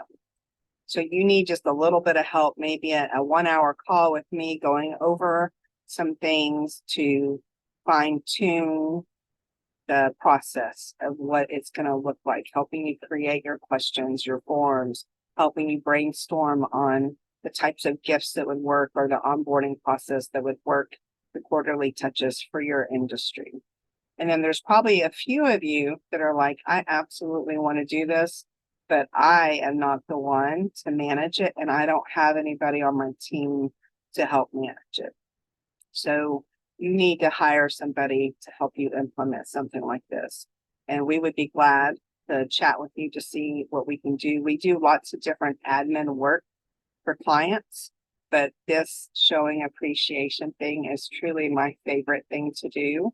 And we have a few clients that's all we do for them, is help them set up and manage their client appreciation program. I would love to chat with you about that. However, I hope that I've given everybody enough information to know how to do it on their own. So you don't need me, because you have the information, you know what to do, you know what kind of information you need to gather, you know how to put it on your calendar, you know how to document it in the spreadsheet to make sure everything's getting done, how to go back and check. You should have everything you need to do the client appreciation and quarterly touch program. However, I also recognize that not all of you will do it. So in the course, there's going to be a link to my calendar. If you'd like to schedule just a quick 25-minute call to chat about the options, I would love to connect with you and see how we can help you continue this process to get more referrals by showing appreciation.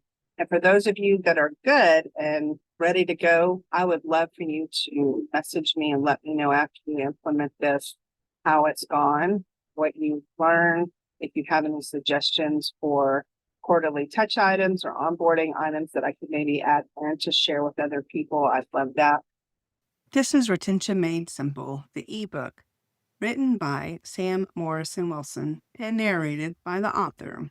If you'd like to connect with me, please email me at sam@retentionmadesimple.com, especially if you'd like to get the free PDF download of this book, including some special resources that are not included in the audio file. Now, let's begin with the introduction. The legacy of Granny Iris. I didn't set out to build a company around gratitude. I thought I was building an admin company. I thought I was creating systems. But looking back, I can see the truth. Gratitude has been in my life's design from the very beginning. In 1975, long before customer appreciation was a buzzword, my Granny Iris was quietly running a company called Client Relations, Inc. The name alone says everything about who she was. Her business wasn't about getting attention. It was about caring for people after the sale. She created a 3-year follow-up program for real estate agents to show appreciation to their clients through handwritten notes and cards. She did it all by hand. The letters, even the addresses. The stamps were 10 cents then, and the handwriting was her own. There were no computers, no templates, no shortcuts, just intentional care. The title of her company guidebook read, Client Relations, Inc., More Than Just Advertising. Inside, she had outlined how to help realtors maintain connection with their clients long after closing day. It was a retention system before that word likely existed. I didn't learn about all this until recently, though. On my husband's birthday in 2025, we visited my dad, and he pulled out a folder and said, "Did you know about Granny's company?" I told him I remembered hearing something about a business appreciation Inc. or something. He smiled and handed me an old leather portfolio. No, it was called Client Relations. When I opened it, I froze. Inside was every detail of the program, preserved for nearly 50 years, the processes, the client forms, the card templates, and then I saw something that just about made me cry. She taught sending Thanksgiving cards instead of Christmas cards. That moment took my breath away. For years, I taught my clients to do the same thing, to reach out in gratitude before the holiday rush, to stand out by saying thank you instead of competing with the noise. I always thought that idea was mine. Turns out it was hers first. That discovery felt like God whispering, "You are on the right path." Finding that binder reminded me that gratitude runs through my family like a current. My grandmother's handwriting, her systems, and her heart were all evidence that appreciation isn't new, it's timeless. When I look back now, I understand that what I teach isn't something I invented, it's something I inherited. The seeds of this program were planted long before I was born, and I'm just tending the garden my grandmother started. Chapter 1. From Handmade Cards to Retention Made Simple. My first company was called Smiles by Sam. It had nothing to do with teeth. It was a greeting card company. In 2004, I was creating handmade cards and selling them in more than 100 stores across 5 states. Every design was cut, glued, and packaged by hand. I was learning without realizing it the power of personal touch. Each card was a reminder that business begins and ends with people. The small company was my first appreciation journey. I didn't have a marketing plan or an advertising budget. What I had was a belief that a note written with sincerity could make someone's day. I didn't know then that I was practicing the very thing I would later teach others to systematize. Years later, I launched Your Admin Ninja, and that is where Retention Made Simple was born. At first, it was just me helping business owners organize tasks, set up systems, and get their time back. But as the company grew, I started noticing something that changed the way I thought about business. When I did a good job and showed appropriate appreciation, people stayed longer. It wasn't about sending expensive gifts or elaborate packages. It was about noticing, remembering, and reaching out. I checked in, I sent a note, I celebrated their wins. I was building connection without realizing it was retention. Eventually, I began tracking what happened. The clients who felt valued were the ones who stayed the longest and referred the most. It was simple math, but it was also heart work. That's when the idea of Retention Made Simple began to form. I looked at what was working and asked myself, how could I teach other business owners to do the same? I saw how easy it was to get lost in the chase for new leads, new sales, and new followers while ignoring the gold already in front of us. Most people didn't have a retention system because they thought it required complicated technology or large budgets. What I knew from experience was that it required something else: intentionality. Gratitude isn't just a random act of kindness, it's a rhythm that builds trust. So I started creating a framework. I wanted a system that would work for any kind of relationship: clients, team members, referral partners, even donors for nonprofits. I wanted to make gratitude practical. That's when Retention Made Simple became a repeatable process that brings heart and structure together. My grandmother taught gratitude with a pen and paper. I teach it with simple, practical systems. Some as easy as a handwritten note, a voice message, or a scheduled reminder. You don't need fancy software, a big budget, or a tech team to build genuine connection. You just need intention.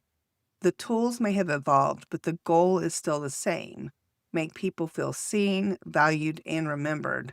Technology can help us stay consistent, but should never replace the human touch. A message sent by automation means nothing if the heart behind it isn't there. That's why every framework I create, whether it's a low-tech checklist or a CRM workflow, starts with one question: how do you want people to feel when they think about you? When you answer that, everything else falls into place. Chapter 2. The Sunflower Story. There's a reason you see sunflowers throughout my brand. They aren't a decoration or logo choice. They are a lifeline. The sunflower represents strength, warmth, and the ability to rise toward the light even after facing darkness. That image became personal for me because I've known the heaviness that comes when life and business start to blur. I've lived the exhaustion that comes from pouring out without ever filling back up. Entrepreneurship can be lonely. It can feel like you're always giving, always performing, always trying to hold everything together.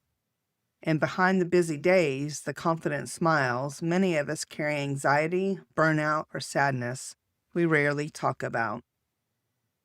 A few years ago, a friend of mine lost her battle with mental illness and took her own life. That loss shook me to my core. She was a bright light, a creative, loving person who helped others constantly. Her passing became a wake-up call for me. I realized how many business owners are struggling silently. We look successful on the outside, but feel isolated on the inside. We build companies that serve others, yet forget to care for ourselves. That awareness changed the way I saw my work. When I created Retention Made Simple, I wasn't just building a business strategy, I was building a community. I wanted every entrepreneur and business owner who learned this system to know they weren't alone. That's why I chose the sunflower as the symbol of this movement. Sunflowers always turn toward the light, no matter where it comes from. They stand tall together, rooted and resilient. When one bends, the other follows its lead toward the sun. That's the kind of business I want to build, the kind of network I want to create, a field of people who lift each other up, who grow stronger through connection. Every time I see a sunflower, I'm reminded of why I do what I do. I have a large metal sunflower behind me in my office. It's there on purpose.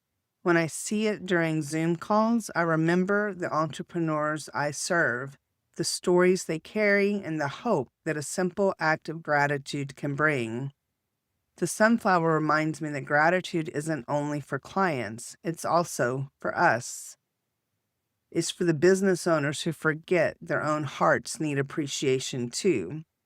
When we lead with gratitude, we heal while we help. When we take time to thank, to rest, to connect, we plant seeds that grow into something greater than revenue. That is the real power of this work. Retention Made Simple is about keeping clients, but also keeping ourselves whole. It's about remembering that the heart of business is human. And just like a sunflower, we can keep turning toward the light. Chapter 3, Why Retention is the Hidden Growth Lever. Every business talks about growth. We're taught to chase new clients, new followers, new leads. There are whole industries built around the idea of getting more, but very few people talk about keeping what they already have. Retention isn't glamorous. It doesn't come with the same excitement as a new sale or big launch, yet it's the most powerful lever in your business. When you learn how to keep your clients longer, every part of your company stabilizes. Your income, your impact, and your energy. Early in my business, I used to think about growth in terms of numbers. How many clients did we have? How many new ones did we sign this month? But over time, I began asking a better question. What is one client truly worth? When I asked that during my workshops, people would usually throw around quick answers. 1,500, 6,000, 10,000, some would laugh and say priceless. But then I'd ask, what if they stayed longer? What if they came back? What if they referred 3 more people just like them? That's when their eyes would widen and I'd see the shift, because the value of one client isn't the first transaction. It's in the lifetime of trust that follows. Most business owners never calculate their lifetime client value, the total amount of revenue one person brings in over the full relationship. When you begin to measure that, you start to understand why retention matters more than acquisition. I've had clients pay me $30,000 over several years because they kept coming back. One client alone has paid us over $60,000 through repeat work, not counting the referrals he sent. And that didn't happen because I had the best prices or the fanciest funnels. When you do good work and show appropriate appreciation, people remember you. They come back, they tell their friends, and they trust you with more. That's retention. Here's what I believe. If businesses spent even a small percentage of their marketing budget on retention, they would not have to spend so much on marketing. Retention is your hidden marketing plan. It's the quiet force that keeps your business alive while others burn out chasing the next sale. The secret isn't complicated. It begins with how you welcome someone in, how you make them feel seen, and how you continue to show up after the sale. Retention is about relationships. It also increases peace. It's a steadier way to grow that feels good, not frantic. When you build systems around gratitude and connection, your business becomes less about constant pursuit and more about consistent care. You start to create stability, you build reputation, and you stop living in the endless hustle of starting over each month. Retention is not luck or magic, it's structure. It's a plan that says, I see you, I remember you, I value you. When you put that in place, your clients don't just stay, they belong. And that sense of belonging becomes the foundation for everything else you build. Chapter 4. 3 myths that block business owners from creating a retention system. When I started helping business owners with retention, I noticed the same patterns coming up again and again. It wasn't that people didn't care about their clients. Most of them deeply cared. The problem was the stories they told themselves about why they couldn't build a system to keep those clients connected. These stories become myths that quietly run in the background. They sound logical, even responsible, but they keep good people stuck in reactive cycles of hustle. Let's look at the 3 biggest ones. Myth number 1, I don't have time. This is the one I hear most often. It's the reason many owners give for not sending thank you cards, follow-up emails, or appreciation gifts. I get it. Time feels like the one thing that there's never enough of. But I remind my clients that retention doesn't require more hours of work. It requires minutes of intention. When you take 5 minutes to check in with a client, or write a note, or acknowledge a milestone, you plant a seed that grows for months or even years. One of my long-term clients told me that a single handwritten card she sent to her customers years ago still gets mentioned today. The most important thing is to create a system that allows you to do this as part of your process. Otherwise, it will not happen. Myth number 2, I'm not techie enough. Many people avoid setting up systems because they're intimidated by technology. I understand that too. Automation, CRM platforms, and reminders can sound overwhelming if you're not used to them. But here's the beautiful part. You don't have to be a tech expert to create consistency. A retention system can start with a simple spreadsheet, a few calendar reminders, and a stack of cards on your desk. Tools make things easier, but they do not replace the heart behind them. Technology is here to serve you, not the other way around. I tell my clients to start small. Pick one touch point to automate and one to keep personal. Maybe you schedule a quarterly check-in email, but handwrite the first card yourself. Progress matters more than perfection. You don't need fancy tools to make people feel valued. You just need a plan you actually follow. Myth number 3, it costs too much. This myth keeps so many small business owners from showing appreciation. There's a belief that retention requires expensive gifts or elaborate mailers. It doesn't. Gratitude is powerful because it's sincere, not because it's shiny. Some of my clients have built loyalty using nothing more than consistent communication and small gestures. A thoughtful message, a birthday shout out, a small surprise sent through the mail. These create emotional connection far beyond their dollar value. When you compare the cost of appreciation to the cost of replacing a client, you begin to see how small the investment really is. Losing one client and replacing them can cost 5 to 10 times more than keeping one you already have. Retention isn't about spending more, it's about spending wisely. The moment you let go of these myths, your perspectives shift. You stop seeing retention as something extra and start seeing it as essential. It becomes part of your rhythm, not just another task on your list. The truth is, every business, no matter how big or small, has the ability to create loyalty through gratitude. You don't need more time, you don't need more tech or money. You need more intention. Once you have that, everything else begins to align. Chapter 5, Appreciation That Connects. Appreciation is one of those words we think we understand. We say thank you, send a gift, post something kind on social media, and check it off the list. But real appreciation goes deeper than that. It's not about what you send, it's about what they feel. True appreciation is emotional connection. It's the moment someone realizes you see them not as a transaction, but as a person. When I first started building systems for my clients, I noticed that many of them already had appreciation programs. They sent out birthday emails or small gifts during the holidays. But when I asked what kind of response they got, most said the same thing: not much.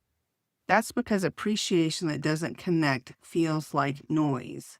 People can sense when something is mass-produced or done out of obligation. The power isn't in the gesture, it's in the meaning behind it. Personalization over perfection. The goal of appreciation isn't to impress someone, it's to remind them that they matter. That doesn't require perfect branding or expensive packaging. It requires attention. One of my favorite examples came from a client who noticed that one of her best customers always mentioned their love for a particular coffee shop. So instead of sending a generic thank you gift, she sent a $10 gift card to that exact shop with a handwritten note. I thought you might enjoy your favorite latte on me this week. It wasn't about the amount, it was about the thought. Personalization creates connection because it says, I was really paying attention. The difference between a gift and a gesture. A gift can be beautiful, but without sincerity, it's empty. A gesture, even a small one, becomes meaningful when it's tied to emotion or memory. I once received a simple lavender sachet from a client who knew I had a stressful week. Attached was a note that said, a reminder to breathe. It couldn't have cost more than a few dollars, but I still remember it years later. People rarely remember what you send them, but they always remember how you made them feel. Consistency builds trust. Connection doesn't happen from a single act. It grows over time. When you consistently show up with appreciation, people begin to trust your intentions. Think about the people in your own life who make you feel valued. It's not the one-time gesture that stands out. It's the pattern. The friend that checks in, the coworker who always remembers your birthday, the mentor who takes time to say thank you. Consistency communicates reliability, and reliability builds loyalty. That's why your appreciation plan should be predictable for you and personal for them. It should fit into your regular rhythm of business, not live on a to-do list that gets forgotten when things get busy. Appreciation that reflects your values. When your appreciation aligns with who you are, it becomes a reflection of your brand. For example, if community is one of your core values, post an annual appreciation event or spotlight clients on your platform. If generosity is a key part of your mission, donate to a cause in a client's name. The more your gestures mirror your values, the more authentic they feel. Heart before strategy. Appreciation should never feel like a tactic. It's not a marketing trick or a checkbox on your CRM. It's a way of leading with heart while still being intentional about growth. Every part of Retention Made Simple is built on this foundation. The systems we'll create later in this book, your onboarding plan, your quarterly touch points, and your follow-up flow all begin with one question. Does this make the other person feel valued? When the answer is yes, your appreciation connects. And when your appreciation connects, your relationships last. Chapter 6, the 100-day onboarding plan. The first 100 days with a new client determine almost everything about your relationship with them. It sets the tone for how they see you, how they feel working with you, and how long they will stay. Most people focus on the sale, the moment someone signs the contract or submits payment. But the real success happens after that point. What happens in the first few months determines whether a client becomes a repeat customer or quietly drifts away. I call this the loyalty window. It's not just about getting someone set up in your system or sending them a welcome email. It's about helping them feel confident that they made the right decision. Day 1, the welcome experience. The welcome moment is more than paperwork or logistics. It's your first opportunity to reassure your client that they are in good hands. When someone chooses to work with you, they're making an emotional decision. They're placing trust in you. Your job on day 1 is to reinforce that trust. A simple way to do this is through a personalized welcome message. Record a short video or send a voice note saying how grateful you are that they chose you. Mention their name, their goals, and what you're most excited to help them with. Keep it genuine. Follow it up with a clear next step. Clarity creates safety. People don't need a long speech. They need to know that they're seen, valued, and supported from the start. Day 15, connection and orientation. Once the client begins working with you, continue the momentum by making sure they understand the process and feel comfortable asking questions. During this stage, most clients are still deciding if they can trust you long term. If communication is unclear or they feel ignored, doubt begins to grow. Send a short check-in message, ask how they're feeling, and if they need anything clarified. You'd be amazed how many service issues disappear simply because someone took time to ask. This early outreach communicates, I'm paying attention. Day 30, celebrate small wins. Clients want to feel progress, even if their final goal isn't months away. Take time to celebrate what's been accomplished so far. Send a message or a note recognizing a milestone. We just completed your first project. Congratulations. You've officially been with us for 1 month. Thank you for trusting us with XYZ. These moments matter. They create emotional anchors that make people remember how they feel working with you. Gratitude doesn't wait until the end of a contract. It grows along the way. Day 60, feedback request. By the 60-day mark, your client has enough time to experience your process, see the results, and form an opinion about what's working with you. This is the perfect time to check in intentionally and gather feedback while the relationship is still fresh. The goal is not to just send a survey, it's to open a conversation. You're showing that their experience matters to you and you're committed to improving wherever possible. Reach out with a short, sincere message asking how things are going. Keep it personal, warm, and easy to respond to. You might include a few simple questions such as, what's been most helpful or valuable so far? Is there anything we could do differently to make your experience even smoother? If you could describe your experience in 1 word, what would it be? You can also include a quick rating if that fits your workflow. For example, on a scale of 10, how would you rate your experience with this so far? Be sure to thank them for taking time to share their thoughts and let them know their feedback helps you serve them and others better. Once they respond, acknowledge what they said, especially if they offer suggestions. Implementing even 1 small change based on client feedback strengthens trust and shows that you listen. The best businesses don't just deliver, they adapt, refine, and grow alongside their clients. The 60-day check-in is your opportunity to do exactly that. Days 90 to 100, the loyalty loop. As you approach the 100-day mark, shift your focus from onboarding to nurturing. Reach out with a thank you card or small token of appreciation. Include a note that says something like, it's been a joy to serve you over the first few months. here's to everything ahead.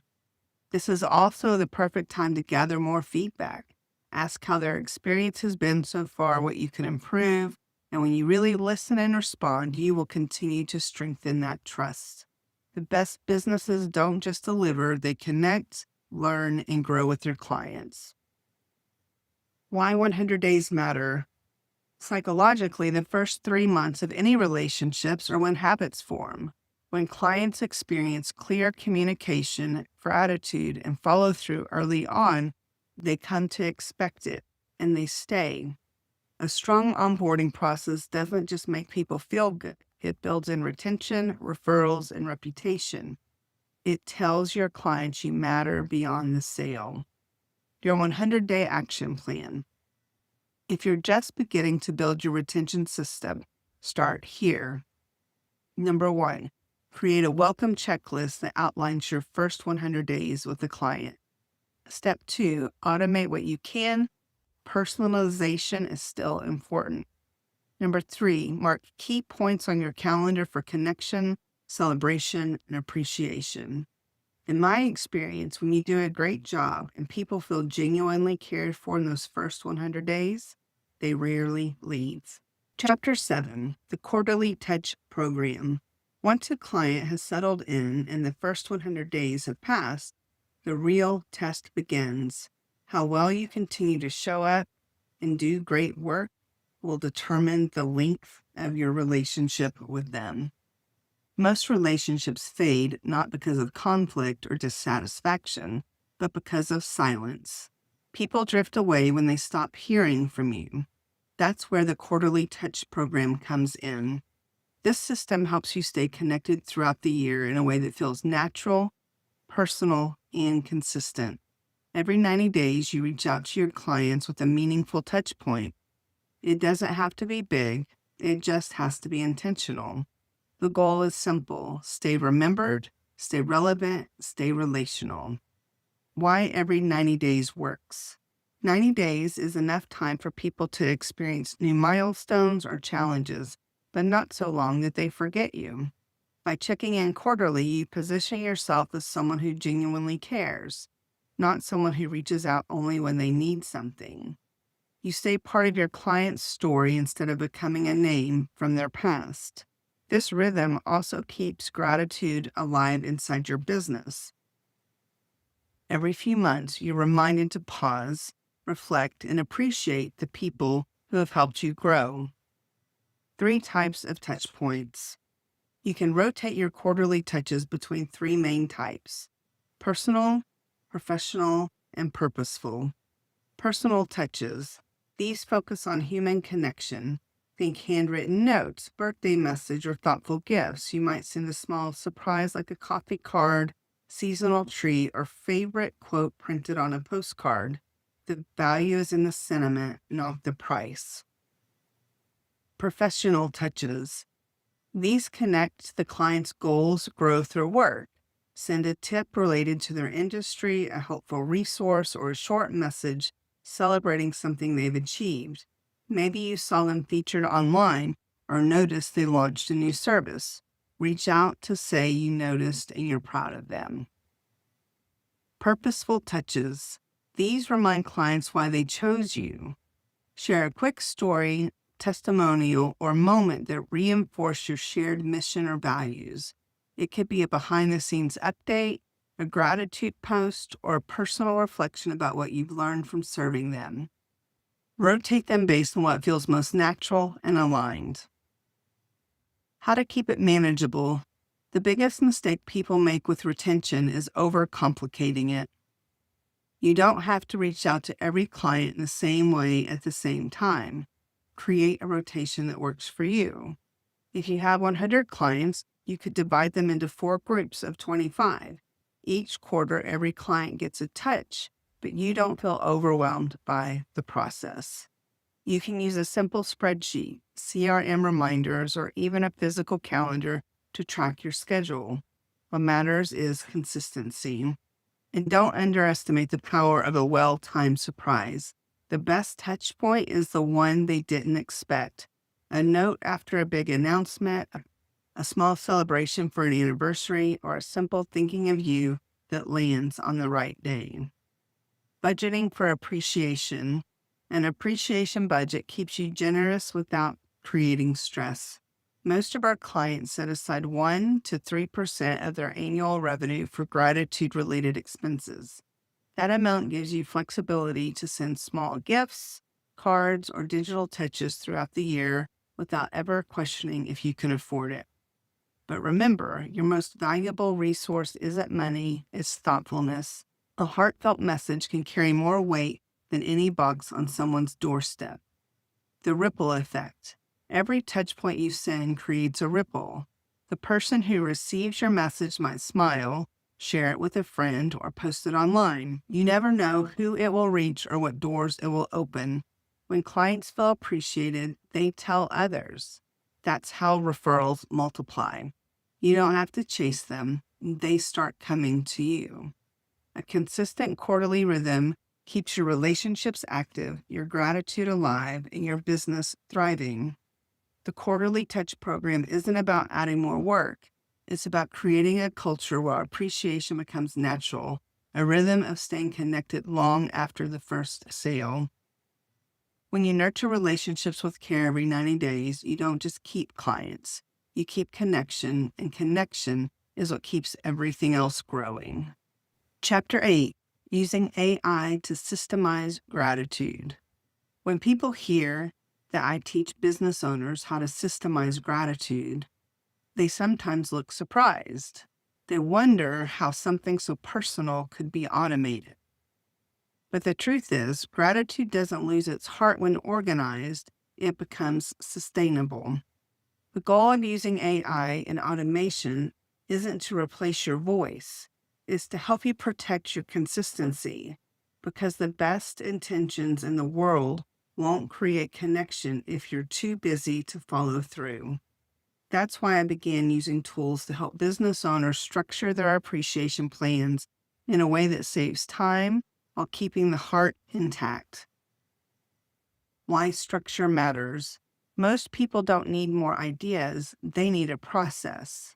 They already know they should thank their clients, send birthday notes, or follow up after a project. But when there's no system to remind them, it gets forgotten. AI helps by creating reminders, organizing contacts, and personalizing messages. It becomes your assistant, not your replacement. Think of it like a calendar for gratitude. Instead of hoping you'll remember, you build a system that remembers for you. The tools that support connection. You don't need a complicated tech stack to do this well. Start with what you already have. A good client relationship manager can track key dates like anniversaries, birthdays, or renewal reminders. Automation tools, platforms like Ninja CRM or Mailbox Power, can schedule cards, gifts, or follow-up messages in advance. Custom GPTs. These tools can generate ideas for onboarding flows, client messages, or quarterly touch points based on your tone, brand, and budget. When used thoughtfully, these systems free you to focus on what matters most, the human side of business. Personalization at scale. Automation doesn't mean sending the same thing to everyone. The best system gives you a framework, not a script. For example, your CRM might remind you that it's been 90 days since a client's last project. Instead of a generic message, you can use that prompt to write something real. I was just thinking about your launch this spring and how proud I am of the progress you've made. AI can suggest wording, but you bring the heart. When you combine your voice with automation, you create personalization at scale. Every touch feels intentional because it's backed by a process designed to support connection. Automation is a form of stewardship. I like to think of automation as stewardship. It's how we take care of the relationships we've been entrusted with. A systemized gratitude plan doesn't mean you care less. It means you care enough to make sure no one slips through the cracks. When your systems are working in the background, sending reminders, tracking milestones, and helping you follow up, You create space to do what only you can do. Connect, listen, and lead. That's the balance most modern businesses need. How to keep heart in the system. Before you automate anything, define your intention. Ask yourself what you want people to feel when they hear from you. Then design every message and touch point around that emotion. If your goal is to make clients feel appreciated, your automation should sound like gratitude. If your goal is to inspire trust, your reminders should sound like encouragement. AI can help you remember the steps, but it cannot replace your sincerity. The heart must always come first. Building a gratitude ecosystem.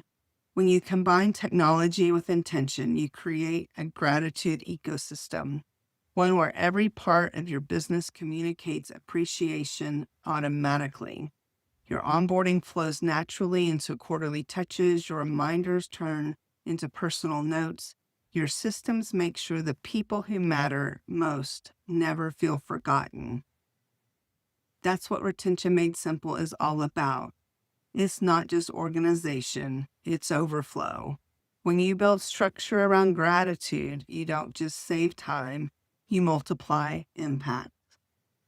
Chapter 9, Serving Beyond the Contract. The true measure of a business isn't how it begins, it's how it continues once the work is done. Too many relationships end when the final invoice is paid or the project wraps up. But the strongest businesses, the ones that grow through loyalty and word of mouth, know that connection doesn't stop at the end of a contract. It shifts. When you learn to serve beyond the sale, you stop chasing clients and start building community. Why staying in touch matters. Every client you've ever worked with is part of your story. They represent trust that was once placed in you. That trust doesn't expire when the job is complete. When you stay in touch, you remind them that they mattered to you even when you weren't being paid to show up. That's rare, and that is what makes it powerful. A short message, a handwritten note, or a check-in 6 months after the project ends says, "I remember you. You weren't just another sale to me." You never know when that small act will open the door to a repeat client, a referral, or a lasting friendship. Turning past clients into lifelong advocates. Think about the people who've supported your business from the beginning, the ones who took a chance on you when you were still figuring it out. Those people are your foundation. Reach out to them with gratitude. Tell them how much your trust meant to you and how it helped shape where you are today. Your past clients already know you, trust you, and understand what you do. Staying connected to them isn't just smart marketing, it's good stewardship. The follow-up that builds relationships. When you follow up after a contract ends, you don't lead with a pitch. Lead with appreciation. Ask how they're doing. Celebrate their wins. If you see them share good news online, take a moment to comment or send a note. Relationships go through small, consistent acts of noticing. I once reached out to a past client to tell her how much I admired a recent project she completed. She replied, "You're the only one who noticed that detail." Serving the whole person. Serving beyond the contract means caring about the person, not just the project. When you know a client's milestones, family updates, or personal goals, you begin to connect with them on a level that lasts. You begin to move from vendor to trusted partner. I've had clients reach out to me years later, not for business, but to share life updates, prayer requests, or gratitude. That's when you know the work mattered. Creating a retention loop. The more you serve with gratitude, the more your clients become part of a living retention loop. They come back, they refer others, and they advocate for you without being asked. Every touch point you've built, from onboarding, quarterly touches, appreciation messages, leads to this. This is where the relationship becomes organic. It moves from structure to flow. When you serve beyond the contract, your business stops feeling like a transaction machine. and starts feeling like a community builder. A legacy of care. My grandmother understood this long before automation or marketing systems existed. She built relationships that lasted decades because she stayed in touch. The systems we build today allow us to do the same thing at scale, but the heart behind it is timeless. Serving beyond the contract isn't about strategy, it's about legacy. Because when people feel cared for, they don't remember what you did, they remembered who you were while doing it. And that's what keeps them coming back. Chapter 10, Community and Connection. Gratitude doesn't end with one person, it grows in circles. When you build your business around appreciation, you naturally begin to attract others who value connection the same way you do. Over time, those relationships weave into something much bigger than a client list. They become a community. A thriving business is not built on sales, it's built on belonging. The power of being known. One of the deepest human needs is to be known, to be seen, understood, and remembered. When your business consistently makes people feel known, you create a culture that stands out in a noisy world. Clients don't just remember what you offer, they remember how you made them feel. I've watched small business owners completely transform their companies simply by shifting their focus from visibility to connection. Instead of trying to reach more people, they choose to go deeper with the ones they've already served. These results were incredible. More referrals, more stability, and stronger sense of purpose. Connection multiplies when people feel valued. Building a circle of gratitude. Community begins when gratitude becomes a shared value. Think about what happens when you show appreciation to a client. They feel uplifted and inspired, and often they pay it forward. They might send a kind message to a colleague, compliment a team member, or express thanks in their own way. Your single act of gratitude creates a ripple that spreads far beyond what you can see. When you consistently practice appreciation, you teach others by example. You model a way of doing business that is kind, steady, and relational. That's how communities form, not through campaigns, but through consistent care. Creating spaces for connection. Sometimes building a community is as simple as giving people a place to belong. You can create a private group, a networking circle, or a shared platform where clients can connect with one another. You can host gatherings, virtual meetups, or gratitude challenges that bring people together around shared values. When you create opportunities for people to connect, you become more than a service provider. You become a bridge. That's what I want Retention Made Simple to be, not just a system, but a space where people come to feel supported, inspired, and seen. The business benefits of belonging. Connection isn't only good for the heart, it's good for growth. When clients feel connected to you and to one another, they're more loyal. They stay longer, refer more, and become ambassadors for your brand. You stop needing to sell because your community becomes your marketing. But beyond that, connection creates resilience. When times get hard, your community sustains you. When business slows, your relationships remind you that you're not alone. I've seen entrepreneurs work through personal loss, health challenges, and major life transformations. And because they've built a community around gratitude, their people rallied around them. That kind of support cannot be bought or manufactured. It's built through consistency and care. A circle that keeps expanding. Every thank you note, every message, every intentional act of kindness adds another ring to your circle. That's the beauty of gratitude. It doesn't stop with you, it grows. The community you build today becomes the foundation of tomorrow's opportunities. It shapes your reputation, your influence, and your legacy. When your business becomes known for connection, people don't just want to work with you, they want to be part of what you're building. Connection as a way of life.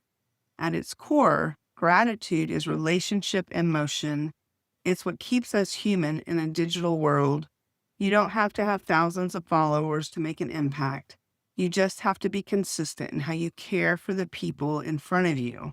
The more you practice gratitude, the more your world expands, because community built on appreciation is a circle that never stops growing. Chapter 11, Becoming a Witness to Gratitude. There's a moment in every journey when gratitude shifts from being something we practice to something we become. It's the moment when you start noticing the small things you used to overlook.